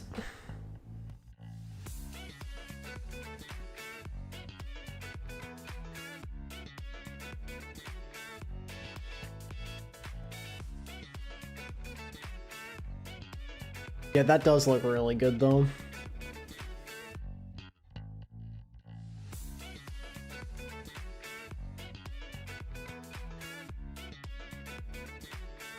A katsu plate lunch.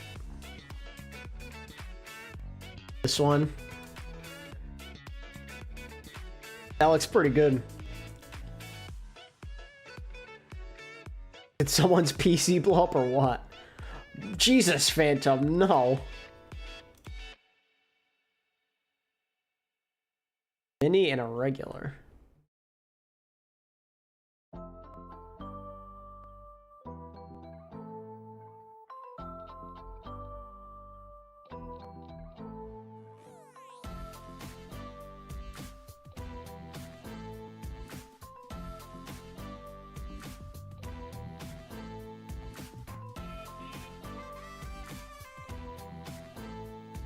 You mean like F1 and NASCAR? That better be what you mean.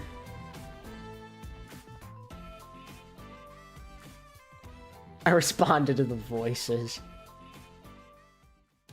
The 2025 oh, are we back? Are we finally back? You buy DHL. Welcome back, everybody, to the Overwatch Champions Series World Finals here in Stockholm, Sweden. If you're just joining us, we're in the midst of an epic battle between Twisted Minds, the EU #1 seed, and T1, the upstart #3 seed from Korea, but who've been making a splash in this match too far, up 2-1 in the series. Yeah, but TM not going away with ease, right? They Not take quiet. that third map, they force us to a fourth game, and, you know, obviously, TM, we've seen a few times them come back with these reverse sweeps against, like, Come on, man. Let's take a look at the map pool to catch you guys up on where we've been in the series and where we potentially are going to go. So, we just saw Shambhala. New Queen Street. Okay. That makes sense as to why they put Dong Hack in the game. Before the break, New Queen Street. We maybe see a little ball. Ball Winston or Ram, I'd assume. We'll tell you a little bit more main tank. We both think probably potentially some Wrecking Ball action coming into play here. And they select New Queen Street. Yeah, bans are going to be crucial on this map. Ooh, that's a good ban. That's a good ban by T1. I like that ban a lot. Diva ban is nice. I like the Tracer ban from TM as well, though. Taking away that Tracer, it's going to be an interesting challenge for T1. At the same time, I wonder how much they even wanted to play the Tracer. Right? Even if you wanted to play a Wrecking Ball look here, I remember, I mean, Crazy Raccoons, historically, I remember them, I think it might have been last year in Stockholm, playing a Sojourn, a Venture, a Wrecking Ball on, on this map, New Queen Street. Yeah, I mean, it is most certainly an option. Venture doesn't work quite as good with a ball, so, like, I think the Tracer ban's safe. Or Nate, obviously, then like Tracer with the ball. And very off meta, too, to play Wrecking Ball at all. Like, no one's really doing it. It's taken some nerfs.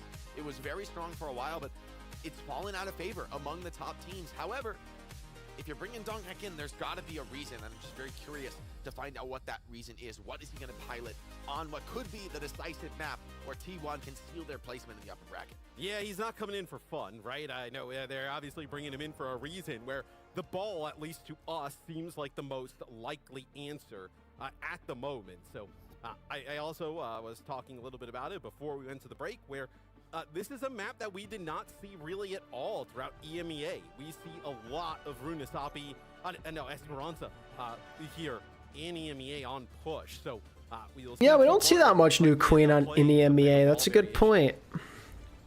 That's what they've got queued up for now. We're going to just see what ends up coming into fruition, and Twisted Minds very comfortable with this style. It's going to be the Ramattra. I think they would prefer to have a D.Va here in this spot. Twisted are just content to go with the Brawl. Is Zest really going to roll out with a Sombra here? He is. That is not the pick I expected. If they were planning on trying to play a Tracer, because you have the Sombra in the mix now, right? Feels weird. It's kind of Oh! He got Yubi! Jim is down. The rollout from Donghack. Nice. With strength for T1. Oldest trick in the book. Brutal loss, right? That's all that mobility out of the way for Twisted Minds early on. Donghack off to a fantastic start there on the ball. That's what they really needed, though. Like, their veteran leader to come in, make a play, give them the lead at the start. Proud's also going to play a Freya here. We've seen him. Oh, okay, he's dead. I was going to say, we've seen him just play like nothing but Soja mostly. Here he is on the Freya. Yubi's dead again. He's getting picked on. Recontest here from Donghack.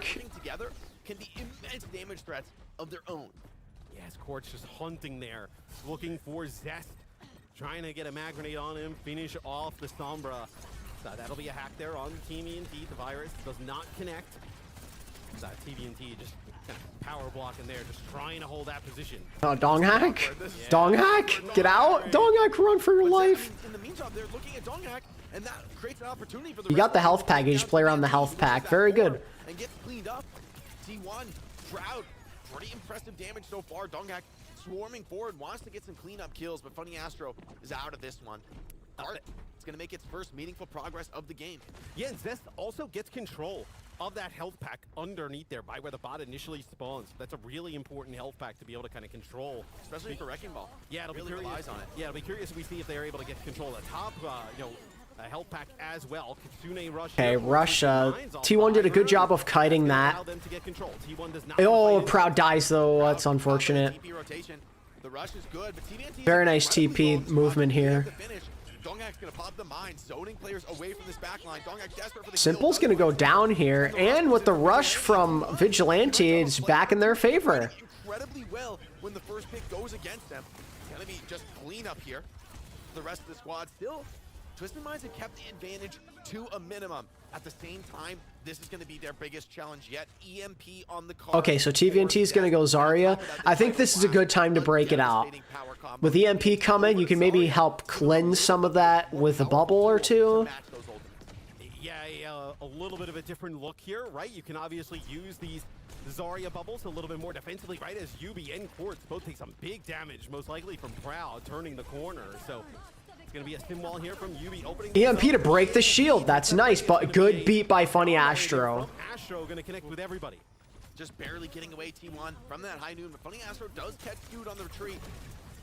Once again, though, T1 in the 4v5s, they played incredibly well. This time, Quartz, TVNT, the Zarya Cassidy working together to clear off that backline, deal with the threats as they come. I think the Zarya swap was huge. I like that a lot. Their side of the map.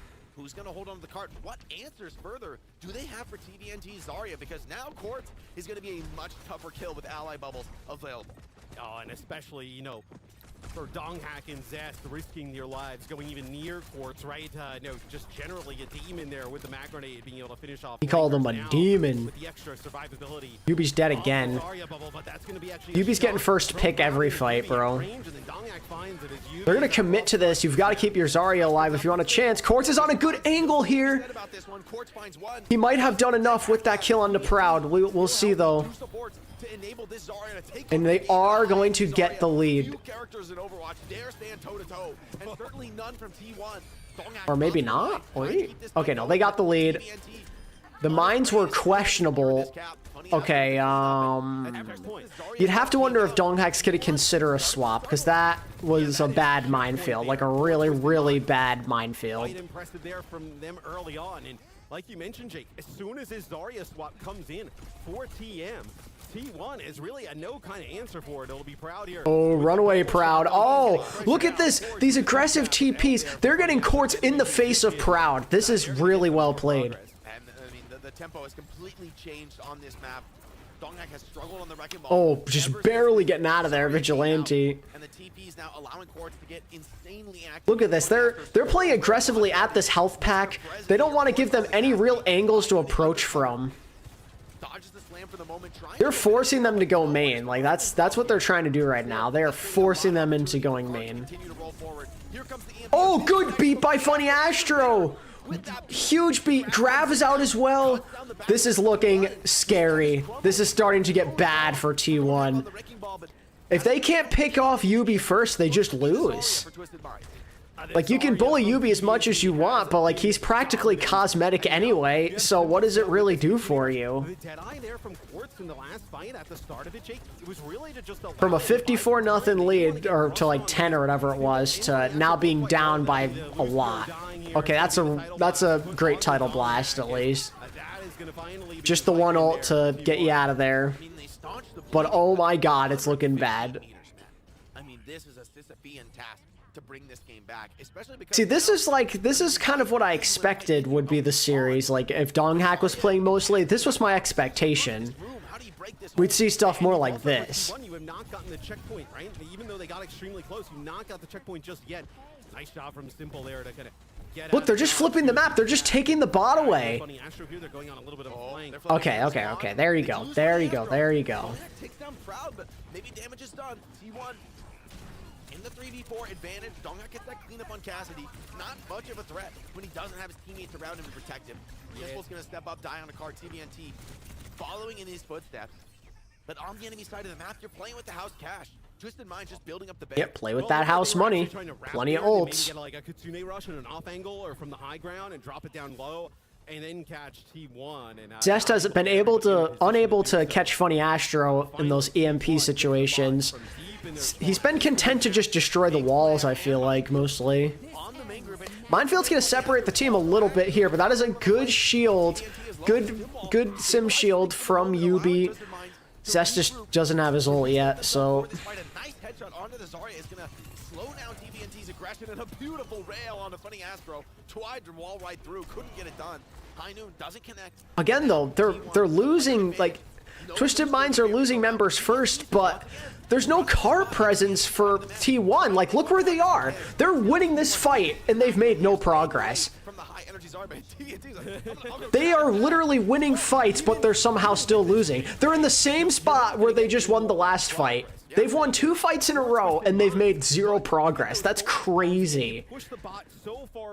Like, you have nothing with a wrecking ball. Like, TVNT can just run it down mid and take the bot away. Corner here, potentially. Looks like the Twisted Minds may be setting up for something a little bit different here towards mid-map, but it's still a fight where the Twisted Minds is gonna take 2-3. Look, again, they're just on the card again. That's a really nice EMP, but the bubble... Oh, okay, Vigi, though. Vigi carry. Does the job of 10 men here, cleaning up on that Kiriko. Proud and Stewed. They needed that one. The EMP is good enough. Pretty costly fight, but they needed that. Over to the Venture, recognizes he can't rely on too many more EMPs. Zest wants to go Venture here. I don't know what he's gonna do on this Venture, I'll be honest. With the Czar Cass, it's a tough ask. Solo grab onto Skewed, yeah. Although, wait a second. Okay, they're still in this. Oh, losing Vigi there sucks. Just now getting the butt scratch as well. So T1 have a couple more fights to win if they want to bring it back. But they have started to turn the momentum of this match. I did not really love that fight from Twisted Minds. It felt like TVNT pushed up a little bit too far. You know, maybe he was hell-bent on stopping them from getting the checkpoint. You know, gets the one with the grab, but it felt like you just got... You're running into 2 support ults, though, if you're T1. Twisted Minds needs to be careful here. Look, they just TP away from the slam. Like... Oh, wait, these are some... Wait, Donghak's balling right now. Donghak's playing so well with not letting them take space. That was beautiful. That was absolutely beautiful. Still can bring that damage. Funny Astro slammed down upon Vigilante once again, finding crucial cleanup. T1 have a chance. Feels like just a matter of time before this Zarya drops, but Zuby finds one. Never mind. Out of nowhere, the sim clutches. What just happened? On my bingo card, Matt. They just microwaved them. Simple does a You nice kidding job me? keeping TVNT alive for long enough, and that is a fight there, Jake, which is quite massive, right? TM doesn't really gain any progress out of it, but they just burn so much clock, and now they give themselves a great opportunity here. Simwall plus Here we go. Deadeye, potentially another grab on the table. Simwall here. Deadeye could just end it here. Let's see. Yeah, and this would be huge for Twisted Minds. The band's proving to be a bit ineffectual now. TP wide, T1, it's do or die. They gotta stay alive in this fight. The High Noon from Quartz has beautiful vision of the map. T1 have to wait this one out, go deep, the Tidal Blast. Okay, so there's still no kills from the side of TM. T1's comp is excellent in these stall scenarios, but you've got to be so But TVNT's gonna have a grab here. This could end it. incredibly fast here, and TVNT has a Oh, grab. Proud's down. The grab's gonna come out. It's not looking good. Grab could be devastating. There's the grab. There it is. But the grab defends. Zest cannot survive. Blocked from using those movement skills. Vigilante lasting just a little bit longer, but that Oh, Donghack, you're cooked. Goodbye, buddy. we are going game 5. We're going map 5. It's so over. They're so done. They're cooked. They're boomed. It's over. With that Zarya base Twisted's winning this series. It's over, bro. Tracer ban may They're have paid done. off. We'll have to kind of hear from T1 after what their kind of initial plan was, but they come out early on with that Sombra. As soon as they switched to the Zarya, they looked like pretty defeatable there on the Ram, but as soon as the Zarya swap comes through, absolutely, that is when Twisted Minds look at their best. So we get a game. It's so Jover. Potential reverse sweep on the cards here for Twisted Minds, battling their way back. I don't know, I don't know what T1 do now. That Johnny be picking my candy from You could try and go back to the SIG and hope for the best. I don't really know. I mean, they came into this It looks like Donghack's still in. expected favorites, but T1 have thrown challenge after challenge at Twisted Minds, and finally it feels like TM are starting to get that edge. And Look at, honestly, as we go guys, the stats, if you literally just looked at this score right now, you would have said that T1 easily won this. Look at that. Look at their KDs. They're so much better than TM's. Heat up, right? 11k damage there. No, we were talking about that head-to-head earlier, a lot like how we talked about You wouldn't even bat an eye. You'd say that T1 just won it there. The series is over. It feels like the tides are shifting, though, towards Quartz in the later half of this game. And, I mean, honestly, well, I think the main issue was that a lot of the time when T1 were winning fights, you'd see Twisted Minds just take cart back the other way. There was a couple of times where they straight up won team fights but made zero progress because while they were killing all the guys on Twisted, TVNT was just sitting on the freaking point. He's feeling it, man. The Zarya swap was beautiful. You have no point presence with that composition, and I think that was the ultimate issue. We saw them win plenty of fights. That wasn't the problem. They obviously get their final map pick here in this series. It's just so hard to play a ball into that. It's so hard. We have not seen a sub yet, so I would assume at this point we're going to still see Donghack. Yeah. For this map. A bit surprising, maybe. Because, I mean, the Wrecking Ball, I get it on New Queen Street. It didn't work out this time, but I see the vision, and, and I feel like they could have won, right? Like, it was close enough to say they could have won. If they had a bit better of a defensive side of the map and maybe stifled some of the progress from Twisted Minds, it was a winnable scenario. But as we go into Flashpoint, I'm like, can you really play that? Can you really play that? Is there a ban you like even? I mean, both teams. I mean, this is the thing about Game 5. It's like both teams. You've used your bans. I mean, there's bans. All right, so it looks like that's crucial here. It looks like maybe Donghack getting up there, so maybe we do get Jasmine. I would be surprised if Jasmine didn't come in. I mean, considering the totality of the series so far, I'd love to see more Sim Mirror. I mean, I know that's a little bit crazy, but I don't know that without any bans, I'm not so. Yeah, that Sombra was not very effective. Okay, so New Junk City is the Zest failed to catch Funny Astro in like any of the EMPs with Beat. He was using them just to get rid of Sim Shield. It provided no value. I agree with you. It's a little bit more open. I would still think it's a decent Sim map, but they must feel like it's worse than Saravasa at least. Would you? For T1? And at this point, I'm not really sure what you ban that makes a difference if you're T1. A lot of the key bans are already gone. Ban Zarya? I mean, the thing about banning Zarya is it feels like it unlocks TVNT's Diva. I think TVNT wants to play Diva. It's like, not a great ball map. He would love to play Diva. And exactly. I feel like, honestly, I don't know what Donghack can really play that makes this look good. I feel like right now this is an off-tank scenario. Ramantra could work, but Jasmine can pilot that Ram, you know, and pretty comfortably, and has, I think, the deeper roster of picks.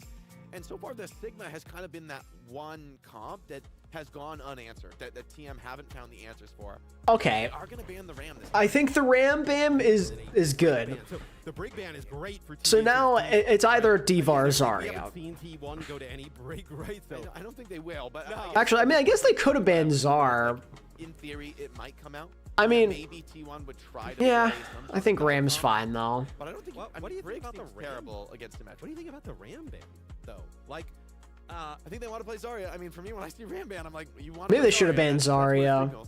so I guess is this series going to end in a Zarya head-to-head? It feels like we haven't seen T1 play much Zarya throughout. I just wonder about the Zarya in general here because, like, it just seems to die to Symmetra. You just get cooked. I mean, we saw like on that first fight on Shambhala, Look at that. Funny Astro's locked in. Look at him. Speed amped on the Zarya off the high ground. They want to go back to Sig? No. There's no way, right? Maybe taking the Ram away is also benefit Sigma. Yeah, it Ram does. has good matchups in both of those regards. So yeah, and I can see that. I can see the vision. Like, are you gonna try and maybe play Sim Sig? If I were coaching, I would be playing Sim Sig. That would be my call here. I would go Sim Sig, and I would play the Sim Mirror. I would play at a distance. I would play the ult fight. I would play slow and try to ice out twist demise in their aggression. Okay, so Jasmine is coming in. Maybe we do see the Sim with the Sig. I think that's the smart play. As much as I love me some Donghack, I think this is a very poor matchup for his style of play. Playing some Ram. You're better off playing some Zarya here and hoping for the best. Exactly your textbook Sigma map. No. I mean, it's Flashpoint. I think You could also maybe try the Sig, but that's a little more risky. you know, it's one of those heroes that Johnny floated out a Maga the other day, and I was like, I don't know about the Maga. There's no way. Big Mog, I'm not sure about it. I don't even sure know. about it. I don't think we really want that. I mean, No, let's be honest. Let's be honest. No, let's be honest. Well, let Maga stay at home. We don't need Maga in Stockholm. It's fine. It's way too cold here. Bro's not even wearing a shirt. So maybe, dude, it is a weird, like, Suravasta is probably a better Sig map. I mean, it's honestly kind of close because Suravasta, the first point is pretty good for Sig, but New Junk City, I could see some of the other later points, you know, having a bit of that wider, more open I mean, characteristic. I don't think you would want to take a Diva head-to-head, would you? I mean, and also, what? Yeah, because, I mean... Good morning, Medino. You can just, like, pummel her with rock. Yeah. She just has nothing for it. She flies in, gets rocked, and kind of gets sent packing. Yeah, maybe they were a little bit like, okay, maybe they feel like a little bit for TM, like, okay, the Ram with the Sim is actually pretty good. Pretty unlucky with the timing, my friend. TM just hasn't discovered that yet, and maybe that's what. And also, remember, map 1, Lucio was banned. So the Ram, but the Ram couldn't close the distance on this big, couldn't really get across those gaps. So baiting now, maybe take that Ram out. And okay, Yubi says it's a dub. Yubi says, you know what? I can understand that. I mean, look at the scoreline the last two maps, 3-0, 1-0. I mean, yeah, the tide is turning. And this is, we talk about T1 in terms of the bigger picture for this team, right? The story that's been told about them time and time again is that maybe the lights get a little bright. You know, maybe they're struggling Not down like the stretch. this, though. Some of these I mean, dude. But, I mean, Matt, I just got to be real with you. Like this. Yeah, I mean, what? That last map was like 40 meters probably decided it. Don't really remember the... Is Zarya Mirror viable for T1? I think it's better than trying what they're doing with Donghack. Full hole. T1. I'm doing all right. Yeah. So TM are I definitely am feeling better than yesterday. Even though I didn't get that much sleep yet again, I still feel okay. He thinks T1 is choking. He thinks they're done and out. They need a proud life game. They need a life game. We talking about these They need a life game. We haven't had a life game, quote unquote. But the hit scan is, I'm sorry, but hit scan ain't carrying you out of but look, this is like kind of what the series has come down to, right? We saw this stat card earlier in the series, and it was completely flipped. Crowd was crushing. And these last I will two say, maps. this is quite close. I mean, this is about as close as you're going to see. Yeah, Quartz has, maps 3 and 4. he is making this a lot more close than the first few maps. Just like Quartz finding, like, you know, the first two maps constantly on the Sojourn. Proud is finding like an early pickoff in like one of these fights, right? Like leading the fight in terms of getting a pick early on. And now Quartz on the Cassidy and other heroes is starting to find those really early advantages that TM is so convinced They're having they'll fun, get man. dub. They're loose. Yeah. They're loose. This is that They're team they're vibe. that is you know, Yeah, this is Twisted the reason definitely are they've, you know, back in control. They've got their confidence. They got their swagger back. They're not surprised to find themselves in a winning position in this series. And I think T1, sad as it may be, also have been in scenarios before where they've been in a great position in the series and haven't been able to close it out. If you Been are deep into a tournament and have kind of flagged. if you're TM and you're talking right now in this setup for this final map, what are you envisioning them running out with? Something, it's got to be Sim. The only question in my mind is what TVNT is going to I think the fact that Dongak isn't good in this meta makes it sour for T1, yeah. Carry, nothing fancy, and then something interesting for TVNT. However, Yeah, if Quartz doesn't kill everything, they lose. That's just how it goes. But most of the time, he does kill everything. The first few maps, he did not, to be fair. And I mean, we got But I think once they started making the adjustments and the composition changes, we saw a very different story. man, they were Started playing more Sojourn, kind of woke him and the team up. where that matchup of AlexyOWL versus Crazy Raccoon, that may not be the only time you see that match this week. That could be a match that the loser of that sees that team yet again in the grand finals. I mean, that is how good those two teams have looked. And then we obviously have Team Liquid versus Falcons coming up after this one, where Falcons really barely got by Farrell yesterday. Very close game. They look beatable for sure. However, for Team Liquid, another team, I kind of compare them to T1, of a team with incredible expectations, this really star-studded roster full of players that it's easy to get excited about. But at the same time, TL have been a little bit lacking in terms of the true international results. And so, I mean, two of these teams, I think, in the quarterfinals with high expectations, but I mean, so far haven't been able to meet them. And so I think as we go into this game, SSG game was terrible, yeah. This is the moment for them to rewrite that script. This is the moment. Katya also blew out Weibo. End of the reverse sweep for Twisted Minds. Secure this. There were a lot of full holds. Thankfully, this series is delivering. At least we got something good. Falling back into old traps. Oh, and you see this lower bracket. So those lower round ones are going to be first to twos. SSG versus Varel, that is locked in. And then Weibo versus Team CC. One of the teams from China going to bow out real early. Wow. We're only going to have one Crazy turnaround. The gap went from a canyon to being glued shut in a matter of a map. Could find themselves in a tough spot. TVNT, he's feeling good, feeling confident, and he has every reason to, right? The swaps have been on point from TVNT. The aggression, the decisiveness really impressed me. I mean, this guy's not that long in terms of his experience as a professional player early in his career, and has already really started to turn heads, looking like one of the best tanks in Europe.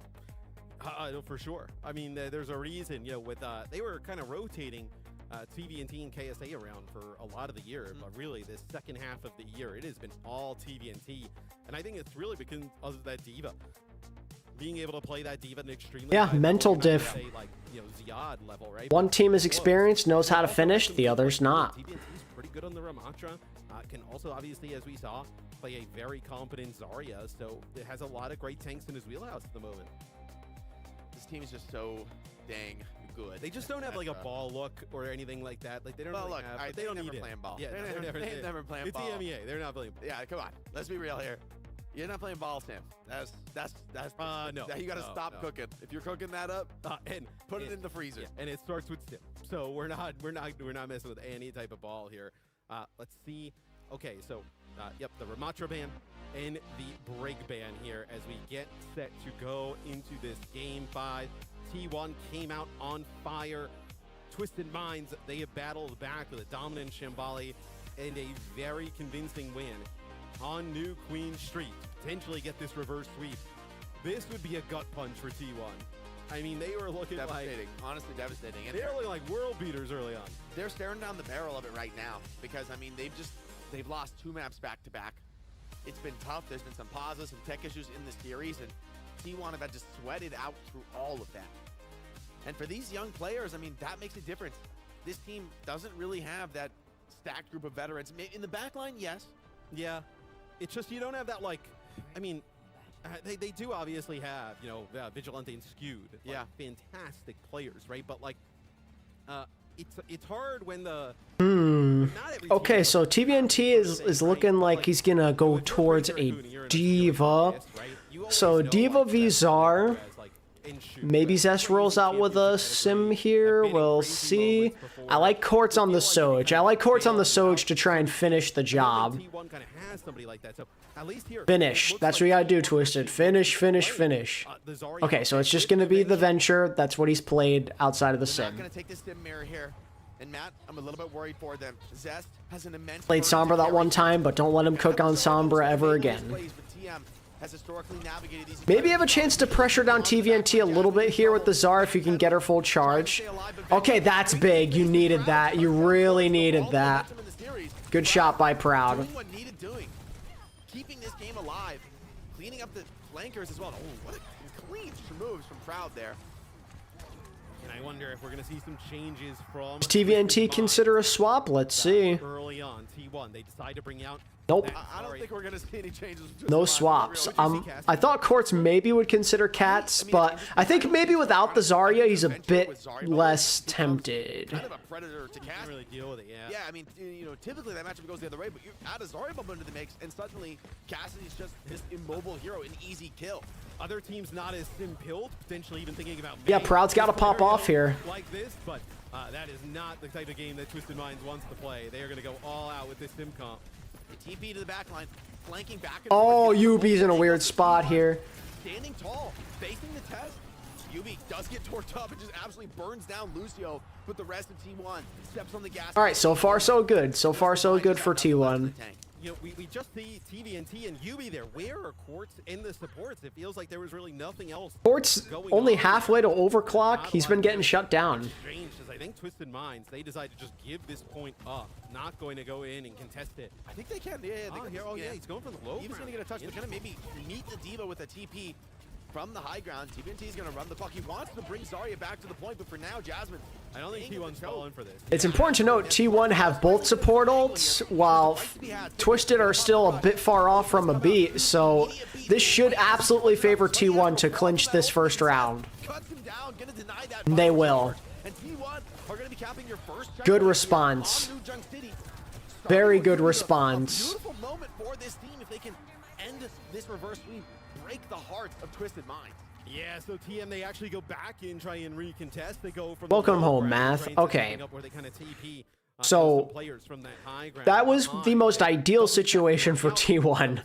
A beat wins you that round. You've used nothing else. When the Kitsune rush comes down from Twisted Minds, and I feel like this next fight is huge for TM. They need to kind of get Quartz online. They get this wide angle, but Proud has the first overclock. It's going to be probably an overclock duel on this high ground. So crucial to be the team dominating high ground. You kind of don't want to be the team to step to point first. Neither team wants to make that error. This second checkpoint on Flashpoint could be crucial. It's actually T1 willing to drop lower. Proud thinking about whether he wants to T1 have got to win this one. Like, unless they randomly get picked off here, like they're winning this. Zest with a close call, but he's good. And now he's going to come back into the fight once he gets his health back. They know they got to look for him. He's going to come off of an angle. There he is. Sound barrier from Funny Astro is good, and T1 have burned a lot of resources. Jasmine could fire the grab, though. Really? Wait, this is a nice collapse by T1 onto the squishies. Okay. Costly fight for both sides, but with a grab, T1 are very favored right now. They get control of the point yet again. They kind of just eventually bully out Twisted Minds from the high ground. They end up using the overclock and the tectonic shock at the same time. Skewed sound barrier coming up too. Investing their sound barrier. T1 are in a great place to take another round here. I really like it. If they can just play efficiently, get a quick wipe with either grab or beat, either or, don't use both. Plus their sound barrier to work with, Jake. So oh, that's not good. Yeah, I think a rail connected onto Proud at that same moment, and Yubi gets the clean up with a spam kill. Rush deployed from Sybil, a big grab at a Jasmine. Oh, that grab is not ideal. Oh, Jasmine, why did you use that? You should have just saved it. Be conservative there. There was no need to use that. Just took a rush from Simple. And TM now want to secure their You got the, you literally got the Kitsune out from Simple. Like, oh man, he's gonna want that one back. There at the start. Railgun from Quartz, right click from Yubi, finishes him off, and then Jasmine tries to use a grab, saves him, the point up on the high ground. It's a nice Zuzu that comes in from Simple, and then defense matrix there from TVNT to keep those players up. Oh, that was a well-timed beat. Dancing in with that Lucio, trying to get on top of Twisted Minds, but they bounced away for the moment. Now it comes to that brawl on high. Simple's 1 HP. Oh, he lives. He lives. Gonna have to respect it for the moment. Here it comes, coming out enough to get Funny Astro into the back line. Wait. Okay. One more. Come on. Chase to the Twisted Mind spawn. This is the opportunity. Quartz just barely lived that. Secure this checkpoint. However, you come too far, you can find yourself in. Oh, Zest! He refuses to wait. Zest! What a play! What a heads-up play by Zest! Oh my goodness! What a play! Look at Zest. That's inspirational stuff right there. He's not going to play conservatively. He wants to win this. Wow. Beautiful aggression from Zest, just being willing to take the risk. That's been this Achilles heel for T1 in the past. They've struggled in these high pressure moments against top teams.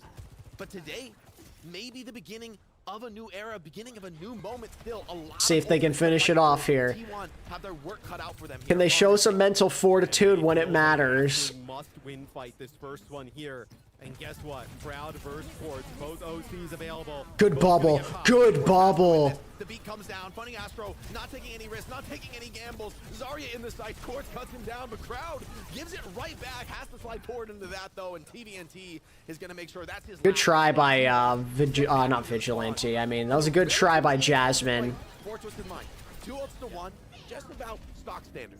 They just have to be perfect though from here on out. Yeah, Zest Venture cooks. Off this next fight potentially with your Kitsune rush in the choke, right? You can kind of get aggressive behind that. Maybe get a fight win there.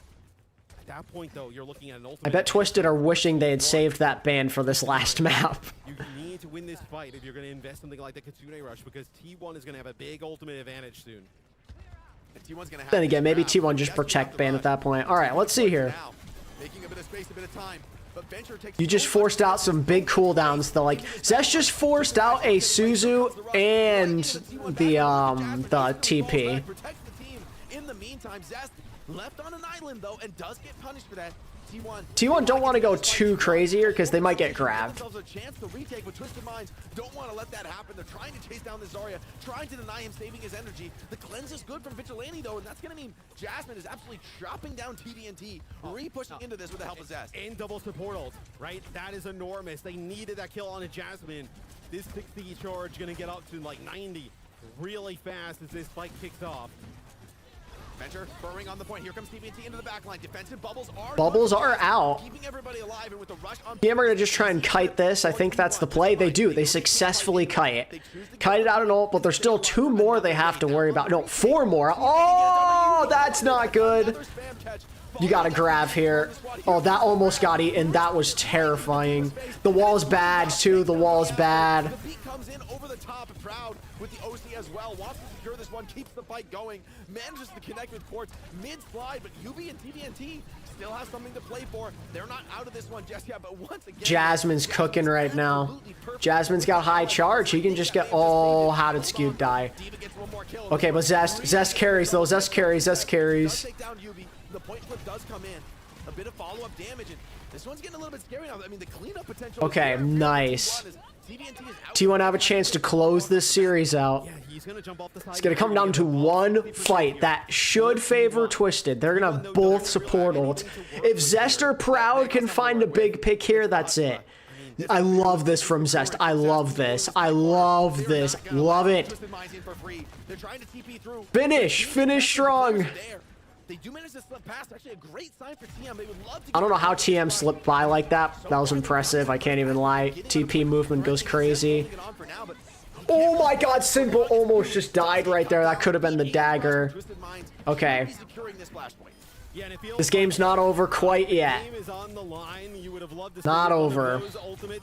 You could not have gone to the loser bracket. I'd call that a mistake. I'd call that a mistake, though, Matt, because that's the play. I mean, you're right. Should have been enough. It should have been enough. And so even Twisted Minds are starting to sweat in this series. T1 had put them in that position, but sweat is not good enough. You need to keep fighting for this victory. Oh, Zest, look at this aggression from Twisted. TVNT is getting in there. He's getting involved. Cautiously watching his allies first, keeps them all up. And Zest There you go. Okay, 1 for 1. 1 for 1. No speed. All you've got is the TP to get you out of there. Yubi's in a dangerous spot. 100 charge for Jasmine. Are you going to risk and try and take down this Zarya? Or will you back down with your tail between your legs? For now, just in mind, holding onto the point, but Tough to deal with this guy on point. Very tough to deal with this guy right now. How did Proud die? That is... You're not going to win if he dies early like that. Every time you're going to lose. Jasmine desperate, does shut down Court, does get something into this, but surely the player advantage is just too much to overwhelm. And they stagger now. A little bit here. They actually know he has grabs. Really nice play. No risk to them. And even that extra delay from the boot from Funny Astro. I mean, they are getting every last little second out of these guys. I don't know how Yubi managed to kill Proud there. Can Yubi not die? Oh my god. Yubi is always finding that crucial spam shot to follow up. All right, T1, you're going to have 4 ults. He's finding those kills. It feels like for momentum. You've got Beat versus Kitsune here. You have a Grab. Grab plus 2 DPS ult should just be a win. Like, they should be winning this fight. Just do not let Proud die immediately again. You got to keep him up. Matrix and Shield. You're just going to chill. Just wait. Take your turn. Take your time. There's no need to rush it. OC versus Shield, gone. But now, as long as it doesn't get eaten, this grab should be pretty impactful. Okay, you got Courts.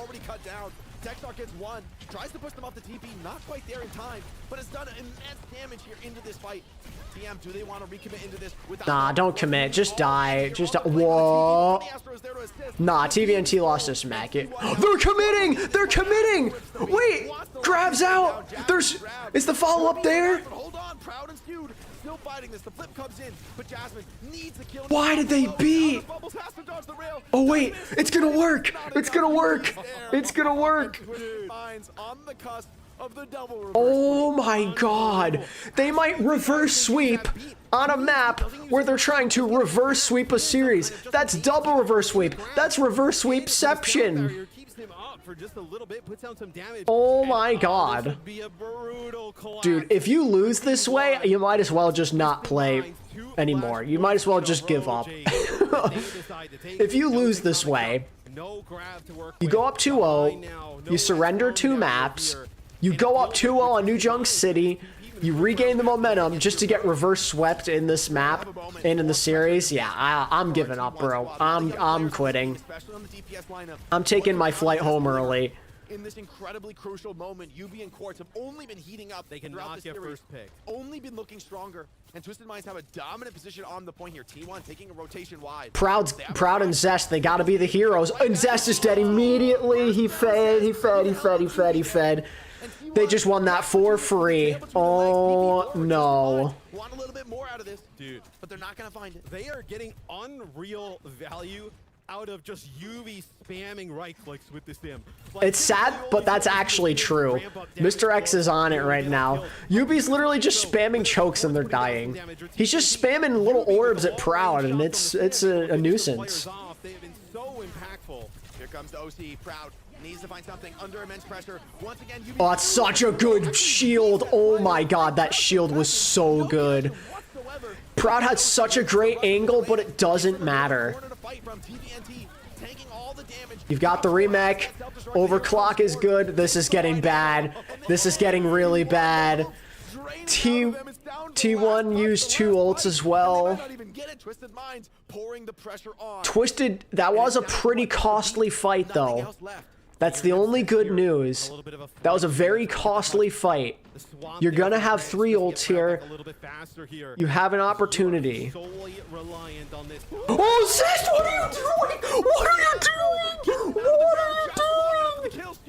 Oh my god, no, not like this, not like this, not like this, not like this, bro. You've been playing so good all series. You can't lose like this. You cannot lose like this. Are you kidding me?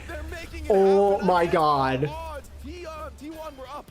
Bro, Zest, what are you doing?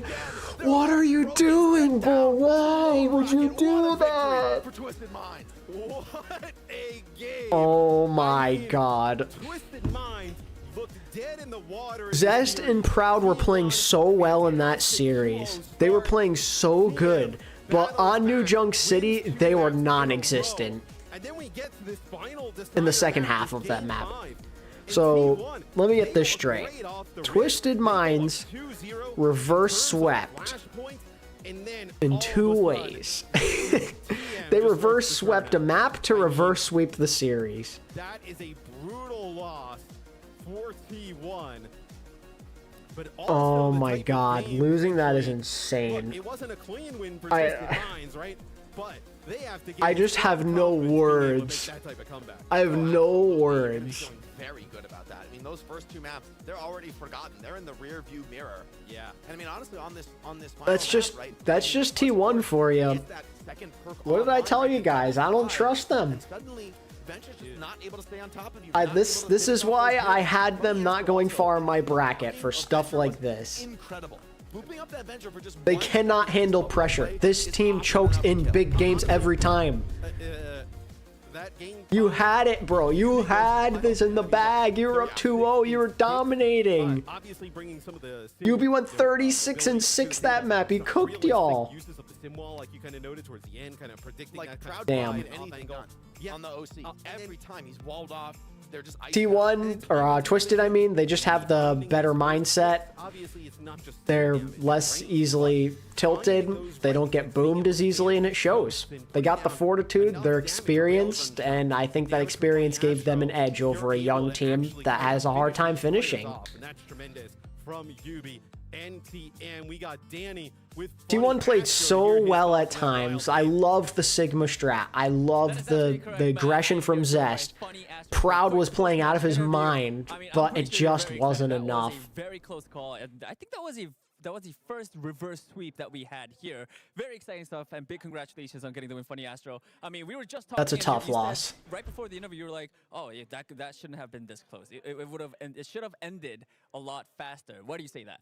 I think we just played really sloppy on the first 2 maps, to be honest. It wasn't playing like we usually I don't think they're expecting the SIG. I think that's part of why. After map 3, we sort of turn up the aggression, start playing how we usually do, and it felt a lot easier. So yeah, the T1 circus is back in full effect. After losing those first 2 maps, like what were the comms like? What did you guys talk about? I know you said it was aggression, but like how did you guys communicate that, and how are you guys able to execute that? We mostly just talked about the energy we had in our comms. Like everyone sounded pretty down. We weren't giving 100%. We weren't pushing like as hard as we usually do.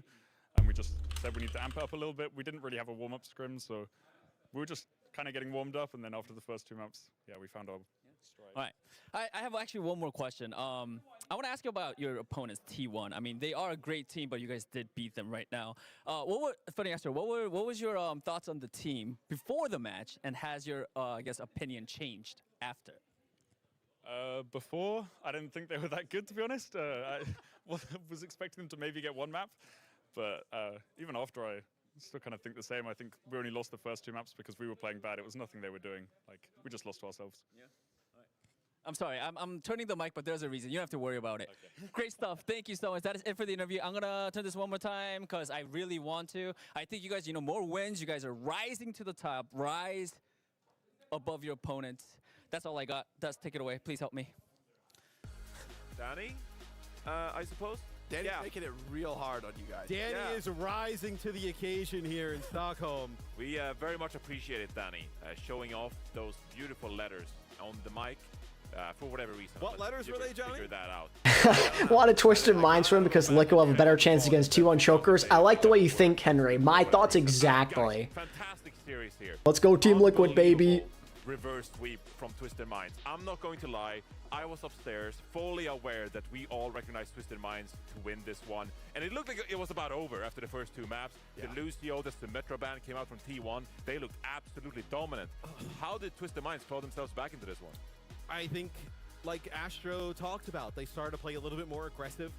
I thought TVNT on the Zarya, specifically on New Queen Street, like that was like a real, like, okay, like he's... The next match, we got Team Liquid versus Falcons. just show up. So in all likelihood, a 3-0 to end our day, if I had to Maybe guess. That's kind of what Funny Ash was alluding to, that like the comms are down, because like Yubi is the leader, almost like de facto coach of the team sometimes, and like, you know, if you have one player that you're relying on for that type of, you know, obviously in-game performance, but then the comms and energy, if that person's not bringing it, it could drag the whole team down. So I think once they got like that reverse sweep type of scenario, right? You saw we had the camera shots, everybody's flashing the W's. See, this is why it's good that you anticipated losing this game, Phantom, because while it still hurts, at least it was expected. Bro, that's insane. Look at how many more kills they got and they lost. That's insane. I mean, They got like 60 more kills and they lost. Those 3 map wins are more impressive given that they come after the back of 2 losses, right? As opposed to if you won 3-0, I wouldn't be as impressed by TM. As you were saying, Matt, like you start taking those losses, it's very easy to get in a downward spiral and be cycling. And for somebody like Yubi to still be bringing that confidence and the energy. Out of Katsuya and Weibo, and Katsuya destroying them. And the fact that they even reverse sweep clutch on Flashpoint, I mean, it just really tells the story like stupid. You can never think TM are out until they're really done, right? Like you can never think the series is over. And so anybody playing, you're up 2-0 against TM, you're sweating. You don't feel that good about it. Man, if you're T1, I don't like Falcons, but I want Falcons to beat down Liquid 3-0. I'm curious to see how Liquid can even do in this meta. I'm not sure. No disrespect to the T1 fans here as we take a look at the bracket, and first, of course, Twisted Minds advancing in this one. We can take a look at their matchup as they're going to play the victor of our next series, Team Liquid and Falcons, as we enhance on the upper bracket here. But T1 being relegated here. T1 fans at home, I know there are plenty of you, and I love you. But I feel like this is a fan base that is kind of in despair at times, because we see these amazing couple of maps, and we're like, oh my god, Cest, what a god, the Venture is just unstoppable. Yeah. And they just can't cross the Dude, we were drinking the Kool-Aid after the first 2 maps. I was in. I was all in. Yeah. At Flashpoint, I was like, they're doing it. They were doing it. If they would have given me, defense. they would have given me the opportunity to invest all my channel points in T1 after the first 2 maps. I would have taken it. But I would have taken it. Thank God they got us away from Twitch. That's a wild one. T1 GK. Yeah. That one's gonna be spicy. Actually, that's a gonna good be maybe the match to watch. I just want Lip to get something before retiring. Can pull this one out. Because Yeah, the more I think about them, as a player, as he's got a good chance here. I hope they finish the job. You got a 3-1 for Liquid Mirror. You're going against Falcons? Dang. My pick'ems bracket has been dead even since the first match ended. I made a meme bracket where CC wins it all. That's awesome. Yeah, T1, a team we're closely monitoring here at the OWCS World Finals. That's match 3 out of... Yeah, unfortunately, I think Falcons probably lock in for today, and they win more convincingly than the Varel game, if I'm being honest with you. I think the point of today, though, is 1, to see if Falcons can be more clean in their play, but 2, to see how Liquid play in this meta, because we have not seen them play at all yet, and we're almost 2 full days through this thing, so... I'm very curious to see how they handle this. This is a big game, big test. I have a lot of belief this Liquid team has a lot of potential. I'm just not sure if this meta's the right fit. I have a lot of doubts. Zarya Diva's like the worst thing you could ask for if you're infected. Those are like his weakest heroes. How did SSG do versus Crazy Raccoon? Not good.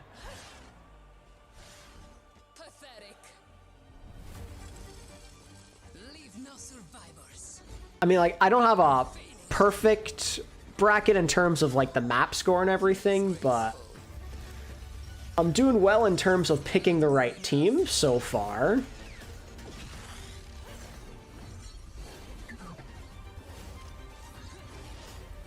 The map score, I mean, if you have all the map scores right after all this, then you're a god. And you see the future, and you should probably go buy your lottery ticket.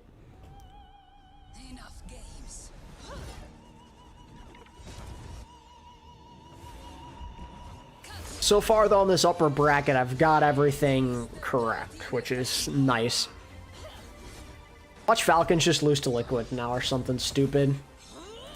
Proud's got 51 points in 2 games. That's what we like to hear. And he gets to play again tomorrow. Let's go, man.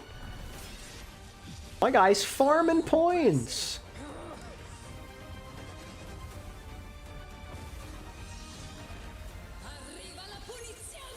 Oh, he plays 2 games tomorrow, doesn't he? Wait, that's hype. Well, if they beat GK. I'm assuming they will. Be embarrassing if they don't.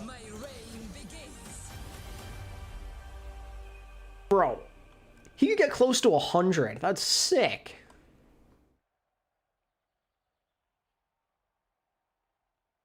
He might get over 100. It's possible, I guess.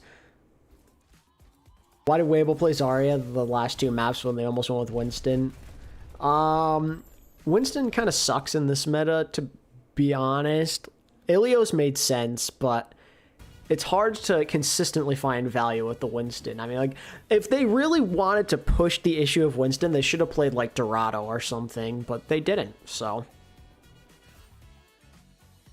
I thought they should have played more Ram. They are not a Zarya team. We all know that. Anytime Gushui plays Zarya, it's a disaster. I don't know why he even bothers trying. You know what you are.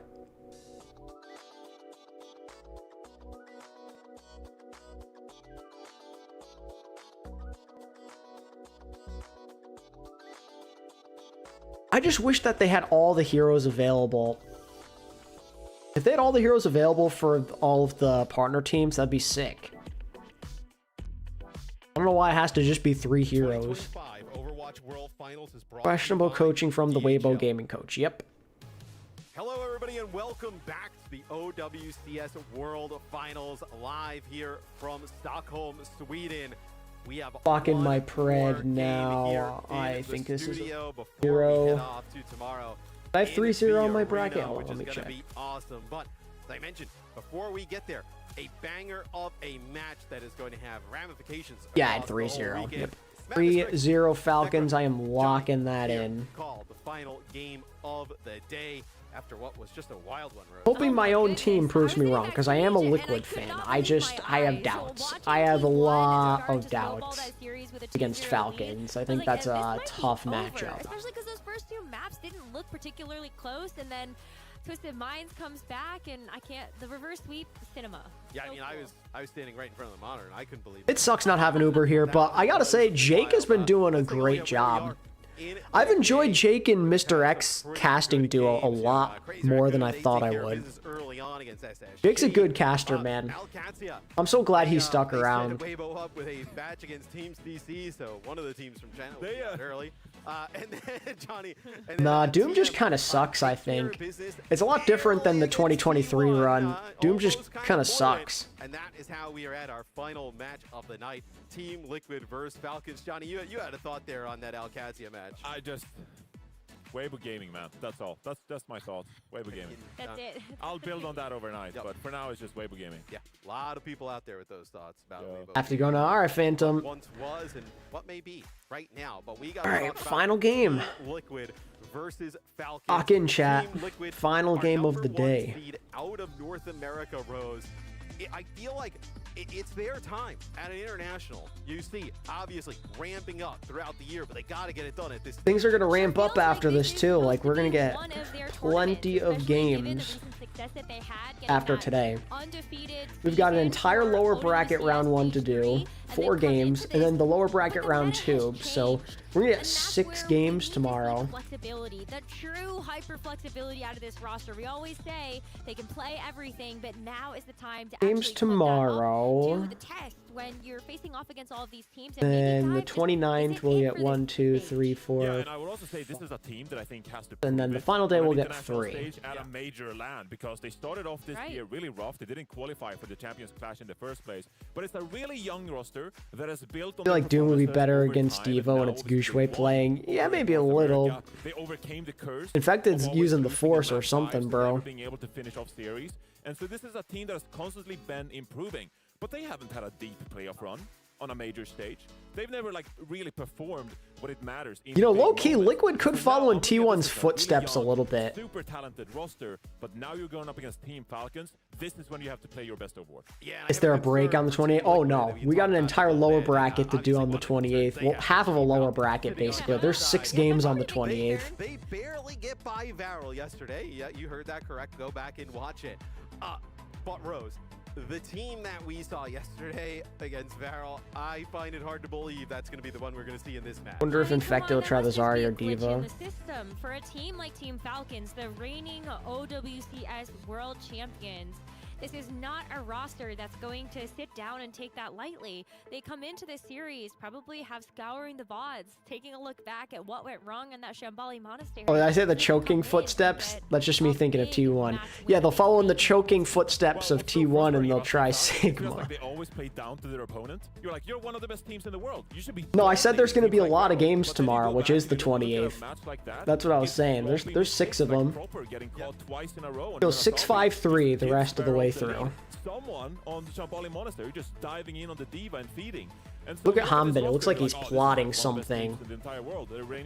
Plotting world world domination. Like this and actually give it your all. Perform to the highest of your ability, because otherwise you risk being demoted to the lower bracket way too early. But we have Hanbin here in the starting lineup today, right? We saw a lot of someone the other day against Varel. Here's my concern. All right, and my concern is for Team Liquid. Falcons were just a ball of confusing yesterday. You see that game against Varel the other day, and you get a little bit too excited. Like, oh man, we might be able to do this. We might be able to take down Falcons. I went with Falcons. I think Falcons going to bounce back in a big way. A lot of Junker Queen. Okay, I don't know about that. You know, Falcons, right, rising up to the occasion. Team Liquid, it's a really rough draw, and then maybe a little bit too excited what they saw in that Varel game yesterday comes back to bite them. What about you, Rose? I also went with Team Falcons. This was another one of those matchups that I look at it and I'm like, well, this should be kind of like the headliner match. I think I could flip a coin. Just given the season that Team Liquid has had. But then it's like, but Team Falcons, you know, you look at them and they're like, but you should win, right? Gap's closing, Johnny. Oh, come on, Matt. Gap's closing between Japan and Korea. Yeah. No, I think this is one of those things where it's really easy to fix a performance like that overnight. It's just like, oh, we don't need to VOD review. Like, we know the mistakes we performed, and now we just... Yes, Hawk lost Penguin. Yeah, you just gotta be locked in, you know, chug some caffeine. So well, I think Chio's head looks like a Minecraft block. The only thing I think of with Minecraft and Overwatch esports is fusions. That dude's literally Minecraft Steve. So originally this morning, I was like, I was like, I'm gonna put Team Liquid. And then the more I thought about it, why would you do that? Because I think, like, you see, the value pred. Yeah, I have a value pred, obviously. That's okay, we don't get value from our pred. But just the fact that I think Team Liquid's very talented. Eventually, they're gonna break through at one of these internationals, and maybe this is the game to do it. It's a lot of hopium for NA. We can jump into this one. You guys can take it away. Team Liquid against Falcons. Thank you so much, Matt. That's right. We've got our final match of the day here for day 2 of the Overwatch World Finals. Team Liquid, the #1. This makes 2 out of 5 OWCS lanes that aren't hard Malga metas. Yeah, let's keep it this way. And I want to give Team Liquid a little bit more credit. Maybe there is something to be said about the prediction that Jake made that Team Liquid could win, but what would that take? Yeah, look, I'm down playing. Someday we'll get dive meta again. Happy Thanksgiving, Keon. What up, bro? But Team Liquid, they always come in with a brilliant plan. A Mayban? It feels like this roster. They always why exactly? They never come into a series like, oh, we're gonna flex between a couple of heroes. Why are we banning May? And clear about what compositions you're going to play and the plan of how to execute. The fact that today might end faster than yesterday. I have no doubt in my mind that they have a very clear idea of what they need to achieve. Yeah, I mean, we're on track, I guess. Like Team Falcons. So Team Liquid here, they're going to take us to Nepal, and they utilize a May ban out of all things here. You know, it's funny because I'm actually not sure that the May ban is... I just realized they're... Oh, wait, they're definitely protecting something because they're banning first. I forgot. Liquid are a higher seed. I forgot. They actually get to pick. Like, they picked this map. They picked May first. It's got to be a protection. It's got to be a ban protection, surely. Create smaller kill boxes on maps like Village or even like... Damn right, Keon. That's the truth right there. It is a good day. Yeah, and I think when it comes to Team Liquid as well, maybe they feel like they just don't want to play those close range brawl compositions. You know, there are some flanks you can utilize here, especially when we get to rounds like... How are the games? So the first two were very boring. We just got a reverse sweep. Twisted Minds just reverse swept T1, and now we're on the final match. That bonus point pressure, right? So Team Liquid, as they're rolling out here, you know, they're kind of hinting that they're going to play this Kiriko Wu Yang composition, and that has been a strength of this backline of Team Liquid. I think Falcons is really weak against double flex. Let's put that to the test. We've got the Kiriko, we got Vega on the Wu Yang, and Zera is gonna pull out the Genji. We got the Genji mirror. This is hype. Look at this. Wait, I love this. Look at this mirror match. Besides the Zarya versus the Ram, I love this. Genji Ashe. Let's go, man. It's 2020 all over again. Feel strong, man. Just seeing a bit of a poke in the neutral here for now. No team. What was the Mayban for? I genuinely have no idea. I mean, maybe they don't want Infected to get walled off in later portions of the map. I don't know, man. Go ahead and play a little more far forward. Try to activate I'm terrified for Zera's health in this mirror. Nah, trust. Zera's goated. Zera's got this. Now it's about I believe. Major objective. That's going to be actually winning out these duels. Zera and Proper both in the neutral, trying to take out their counterpart, and then Tree and Merit. Both teams just playing it safe, playing the neutral. Not much happening yet. Proper's on the hunt. He wants to get involved. He wants to attack Zera. Oh, they get Hanbin. They picked Hanbin. Let's go. Come on, baby. Let's make it a series. Another pick from Zero as well. Liquid should be able to cap and flip this point over. Yes, sir. It's already 31% though for Team Falcons, so they got away with a lot without having to invest any. Yeah, we gotta nerf Genji. He's being played too much. Control the point though, they can look towards things like the double flex support ultimates that are coming up here for Liquid. Yeah, recall already 90% and counting, and that's going to be so strong when it comes to holding some of this position and preventing that cap from coming through. Proper on this right-hand side with some poke from Merit. You know what? If Liquid take at least one map in this series, I'll give 5. I'll give 5 subs if they win a map. Down early again. Team Liquid not giving any hints at all. Really just overextended. This was a problem that we saw Proper fall into just yesterday. So maybe with the Genji, not as survivable, even with the Zarya bubbles. Team Liquid have been Liquid have now taken the lead. I tried out Vendetta. Yeah, she's fun. Yeah, I think both teams here are playing very patient as well, waiting for these ultimates to come on. They switch, dude. I will run laps around my neighborhood after stream. That's how hyped I would be. Now, Wu Yang are going to be committed here from either team.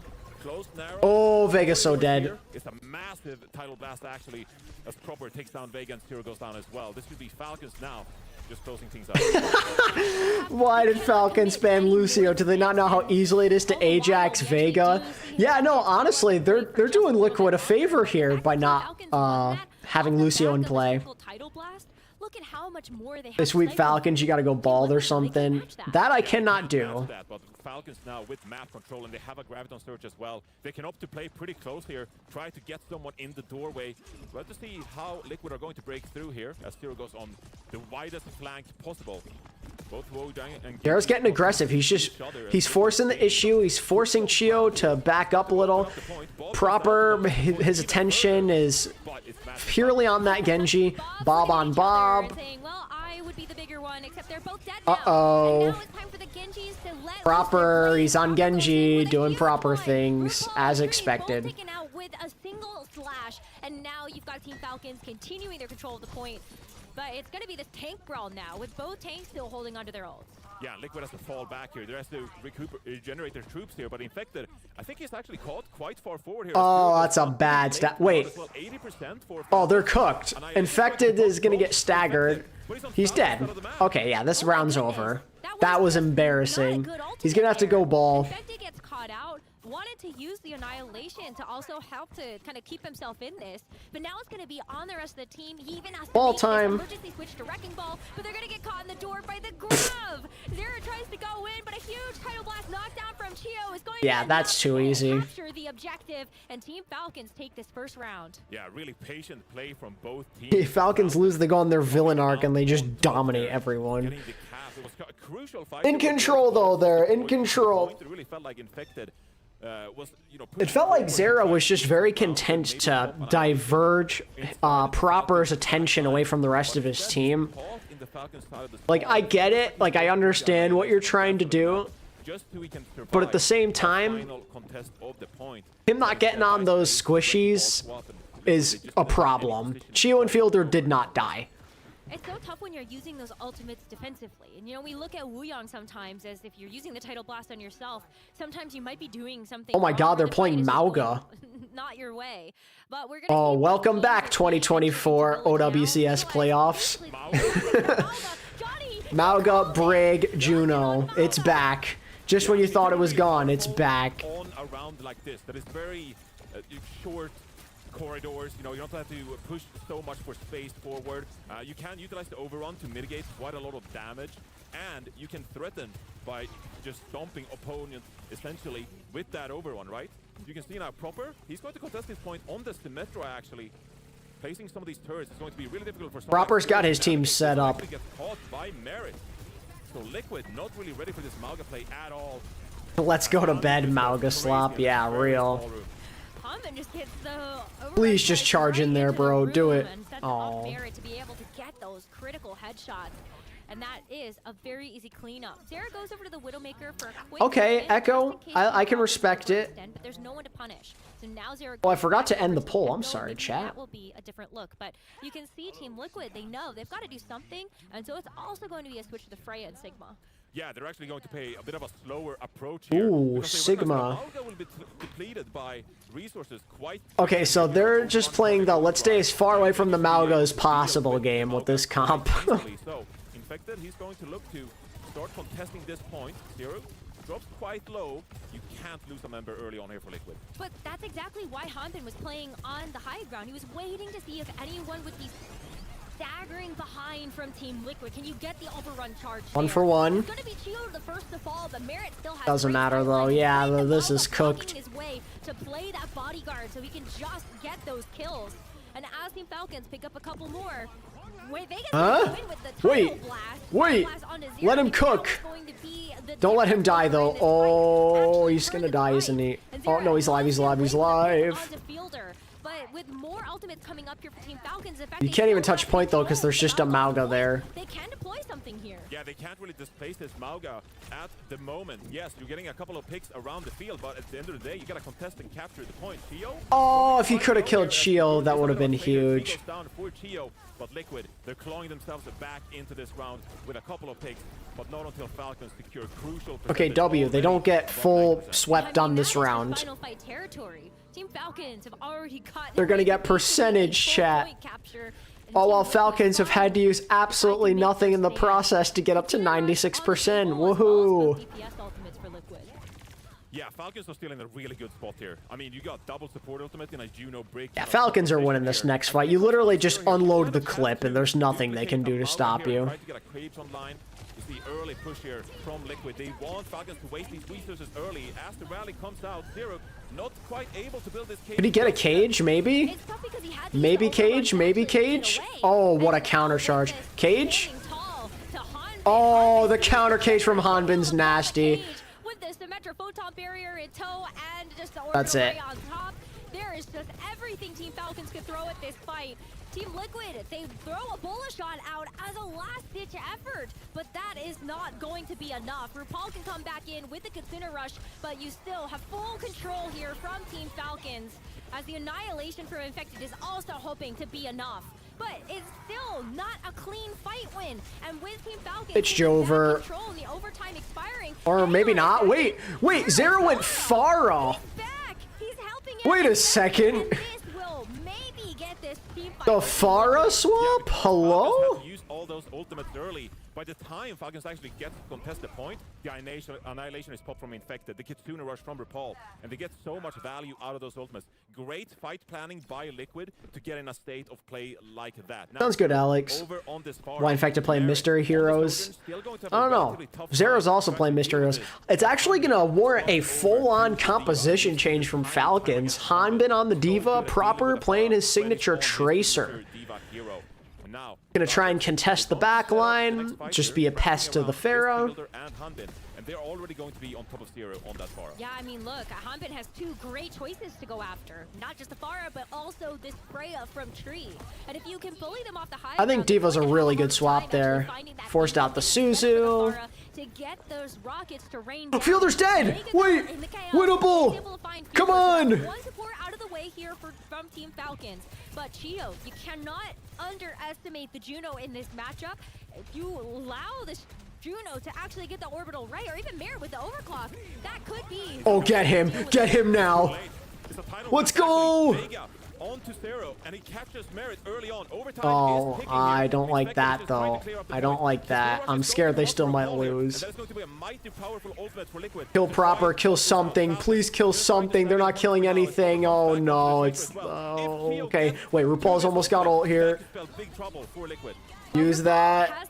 Get Proper out of here. He's a fraud. Might also be able to work up to an annihilation. As the overtime expires, there is somebody to come back in and re-trigger it, but unfortunately Chio falls. Yes, RuPaul. Let's go. Hero performance, helping out not just his team with the... We're still in it, baby. Let's go. Wow. And the annihilation to close it out there. We've got a tied map.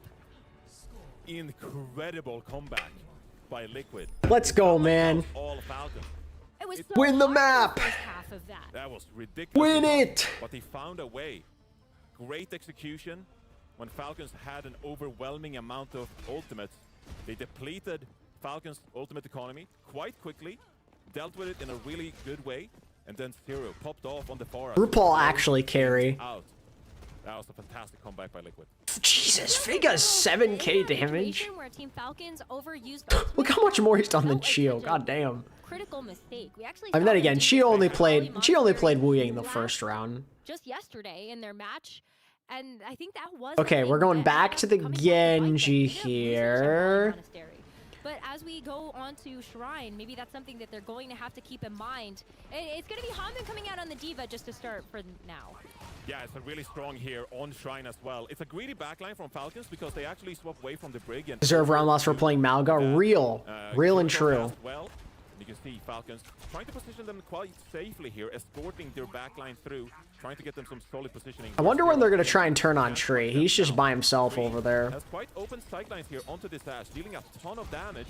Falcons have to be wary. There we go. Let's go. See? That's what I'm talking about. Go for the squishies. Don't just look at Proper the whole time. Hell yeah, Zera. But Proper all the while is going to be able to even this. But Proper somehow kills 2, which means that they're 3. Okay, yep. Just when you think you're winning, Proper says you're losing. To actually keep picking up the pieces. As Tree now wants to try to come back with that Sojourn power slide.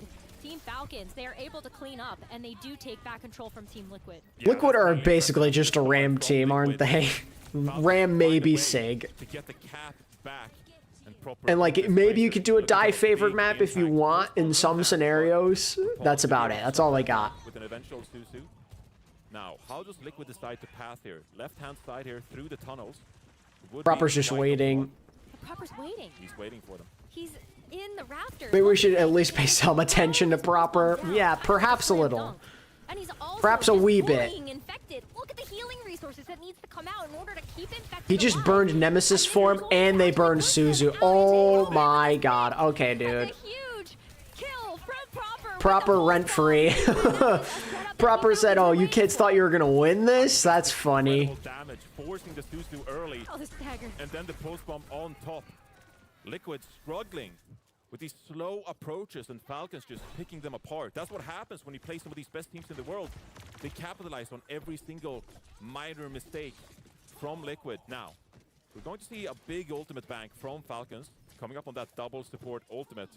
RuPaul has the Kitsune Rush in hand, but it's difficult because even if you drop the Kitsune Rush, it's an Yeah, what do you even do with a rush? Okay, Vega's gonna go into a break. See, that's a way to maybe slow down Proper a little bit. There you go. Is it gonna matter? Definitely not, but oh my god, yep. They're just going, they say, yep. Okay, wait, it's a big kill into Merit. Oh, the Matrix from Hanbin's nice, though. Yeah, they're cooked.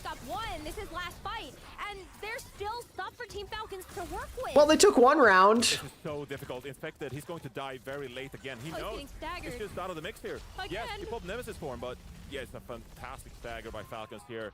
Oh, and now you can just push aggressive. There's not even a touch from Liquid. Yeah, that went about how I thought it would. We doubted them yesterday after Barrels closed before. Hanbin and Proper can do whatever they want right now. I mean, we definitely didn't doubt them in our predictions, though, for this match, and they delivered so far in this map number 1. Whether or not they can keep this up through the rest of the series, I still think that Team Liquid has it in them to make some adjustments, come in with a strategic map pick and ban, and maybe that will help to give them a map in the series. But for now, yeah, outside of just like using everything in the bank on Village, I felt like good stuff, clean, very, very clinical. Yeah, Falcons, the way they just like react to whatever the opponent is doing there on that final round, I just think it's massively impressive because Liquid, they say, yeah, we're gonna pass throughout this house, we're gonna try to gain some space towards the point. And you just have Proper just like, okay, well, I'm just going to... This is where I'm worried. I don't know what Liquid do here. I don't know. And meanwhile, you're just Merit, just sitting in the backline like, okay, I'm just going to deal out a bunch of damage here. It's so difficult to deal with a team like Falcons. And noteworthy is, of course, that Liquid were the #1 seed going into this match. So they had the choice of Nepal. They had the first ban in this case. And still, Falcons come out on top. Generally feel like they would have had a better chance on Ilios. Moving into the rest of the series, but Proper seems good, just a little bit. That guy's just kind of good at the game, you know. Yeah, I wonder where he takes just a humble player starting his career. Do you want to play a dive matchup? Do you want to go to Dorado, see if you can actually maybe like force a Winston duel between Infected and someone? Or are Team Falcons very comfortable just keeping Hanbin in on the D.Va to make that duel? You know, I think that's a good point because Liquid obviously have felt most comfortable when they are playing those dive compositions, or, you know, when Infected is playing the Wrecking Ball. We saw the way they closed out the North American Grand Finals was on Gibraltar because Infected is allowed to play those dive tanks. I think going into a tournament like this team, they would have been a little bit more reliant on the Ramatra. I think you really need to play the Ramatra comps at a high level. The Falcons choke another map too? Or are they just going to dominate this time? Maybe they're taking Liquid more seriously. Maybe they didn't feel the need to give that attention to Viral, which is why they struggled. Or maybe Viral are actually just good and I'm coping and Liquid stink. And someone would potentially get subbed in a matchup like that if Hanbin doesn't come out on the D.Va. That's just asking for trouble. So there's no right map pick here against Falcons. I don't think realistically you can capitalize on the weakness of Falcons. I think you're just going to play your own game. Play whatever you feel most comfortable with. And with that confidence, you can try to outplay these players on Falcons. You want to know what I want to see? I want to see the Tracer duel between Proper and Zera. Do you remember thinking back to the Champions Clash? Zera popped off on the international stage. I really feel like that was his rise to stardom. And then we got those words from Proper where he's like, yeah, Zera's a great Tracer. And so it's cool to see them play against each other in this match. Yeah, I think they have mutual respect for each other. The way that Zero that time on the Nightmare roster took down a team like Crazy Raccoon, I know. It was just an amazing moment really for North American Overwatch. But since then, you know, Zero, he joined the Team Liquid after that tournament and they haven't had quite the same success, and so they're looking to build towards that. Now, Shabali Monastery is going to be the pick for Liquid. It's been the pick of a lot of teams here in this World Finals tournament. And again, you are allowed to play the Ramatra at a really high level here if Infected wants to bring that out. And Zero as well, he kind of flex around quite a bit here. The Zarya ban actually from Team Liquid. Okay, Zarban is good. Zarban is good. And also take something away if Hanbin still remains in this series. Right, because that is another thing that we saw yesterday. Someone came. The only problem, like, the one issue is there's only so many things you can ban. You can't ban everything that Hanbin can play. Whether it's Diva or Zarya, he's gonna play one, and you're probably gonna lose to one of those things. As well. I think we can determine from the first few matches here this tournament, Venture is really strong. It is a really strong, especially if you want to pick apart some of these brawl compositions, which we're expecting out of a team like Liquid here. Cest in the previous series, just an absolute beast on that hero. And so I understand Falcons maybe wanting to get rid of that hero. Also maybe force a more mechanical matchup instead, because Venture is really good at cycling some of these abilities. Quite easy to get value, easy relatively speaking, easy to get value from an ability cycle here. Whereas if you force something like a Tracer matchup, like you talked about, Rose, I think Proper feels very confident in that. I think so as well. Proper has just had a lot of experience, especially during his time in the Overwatch League. Remember, he came out right as a rookie, gets Alarm Rookie of the Year, gets MVP. Like, he just got all of the titles in his very first season being in the Overwatch League. And I think that this really set a legacy for himself as one of the best Tracer players in the world. Yeah, absolutely. I think Proper is arguably the most impactful player in the entire tournament. Yeah, no, I'm good on that Hanbin Winston, unless they want to gift Liquid a W. From someone like Proper, who has been, you know, top of the world when it comes to damage players for several years running now. But paired alongside Merit, The Han Ball, the Han Winston, the Han Ball. What he's been able to accomplish on rosters like Houston. Yeah, Proper's quite good at this game called Overwatch. Obviously, just able to take over games. So there's no single player on Falcons that you can single out and be like, oh, they're the biggest reason they're winning. It's just an amazing team effort by a super team. Yeah, I mean, like, let's not forget a lot of this roster's time on the Dallas Fuel. You know, it's just another really just bright roster through and through, the veterancy on this team. And that's why people have high expectations of Team Falcons. So they have achieved a major level of greatness already, winning the World Finals last year. But now, can they repeat that performance? I mean, Team Falcons, they've had a pretty good season, but still taking kind of a backseat to Crazy Raccoon in Korea. Yeah, both teams have been insanely back and forth, actually, where Crazy Raccoon won the most recent grand final, of course, and earned themselves the #1 seed.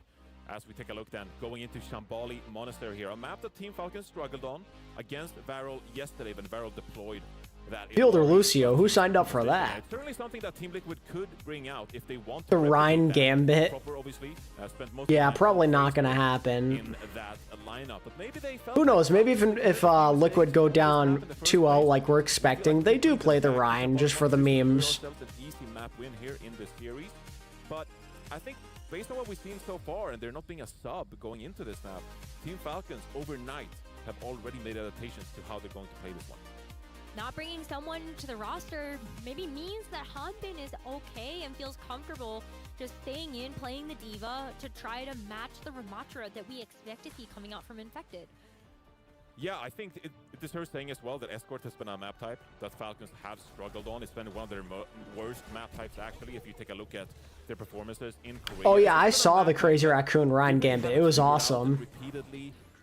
It's been one of their weaker ones. I believe they have like a 50% map win, which I know it's still, you know, 50%. Tree's gonna play a that is really dominant in the region. or I mean, Zera's gonna play an Echo here. I'm sorry. Like this, that is still something that could spell trouble and could be abused. See a lot of Echo on this map, so pretty standard for what Liquid can realistically do. Feel like they have a chance here on Shambali Monastery. But something that It just sucks when Zera can't carry on Tracer. That's a hit. That's another hit. Like, no Tracer, no Ball, no Winston. Not fun. Tracer instead of the Freya. Maybe there was an opportunity for there to be just a bit of a different hero adjustment so that you could punish that very, you know, hyper, like, all-in backline that you had from the Alari. And so as we actually see Team Falcons come out of the attack, it's going to be proper. Please let Merit run the Hanzo, imagine. Yeah, and they've showcased this before, that their flex player. I think Tree and Merit should both play Hanzo. Symmetra. And they're already setting up for a bit of a dive here. Team Liquid, not a lot of mobility on their side, and so you can see they're kind of stuck here inside this corner. Oh, nice kill, nice kill. Picked early on, though. Not quite sure what happened there. A mistake from Chio, capitalized on early on by Team That Lucio will Liquid. be back real quick, though. Additional opportunity here to prepare for what's coming their way. Falcons, with this Symmetra teleporter, should be able to surround Liquid here. and try to get a Good jump on them. TP. Here, teleport to the high ground. Just trying to make things awkward for a Liquid Map gets team here. flipped. I mean, it is a little awkward now. You do have to see Team Liquid start to move backwards to play through these buildings, but Team Falcons aren't really getting a whole lot out of that rotation. Yeah, they make Team Liquid turn around. Yeah, force the issue. There we go. Teleporter in to go after Tree. That was a very decisive kill onto that DPS. Although Liquid are able to get a few kills at least. Humbin's nice and healthy, so he gets out with Meg. Liquid have to back up now. On the payload, trying to get Team Liquid. What's my guy Chio up to? Chio is very stuck. He's cooking.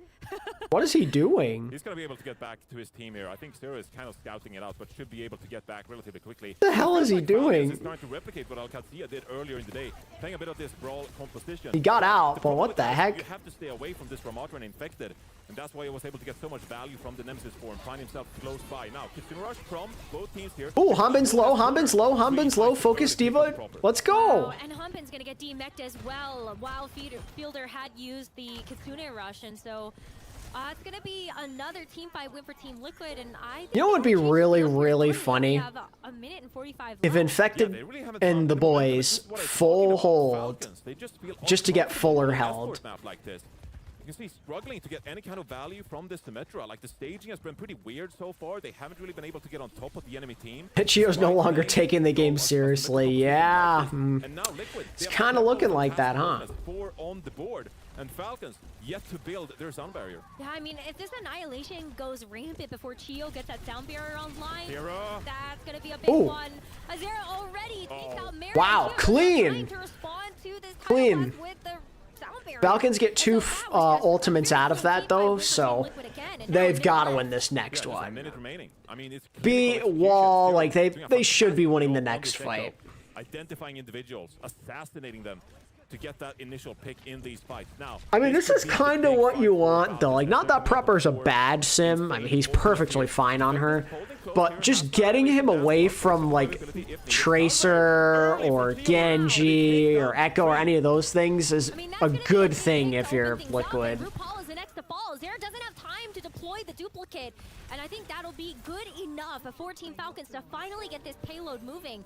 But there might be an opportunity here for Team Liquid to Maybe a contest, but they're Vega's gonna go Lucio TP. Can they get there? They end up going for it. It's going to be Zera duplicating the Oh my god, that was way too close. And that allows time for Infected to get back with the Annihilation. The problem being a Symmetra wall as well for Falcons here. The added protection. Infected's just blocking for dear life. He is so low. So Falcons are still in this one, but Infected and Liquid 1 for 1. Wow, it's Suzu out from Fielder, but the Infected is awfully low on HP. Oh, Tree with a big headshot, though. They gotta get this Diva. Oh, she has bomb. Oh, the boop. Humbin does take out Infected before he comes She's back. alive. But Fielder can't actually deploy the Kitsune Rush here either. Oh, it doesn't matter. Okay. Humbin goes down. Liquid do it. They hold. They hold. Full hold for Team Liquid. Let's go, man. Let's go. full hold Team Falcons. Show me some fight, baby. Let's go. That's an amazing accomplishment there. The way they were able to just tear them apart. The execution was flawless. Early fight on the payload to allow them to get back with the Symmetra teleporter in time. The duplicated Diva to get the boosters back onto the cart in time and get enough time for Infected to get back to the cart. That was a ridiculous defense from Liquid. I just wonder if things are different if Proper goes Tracer there. Maybe they just thought it was a little too difficult when they played Shambali Monastery yesterday starting on the attack. Proper did play Tracer, and that was also quite a difficult push. We saw the difficulties of the Tracer, especially on point B, to actually get behind the team. There's just few avenues to actually get access there. But I felt like the Symmetra, for some reason, was even slower to set up. Yeah, they found neither success with either of the compositions. They did end up capping first point yesterday, but still it was very unconvincing. Surely Falcons don't fuller hold. Yeah, it's gonna happen, isn't it? Falcons back then as well. They're gonna fuller hold. Yeah, really struggling here on these type of modes. And I think you have to abandon the Symmetra as well. It just wasn't able to find any ground. Infected was having a field day on this Ramatra. This gives Yeah, I wish Docker was here. as well. Unfortunate. Maybe quite a little bit demoralized after that initial Nepal. but able to win this. Well, Liquid know they're playing with house money. They know they're not supposed to win this game, so there's nothing to be demoralized about if you lose. Who the hell cares if you lost the first map? Proper going to utilize that hero on the defense. We saw them do this yesterday, but it's just for Tree's gonna play a Cass. Not what I expected. I'm not really sure what the Cass is supposed to do here, because Falcons are just playing double hit scans. So what exactly does this accomplish? They can put pressure onto this cart, try to wrap around this high ground instead, with Infected leading the way. And that should be able to set up Tree on the hit scan as Zero pushes this card forward. Oh, it's a nice okay. Goodbye, Zero. Denying Zero. And now, with no pressure onto this card, Liquid can just be able to stand up here. They can't do anything. They're just going to fall and take a reset. I was impressed, though, at the very beginning. Honda got really low and almost got demeched on the D.Va. There was a lot of effort. I would go Sojourn here. Yeah, there it is. Soj Trey. I like this more. I would say that Venture would be a nice pick, but she's banned, or they're banned, sorry. Yeah, and Tree goes down early again. But I still like the swap to the Sojourn here, because with that added mobility, you're able to just fire projectiles into Hanbin's mech here as well. I think this makes more sense. You're less punishable playing a hero like the Sojourn as well. And the Tracer... Gotta try and get on proper merit here, though. That's why Varel won this map, partially why. They pressured the hell out of proper and merit. Top Dragon, he was a nuisance. Really hard. If you can actually get the wave out of the Wuyong, it's a lot easier to also pick them off. But we'll see where Zera decides to put his efforts on the Tracer. For now, there are a couple of ultimates on board. We've got the unit rush from both Fielder and RuPaul, but it's the Big is alive, but for how long? Oh, okay, they're able to swing on Merit. They got him. And the D-Mech. No remech with the bomb available. So this is all going from bad No. to worse as Team Liquid also No.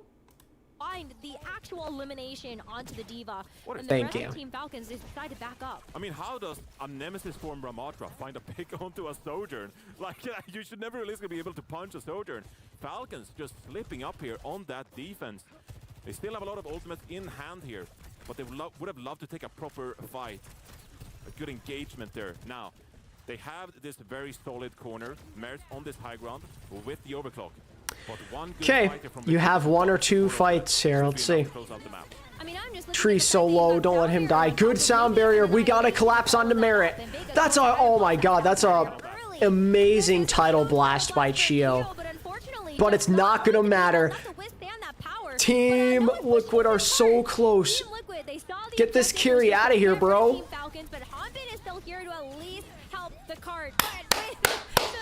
Let's go! Cannot get back inside of it, and Team Liquid made that look yes. easy.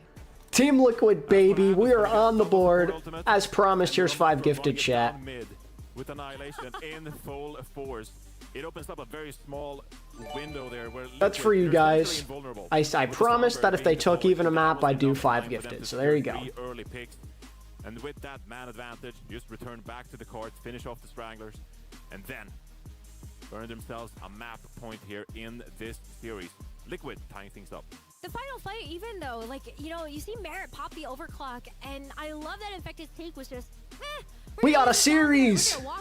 Liquid, they took the second map. The Falcons' curse continues. They lose on Shambali again. Yeah, 100%. You were kind of hoping that this map is officially cursed for Team Falcons. Came through. But it's a really quick reaction from someone like Vega to drop that sound barrier, and then the rest of the team just being coordinated in making that push happen. Falcons, I gotta say, I'm a little bit disappointed here. The fact that they're able to struggle so much on Shambali Monastery. I think the best way to win the map would be put someone in and force Ram. Yeah, perhaps. Let's see how they come back in this series with a map 3 pick. Yeah, I still think it goes back to the attack push. I would have liked to see Proper actually play the Tracer against the Ashe and the Echo from Team Liquid. Yeah, I mean, the Tracer would have been quite efficient against those two. because even though I think Echo is really strong right now, a Tracer should be able to deal enough poke damage to the point where the Echo is struggling to get into a position to utilize. I wonder what Falcons will do. It is their map pick now. Maybe Falcons should have adopted early on in the series the Tracer pick. And that could they could consider putting someone in the game, or maybe they just go back to what worked on the first map. They go back to the Zarya. That gave Liquid a lot of trouble. I think this is going to be a really interesting map pick as well, because we get to see what yeah, thank you for the 33 months, man. Scenario like this yesterday, it was Runa Stoppy, but that was dangerously close against a team like Barrel. Yes, sir.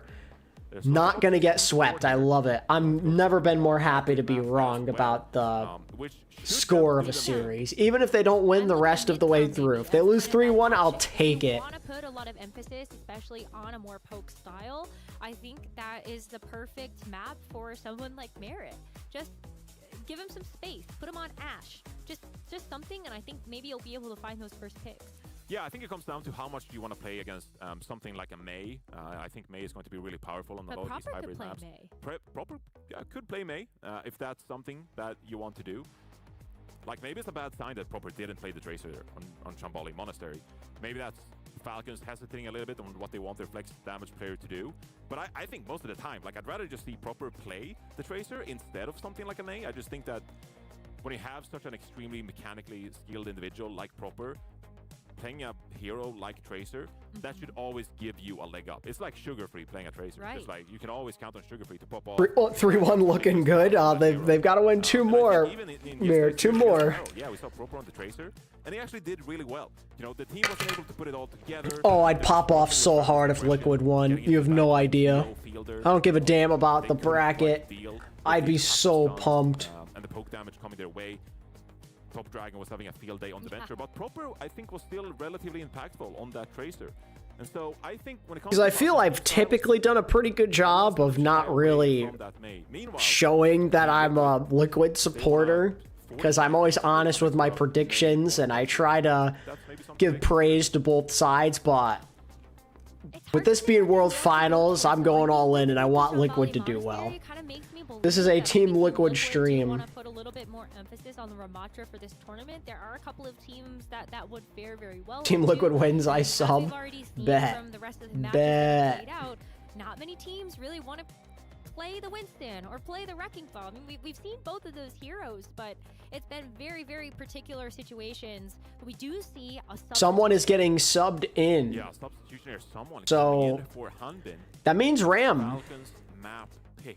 Looks like Ram Mirror. What are they cooking here? I mean, I guess they could also like play Winston maybe, but it's probably Ram. If he's in the game, it's for Ram. Couple times here, almost Winston is lethal as well. The thing is with Shambali Monastery being picked, there's no Dorado in the map pool. Right. I'm thinking Blizzard World could be a really good pick here for Falcons if they wanted to do so.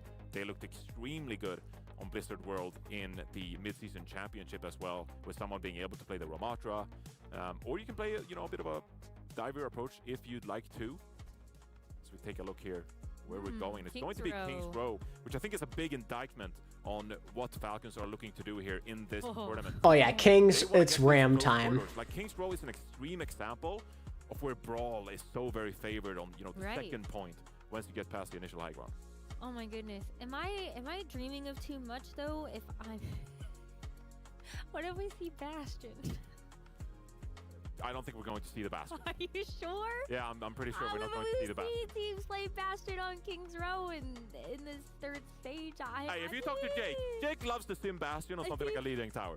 King's Row, a little bit too punishable. I've seen it. I'm just saying, go back and watch the VODs. It has happened, but Team CC in China, they're cooking with the sim Bastion on King's Row. Like, come on, that would be fun. No, okay. Maybe I'm being pessimistic here. I wouldn't pick it. Maybe I'm being a little too optimistic.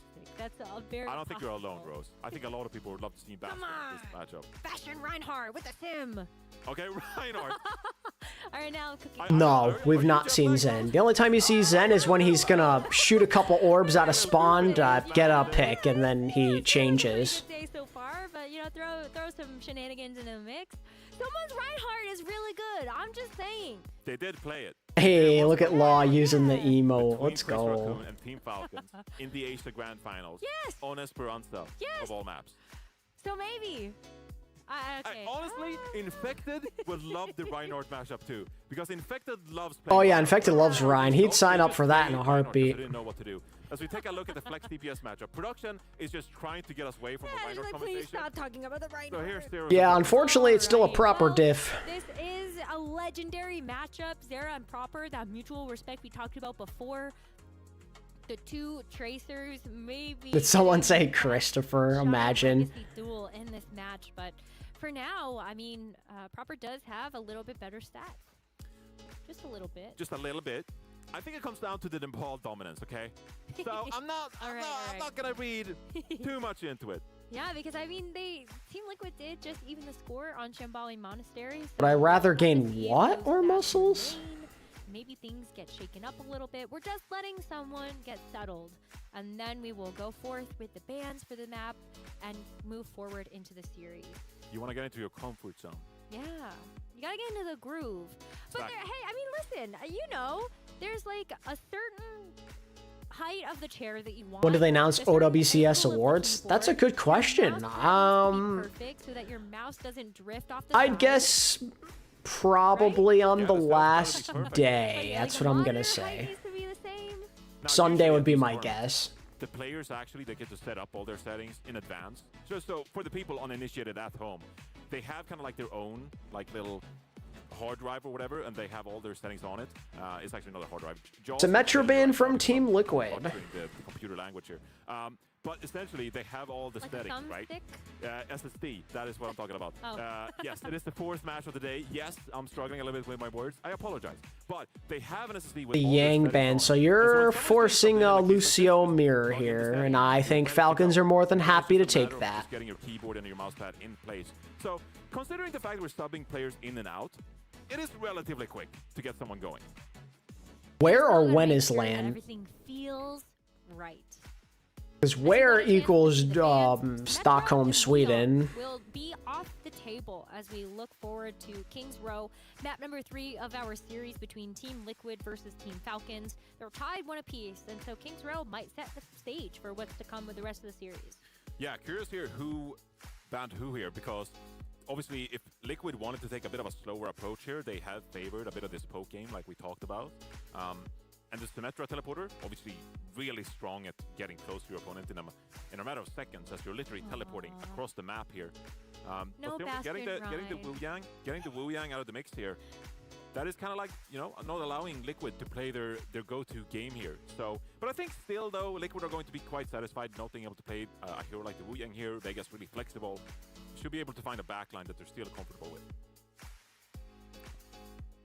I think there's a lot of different options for the backlines. I think especially when it comes down to Falcons, like they have liked Chio on the Wuyang, but That's true, Ghost. That's very true. like kind of a Kiri Brick. I think the Lucio, especially if you are bringing someone in, is really going to make sure that he's got the speed in order to actually maneuver around the map. So I think Lucio feels like a good pick in this matchup for either team. Yeah, I'd say that the support meta is really open. Look at him now, Alex. Look at him now. Backline of choice throughout. On land, tied with Team Today, Falcons. earlier, we saw Lucio Batiste being played. We've seen earlier in this series, you know, the Kiriko being paired with a lot of other strong supports. We've seen on a Wuyang. Brig, Wuyang, Ilari yesterday from Barrel. I mean, like basically everything has been Except played. Mercy. No one want to play Mercy in the pro meta for obvious reasons. Hey, but you saw the Mercy ban. Oh, that was all right. Come well, on, we got let the me Mercy meme. involved one way or another. Let me meme. Someone wants to Imagine show off the listening to Mercy, comms. OWCS Stockholm again, real quick. Imagine going into voice chat. Yeah, hey, the skins look pretty good.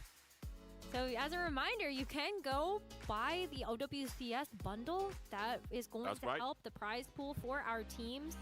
But I think we're about ready to go. So let's go ahead and get back into it. Team Liquid versus Team Falcons. Symmetra and Wuyang ban. So I unfortunately don't think we're going to see the Reinhardt Bastion comp. It's not happening. Without the That's Symmetra. funny, Alex. Smoj. It's not happening. And potentially gonna be playing for Team USA for the World Cup. What about Hawk and Infected though? I think it makes a lot of sense. the Symmetra is such a black hole in the sense that, like, oh, the enemy team is playing Symmetra. Now we just have to change our entire composition. Change our sensitivity so that we can actually, like, 180 swivel. 100%. Although, 200 cents, you know, playing like ball or something. But I think they just want to get rid of the Symmetra because then they can play a fairly standard game of Overwatch. What the? You don't have to complicate things. There we you go. don't have to be cessed on the venture and just pop off like crazy. That was weird. You can have a pretty neutral matchup. When just rely on the mechanical skill of your players, and if you have good teamfight execution in a pretty default composition, then Before Super yeah, if Super was on this roster, I'd just hang it up. There's no way. We actually have quality tanks now. For the first round, someone picking the Ramatra as we expect. I love Kings. I love watching it, love playing it. Just an honest map. yeah, this is going to be really interesting actually, because I felt like we were in a scenario earlier on today where SSG, they weren't really able to deal with heat. Yeah, Super's not needed. And so now I think that, you know, if Zero sniffs out this backline of, you know, maybe an Ashe. It's too common in the rotation. Well, they should make more good maps then.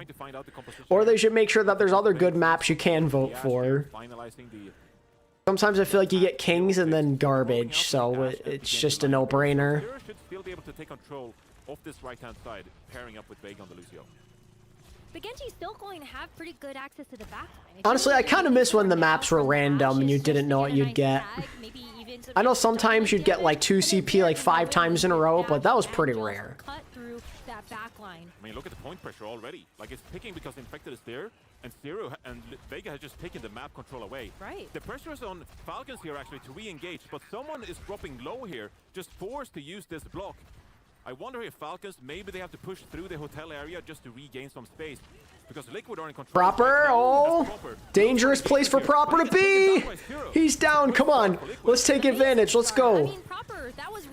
Get some percentage, get some ticks, let's go. Contest this high ground. And the fact that he's now out of the picture, Merit's also Merit's one, oh. There's no DPS presence here on this point. They get a recontest here. Lance Infected on the point and starts to take up that progress. 2/3 already gained, and now it's going to be on Team Liquid with this hotel control to see if they can continue to finish the job.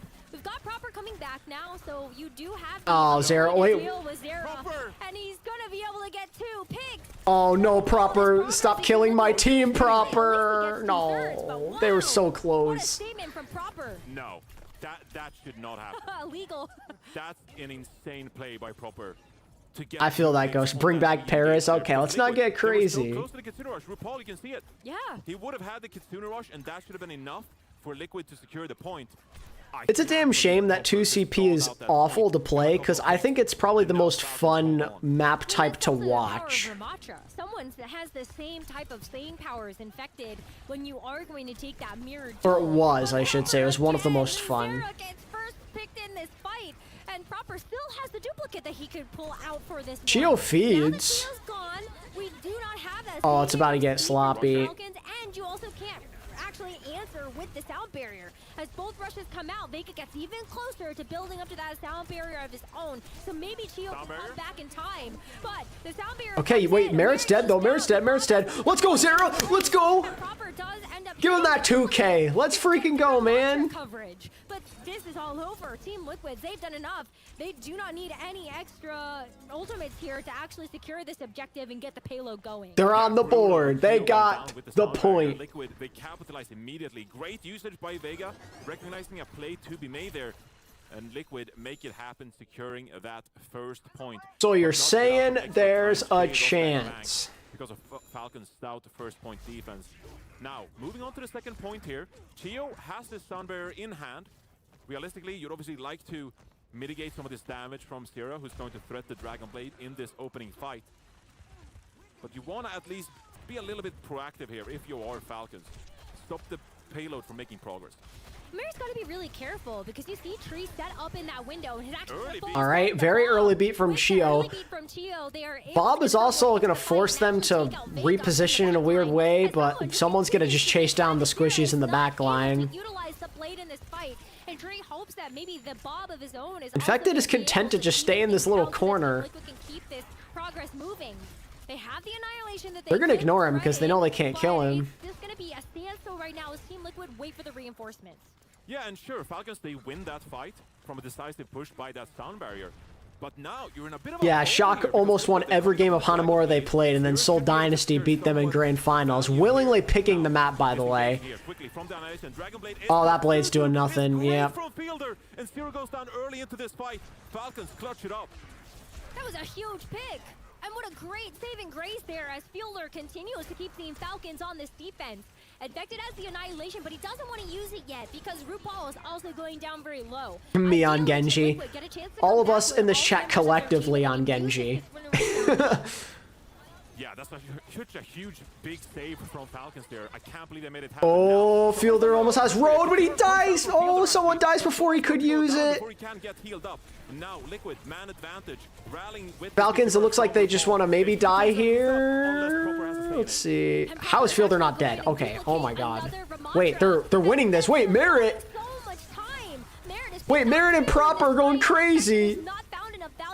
Nah, they still lose that? Come on, man. Oh, they had that. They got exactly what they needed. Early pick on the tank. You get Fielder to use the ult too late, and you still lose. I don't see us. I don't see us. You can literally hear Falcons coming in the background of their comms.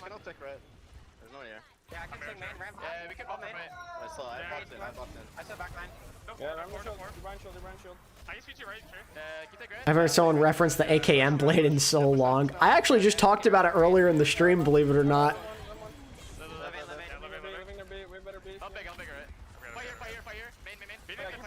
Vega just needs to live for a beat. You just gotta chill. You just gotta chill. Play for this beat. There it is. There it is. Come on.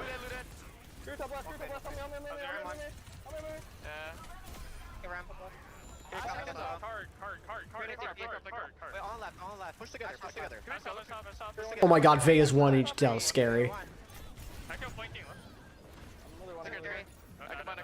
It's a brilliant disengage from Team Liquid, securing value with that sound barrier as we're heading into overtime. But realistically, Falcons have a contest though. This is not over. Oh, RuPaul! Get that! Get him! Get him! Get him! Yes! Someone's going to contest the card, hoping to get this Annihilation and Kitsune Rush online. Oh yeah, we got this one. We got this one. Not over yet. Not over yet. Come on. Let's get a good push. That's the only Ajax so far this tournament been FD God. From what I can remember, yes, but I could be wrong. As they position forward, some extra poke damage, see if they can find an opening pick here in this fight. I love the comms from them, by the way. That was a beautiful disengage from Chio Sun Barrier and a turn that secured the second point. Now, Kitsune Rush is for either team here. You want to sort of joust for space. Try to get it on top of the card here. Put your damage players in a position to secure some picks. You know that they can play patient. Team Liquid, they're waiting for this perfect opening attack. Maybe they just a good dupe by Proper. But they see the vision of this Kitsune Rush heading down main. Just block, bro. Oh, there it is. Yeah. That's a really good dupe by Proper. Get enough use out of that ultimate, but unfortunately no avail. Team Falcons, they take him out and they're no, stop it. Not able to get enough done with that rush and the Annihilation as Team Falcons get to hold on to their own. Yeah, 30 seconds remaining in this one. Team Liquid having looking good for Falcons to Seals. They can play up at the spawn too, to be honest with you. 20% away from you've got beat, you could bob, you have so many utilities here to just hold up far. Or Proper can just die for some reason. Ajax, Ajax, okay, no Ajax. Someone is actually going to utilize the Annihilation to hopefully buy enough time as there's a late sound barrier from Chio. Oh, Bob from Tree? Oh, never mind, the supports carry at the end, okay. With Tree throwing in this Bob, they're hoping that this is going to give them enough time for Team Liquid to actually get some reinforcements back to keep this attack going. But with how low Infected and Vega got... Alright, that's a pretty good place to hold. Barely even into point C. That's a good place to hold. FD Ajaxed against SSG. Push from Falcons, splitting up the team of Liquid with someone putting pressure onto the Liquid backline. Well, Zero, he had to touch the card on the Echo. He had to be there to trigger overtime. And by the time the overtime was triggered, Liquid just fell like pieces. So great job by Falcons there. Hold steadfast onto that third point. But Liquid, though, I like the communication from them. I think they're putting up a really good showing here. So first or second point hold, it's not out of the question. There was that one comm that I want to call back to, which was better beat.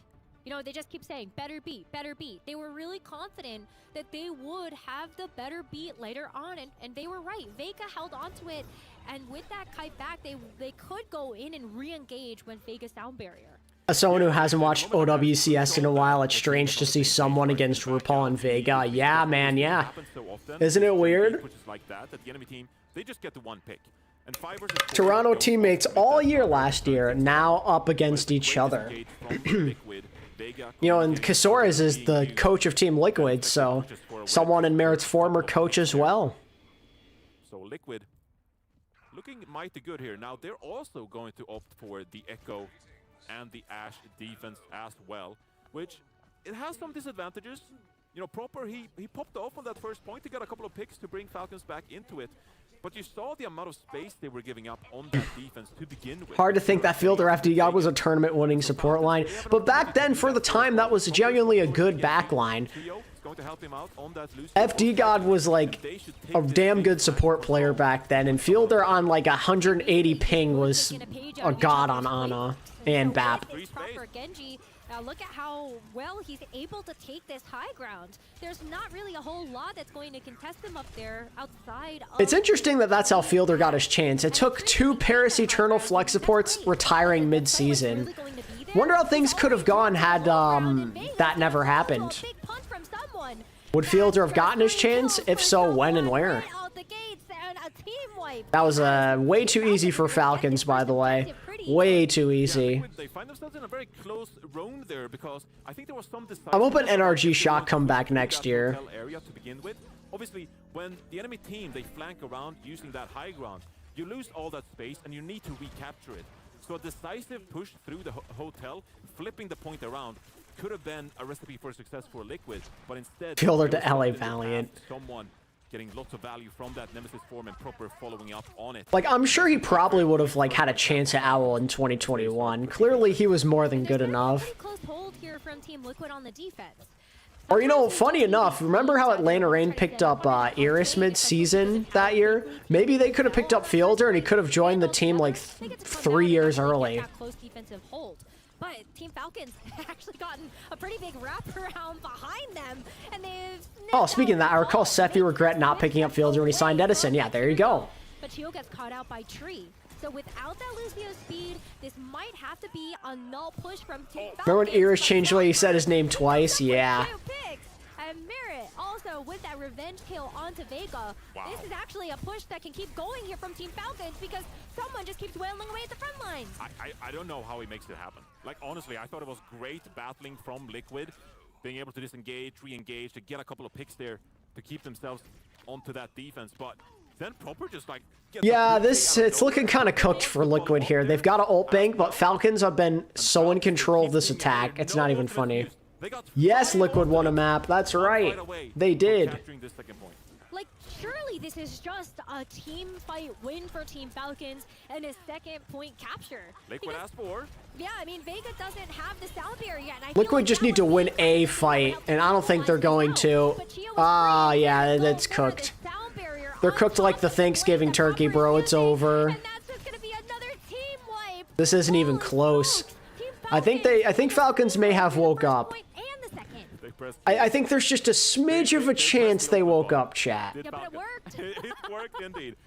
5 minutes in the bank, Johnny. I mean, that is one of the ways of all time to win a fight in Overwatch, is pressing Q.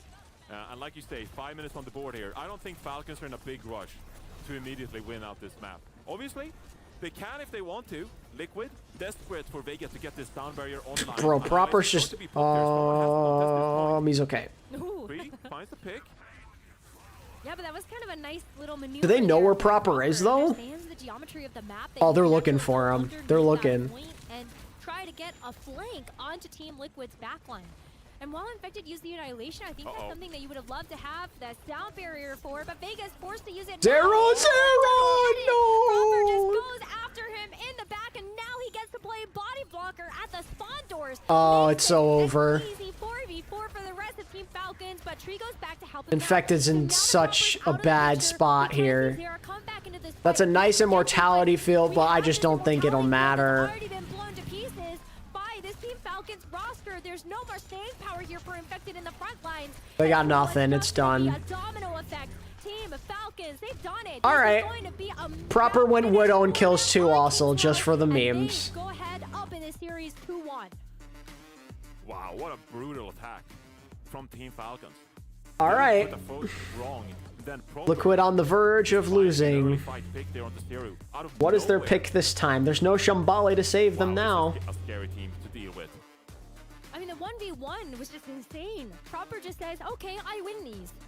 And with the Genji gone, it was just so much easier for Team Falcons to focus on the front to back. With just the Ramatra versus Ramatra, that was a great duel to watch, but someone ends up winning it at the end of the day.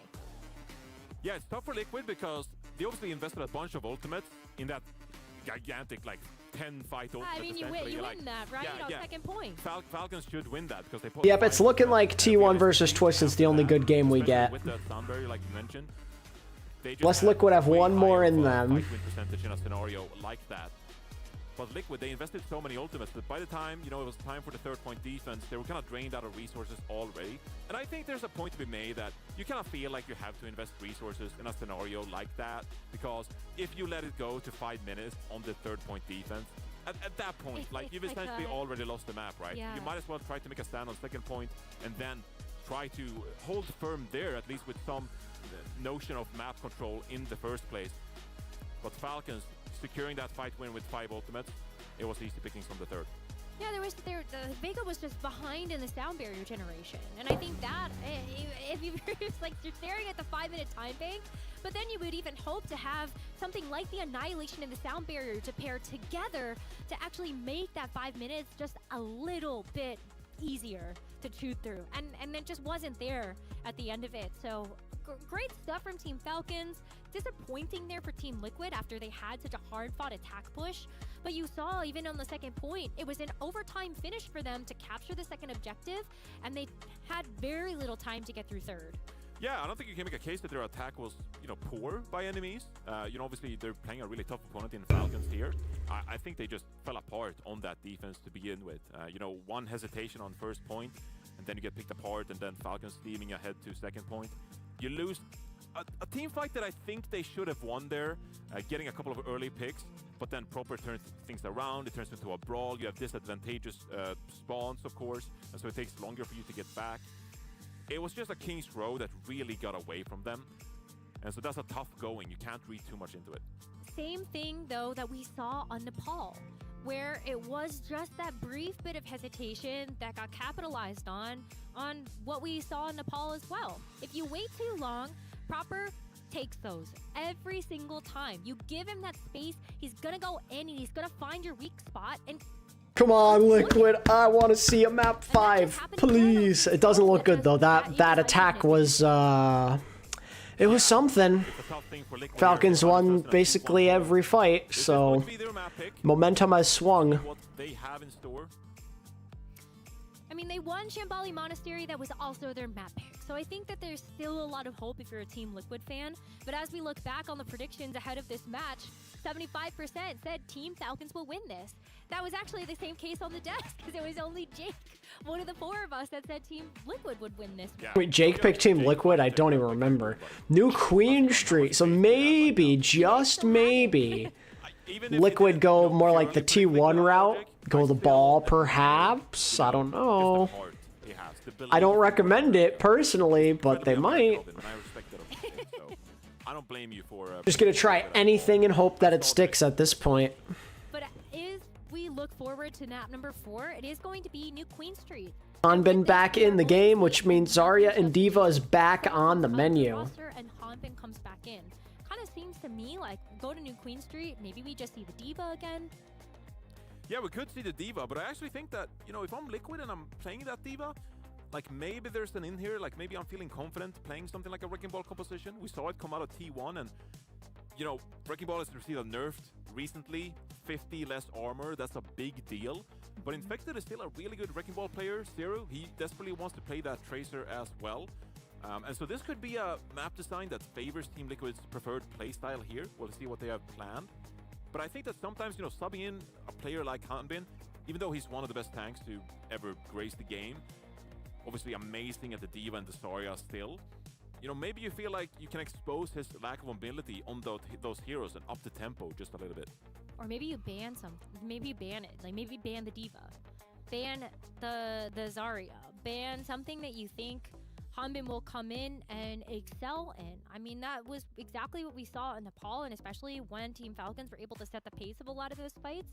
I think you got to take a look at one of maybe Hanbin's tank choices and say, maybe don't let you do that. Now, we're actually looking at a bit of a comparison here between the two tank players on Falcons, of course.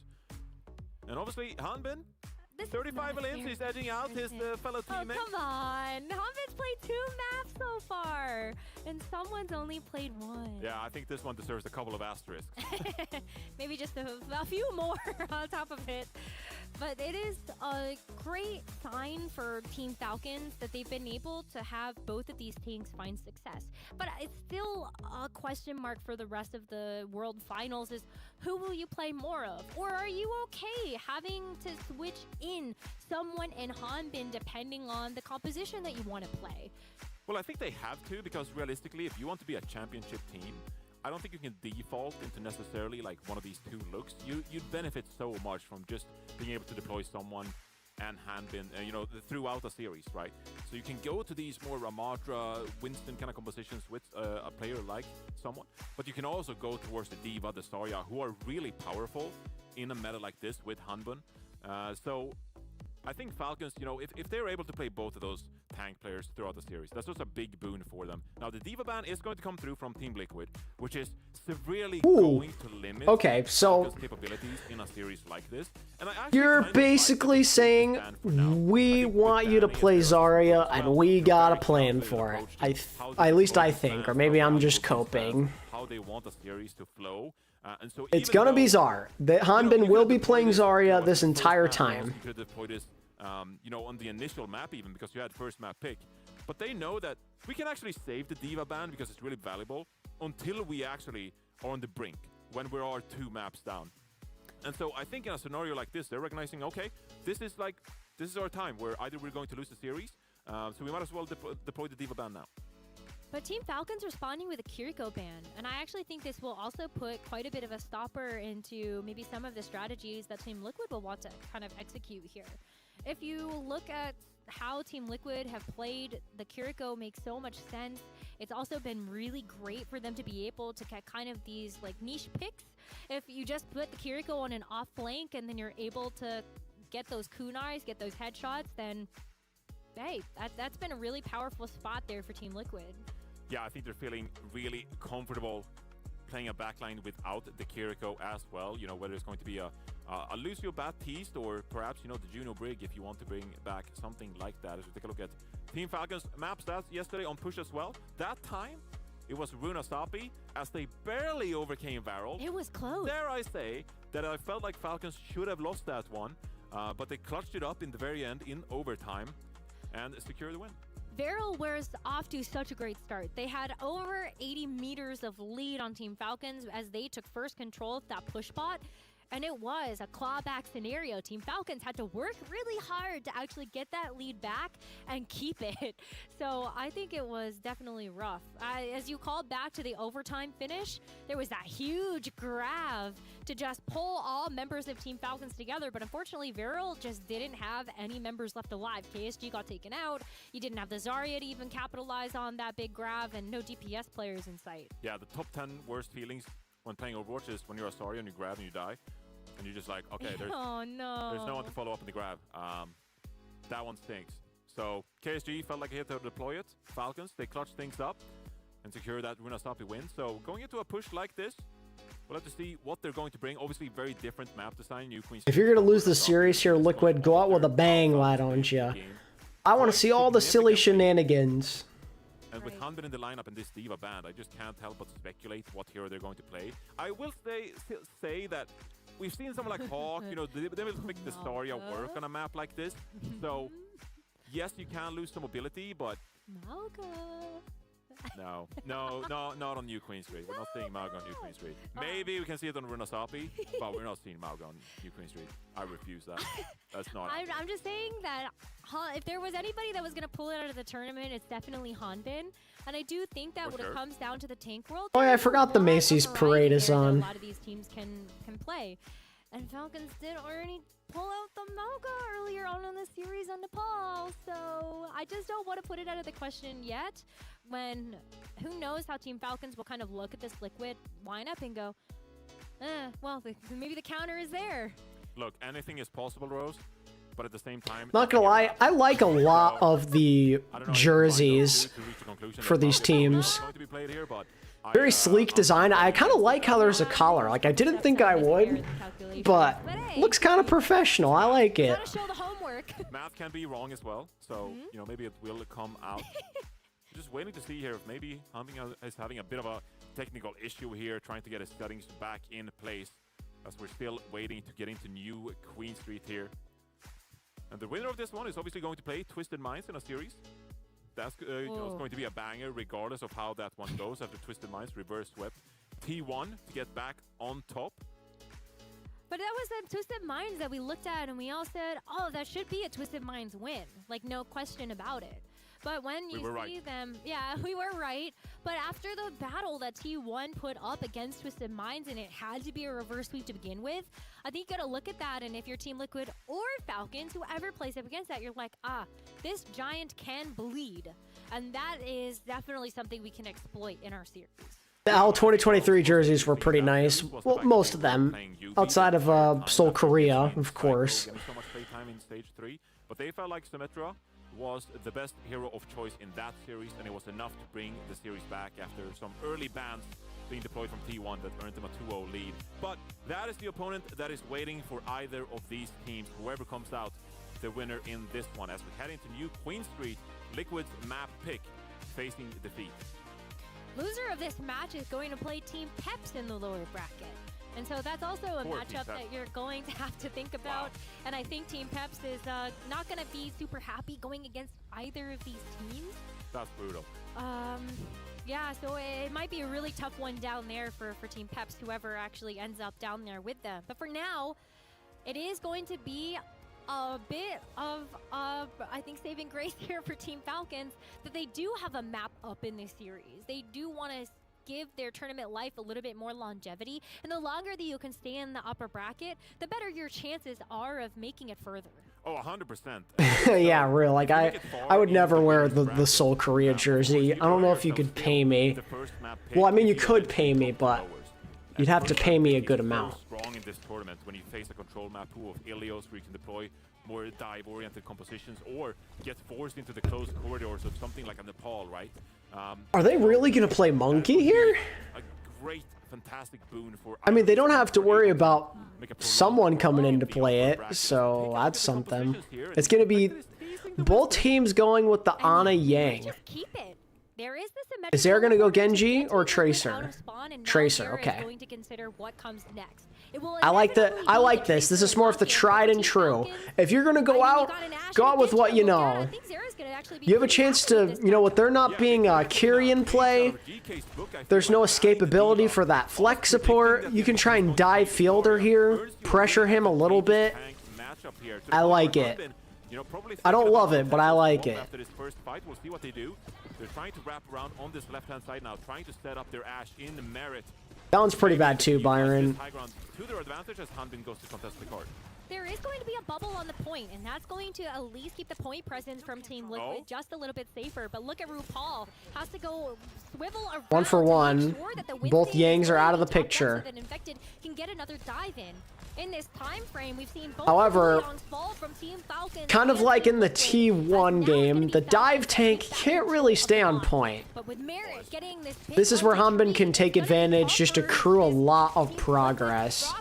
To keep these sight lines open from the flank. Yeah, that is really tough. Merit and Proper, they're staying proactive on these flanks while the bot is pushing forward here, these other damage players are always hunting for something to earn themselves an advantage, and an early pick there on the tree, they're just going to enable to get some extra push here. Now, RuPaul has the earlier nano boost here.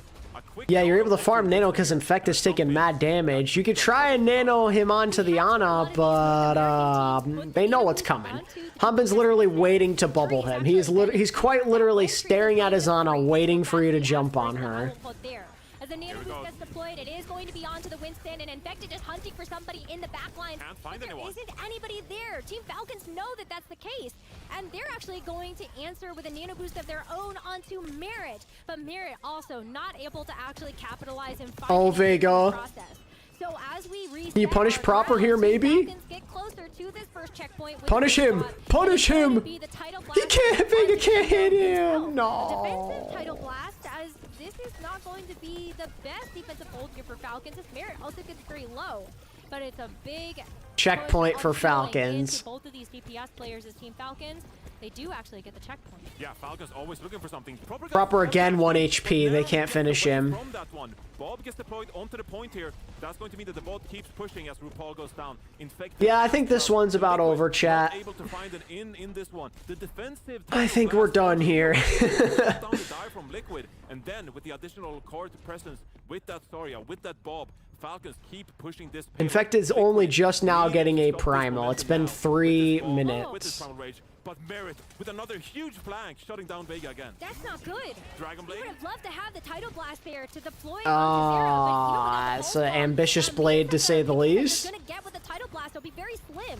With the advantage continuing to go in Team Falcon's favor, I mean, Proper doesn't get very much done with the blade, They gotta but go. now you gotta worry about the fact that Team Liquid get a chance to clap back. That is a huge. Well, that's something. Just the one ult, hopefully, for a fight. Oh my god, they lose RuPaul, bro. In this scenario, Team Falcons, though, they know, like, even though you get that one pick, they gotta get out of there. Or I get the feeling Infected's gonna primal, get solo grab, then die. Yeah, 4 ultimates in hand here for Liquid, but Avril Theory spells trouble here. Avril Theory, yeah, that'll be the craziest Avril Theory I've seen in a while with how dominant Falcons look. Great ultimates here. Proper's gonna go to a Tracer now. Genji, even though he was putting in the work, a lot of times there he almost got caught out and died, so I think Tracer's a bit more of a safer pick while not really sacrificing any effectiveness. Enough for the Tracer to do some real damage to this Liquid backline. Bob deployed. Infected did primal and he slept. The Capitan Surge is going to be a big Okay. to get those a couple of members of Team Liquid, but the sleep onto the Primal Rage is going to Oh, the bubble. entirely. Zera does help to pick up that pick onto Fielder, but it's just going to be Who did she? another situation Oh. Where Team Falcons Proper, I actually still guess. got that. Makes sense. Team Liquid, though, I think they've done enough to actually keep Oh, these supports gotta run for their lives. Oh, RuPaul's in such a scary spot here. He's getting pocketed. He's gonna be alright. Hanbin actually is dead as well. So, checkpoint. Yeah, and they're kind of trading back and forth here, but Hanbin is, I repeat, Hanbin is on Winston. Hanbin is on Winston. The Hanbinston has arrived. Vegas won. Okay, he's dead. this is not something we've seen in a few months here, actually. And obviously, it's going to be really powerful with this Nano in hand, but it's Liquid going first. Nice counter nano onto your Ash. That was nice. Shutting down any momentum from Liquid here, and the Hanbinston. Look at that. The Hanbinston immediately gets a kill. Let him cook. Let the Hanbinston cook. Watch Infected swap now. He unironically could go like ball here now if he wanted to. Reopen their close spawns. You've got 2 DPS ultimates on Falcons to work with. Yeah, obviously so comfortable in this lead. They're happy to just trade out all of these. The Hanbinston has hit the lobby, yes. Falcons don't even need to push this. To regain so much of that lead. Now though, Bob comes out from Merit. Huge title blast coming through where Nice title blast. Yeah, I mean, Point though, guys, the point. Guys, you're forgetting something. Would have loved to have that Bob do a little bit more work, but Team Falcons, they're not going to be able to get much more accomplished with that. But at this point, Team Falcons, they just want to keep the lead. Yeah, Falcons are okay with losing that. You're literally probably going to just flip the point right back again. Unless they can punish the Hanbinston! Punish the Hanbinston! Oh, wow, he lives. this should be Maybe they were trying to bait there. Oh, you gotta be kidding me. Fielder, that's the headshot perk really coming in clutch there for this Ana. It's something you expect out of a world-class support like him. And that's going to allow Team Falcons to keep this bot moving forward.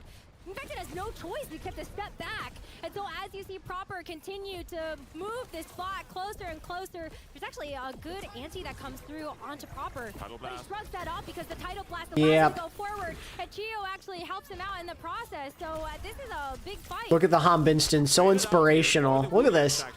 Hanbin goes kind of crazy, shuts down Rapol as well. And so again, we're just trading balls. Merritt's 1 HP. Oh, he's gonna live. He's gonna live, and that's it. Like this, Hero. Sarah, you should just die, bro. Don't even try. Well, not good news. If that were the case, going to grab this mega pack. Okay, actually, he does live. Out safely, so good job there. Ultimates on either side here now. Ana's perk allows her to headshot. One of the perks she has. The push bot to defend for itself at this point. Yeah, but Team Falcons, I mean, they come back in. Both teams have the nano boost, but we've seen a difference in styles. Team Liquid have opted to place that nano boost onto the Winston, whereas the Falcons would have... He didn't primal, he just dies. What the heck? Liquid, the first to strike. Merritt and Hanbin both go down, and with that sleep onto Chio, that's an easy kill to follow up on. Now Team Liquid, big anti from Fielder, but it doesn't matter. Now at this point, Team Liquid with 2 minutes and 20 seconds left, they're hoping... Oh, they're running into a lot of Falcons ults, though. Oh, this is rough. Only got 40 meters left to go, but this is doable for Team Liquid. Yeah, especially with that previous checkpoint coming. Gotta get a good win here, though, without stacking too many ults. And since Falcons have a lot, they're gonna force them out of you. That's a start, though. That's a start. Headshot onto Merritt here, actually. Bob is deployed as well. This is Liquid clawing themselves back into this map and potentially threatening to take the lead with just 2 minutes to go. Hanbin's gonna primal here. Oh, this might be dangerous. This might be really dangerous. Him and Proper together. Oh, no. So now it's up to RuPaul to get that nano boost onto Tree and hope that this Proper was ready for that. Well played. With the anti onto Merritt, this is a pick that maybe could get followed up on, but in fact, can we kill the Ana here, maybe? Oh, no, no. That primal from Hanbin was so good. After all of those ultimates were expended from Team Liquid, they fall. How does this happen? That should have been the fight. And a misplay when it comes to the Tidal Blast. Right? Just a house of cards. It falls apart for Liquid here. Now, only the pulse bomb. Wait, it's actually not as bad as I thought. They have the nano boost. They have a really powerful Bob. This is going to be so tough for Liquid to try to get back into this series now after they lost that map or lost that fight. Do Team Falcons actually big kill, Zera. Come on. Come on. Big push. Big push. Come on. Still winnable. Oh, I don't like that, though. I'm not a fan of that. I'm not a big fan of that. Oh, my God. Kill him. Kill him. Kill him. Kill him. Come on. We're getting progress, too. This is big. Come on. This is winnable. You just cannot die here. You cannot die here if you're Zera. You have to live. No! The nade from Fielder. No. Oh, it's so Jover. It's just an insane back and forth. Oh, it's done. It's done. It's over. Members are dead on the side of Liquid.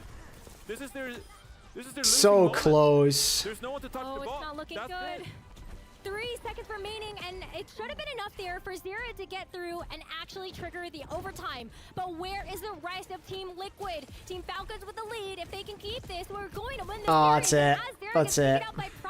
Wait, Infected touches with the ball? It's probably not going to matter, but let's cook. Nano. With the nano boost on the Team Infected, maybe he can actually keep this overtime push going. And oh, the Hanbinston's just too good. The Hanbinston and Proper are too good. They got nothing. It's done. Able to bring this bot back into their territory and keep this overtime push, but it's been going on for so long, Johnny. Anybody stepping off is going to lose this for Team Liquid. It's all over. Good try, but Hanbin and Proper were so dominant. And Fielder, honestly, all of them. Tree goes for a bit of a last-minute contest on the Sombra, but it's not going to be enough. What a fantastic attempt here by Team Liquid. Hanbin, Proper, and Fielder just would not lose that. Fielder with the headshots.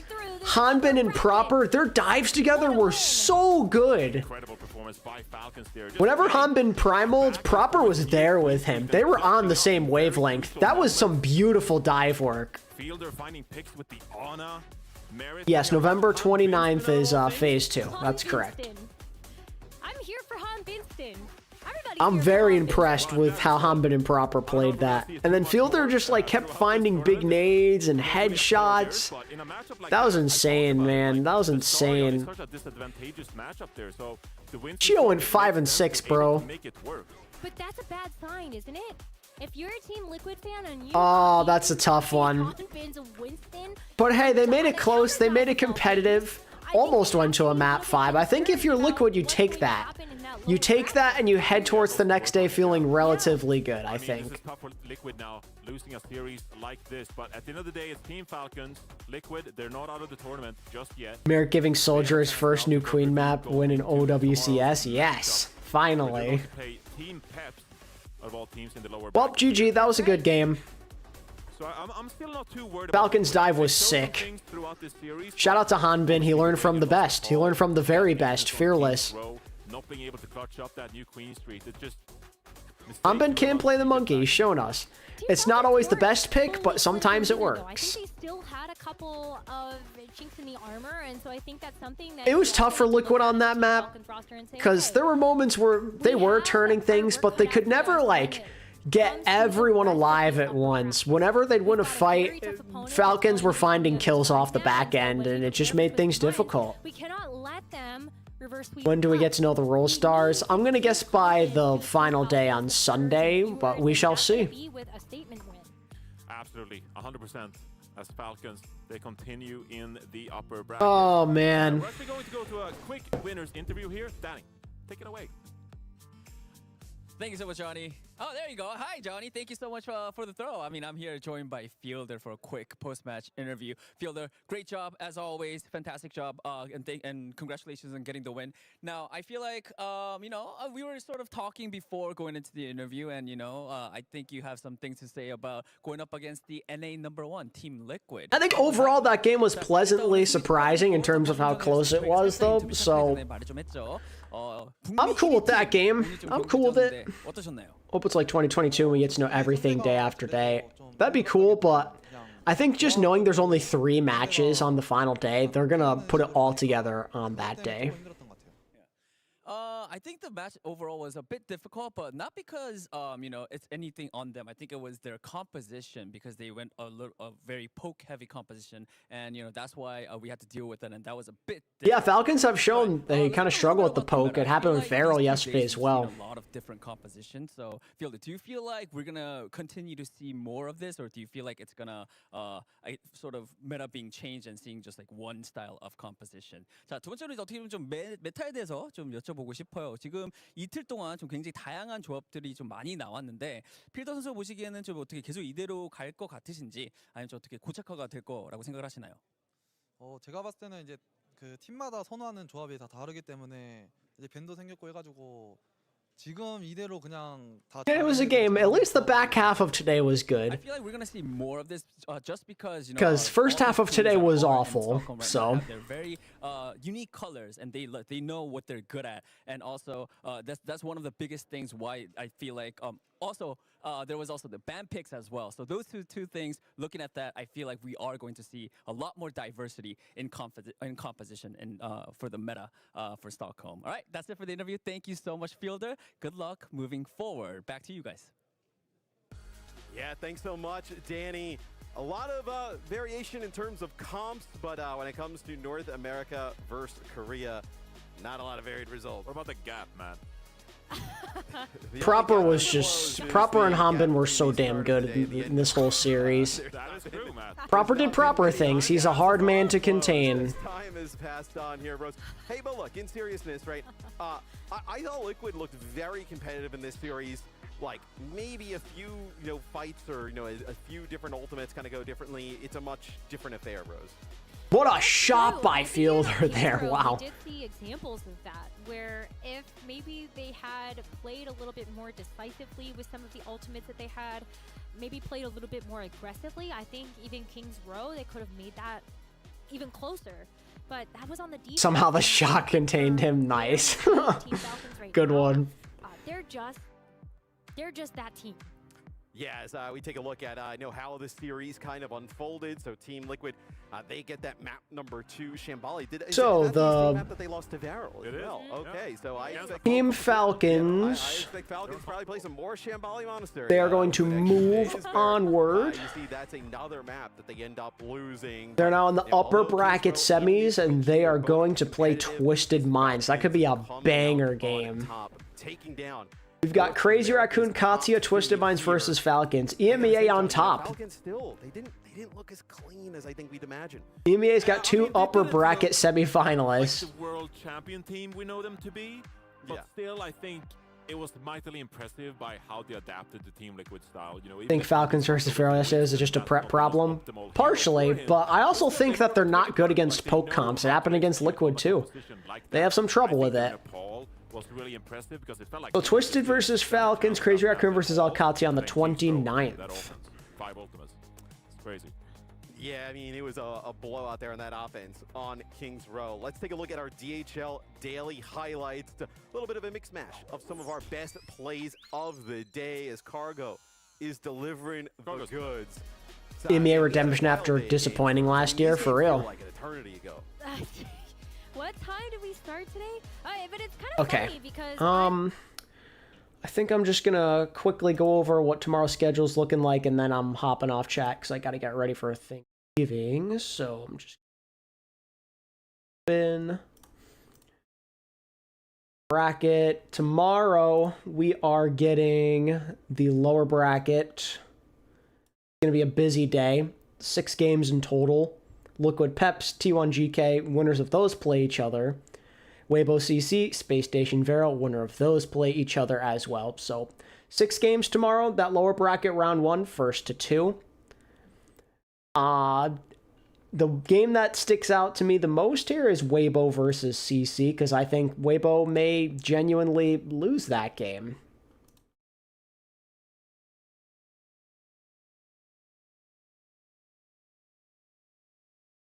Oh, never mind. They're trolling me. Go back to this. So, yeah, the other games, I don't know what to expect. GK, they feel kind of cooked. T1 played so well against Twisted Minds. I know they flopped in the end, but still very promising moving forward. Varel, I don't know what's going to happen there. I don't know if Falcons were just trolling or if Varel really stand a chance. Maybe there's a chance Top Dragon pops off and they pull off an upset. I'm most certainly looking at Weibo versus CC, though. That is my game of the day tomorrow, and we'll see how things go. Should be an exciting day of Overwatch. We're going to send a bunch of teams home. But yeah, that's gonna, I think, do it for me on this stream chat. I'm gonna get ready to go out, spend time with my family. If you're American, I hope you have a good holiday today. If you celebrate it, stay safe, enjoy your time, and I will see you guys again bright and early tomorrow for the next set of games. Papa John's or Domino's? Domino's. Oh, and because, what's his face asked me, Reshiram, I've got to do my outro because I almost forgot the last time.